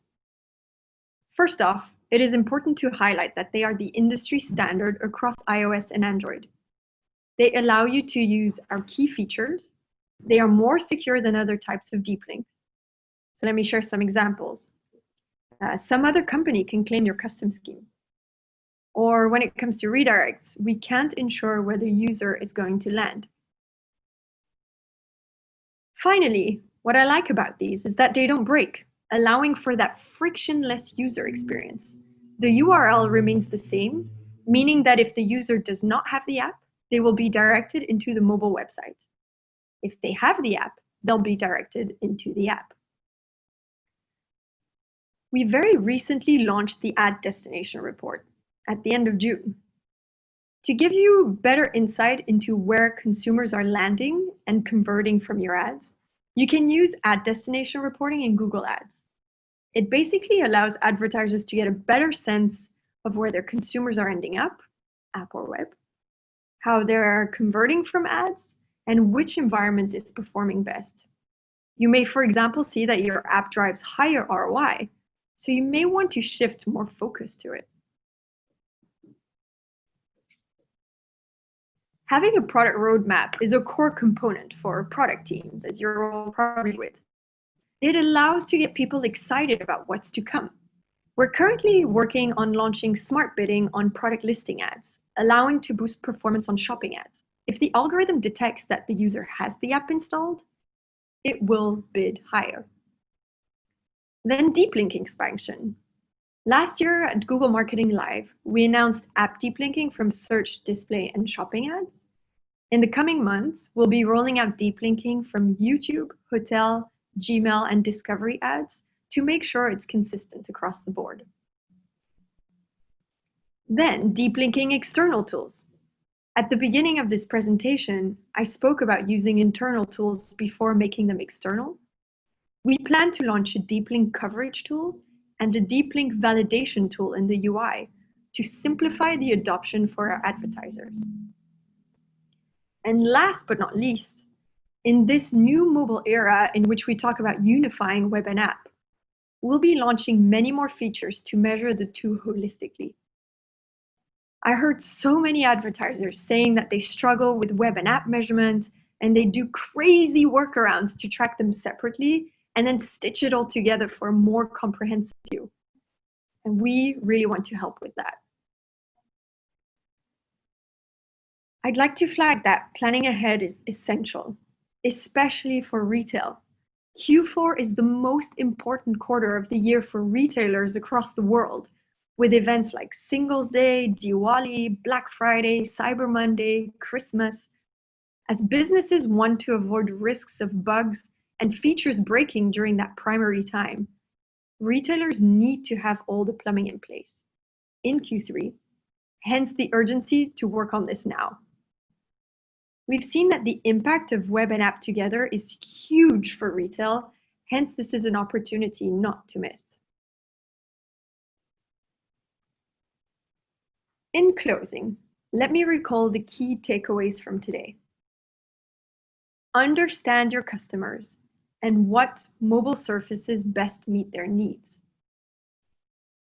In formulating your web and app strategy, understand your customers and how they transition across web and app. Be nimble and keep testing. Be willing to experiment and test where possible. Your app business can benefit from PWAs and vice versa, as we learned from the Spotify case study. Watch for trends in the marketplace. Imagine you're a hotel chain and you didn't see Airbnb coming. Or you're a taxi business and you didn't see app-based Uber coming. Be on the lookout how mobile technologies disrupt existing business models and giving tech-savvy companies a competitive edge. Plan ahead. For instance, get ready for that holiday season before it's too late. Break organizational silos. Break those walls to align your organization to your mobile ambitions. Last but not least, if you're interested in more content about this topic, feel free to check out these two YouTube Mobile on Air videos. My colleague Chimal talks about building a great experience across web and app, going more into the UX specifics. And my colleague Tamim talks about the business value of an app, specifically for hybrid advertisers. It was a pleasure being with you here today. I hope you could acquire some valuable insights. Speak soon and stay safe. Thank you. We made it! Thank you for being with us until the very end. And thank to all the speakers for their time and giving back to the community. It's been an incredible event full of learnings and inspiration. This event has been organized by Product School and supported by our wonderful sponsors HIP, Miro, Mixpanel, Pendo, Mural, Chartio, Waymo, Discovery, LogRocket, Algolia, and Revenera. Oh my god, I just can't believe it. I hope you had a good time, and if you want more, our next stop is going to be on September 10th. The event will be online as well and absolutely free, so tickets are available. Go to our website, productcon.com, and RSVP. And stay on the lookout for an email with recordings and the presentations of the talks that you just listened today. Thank you so much, and I hope to see you very soon. Bye-bye.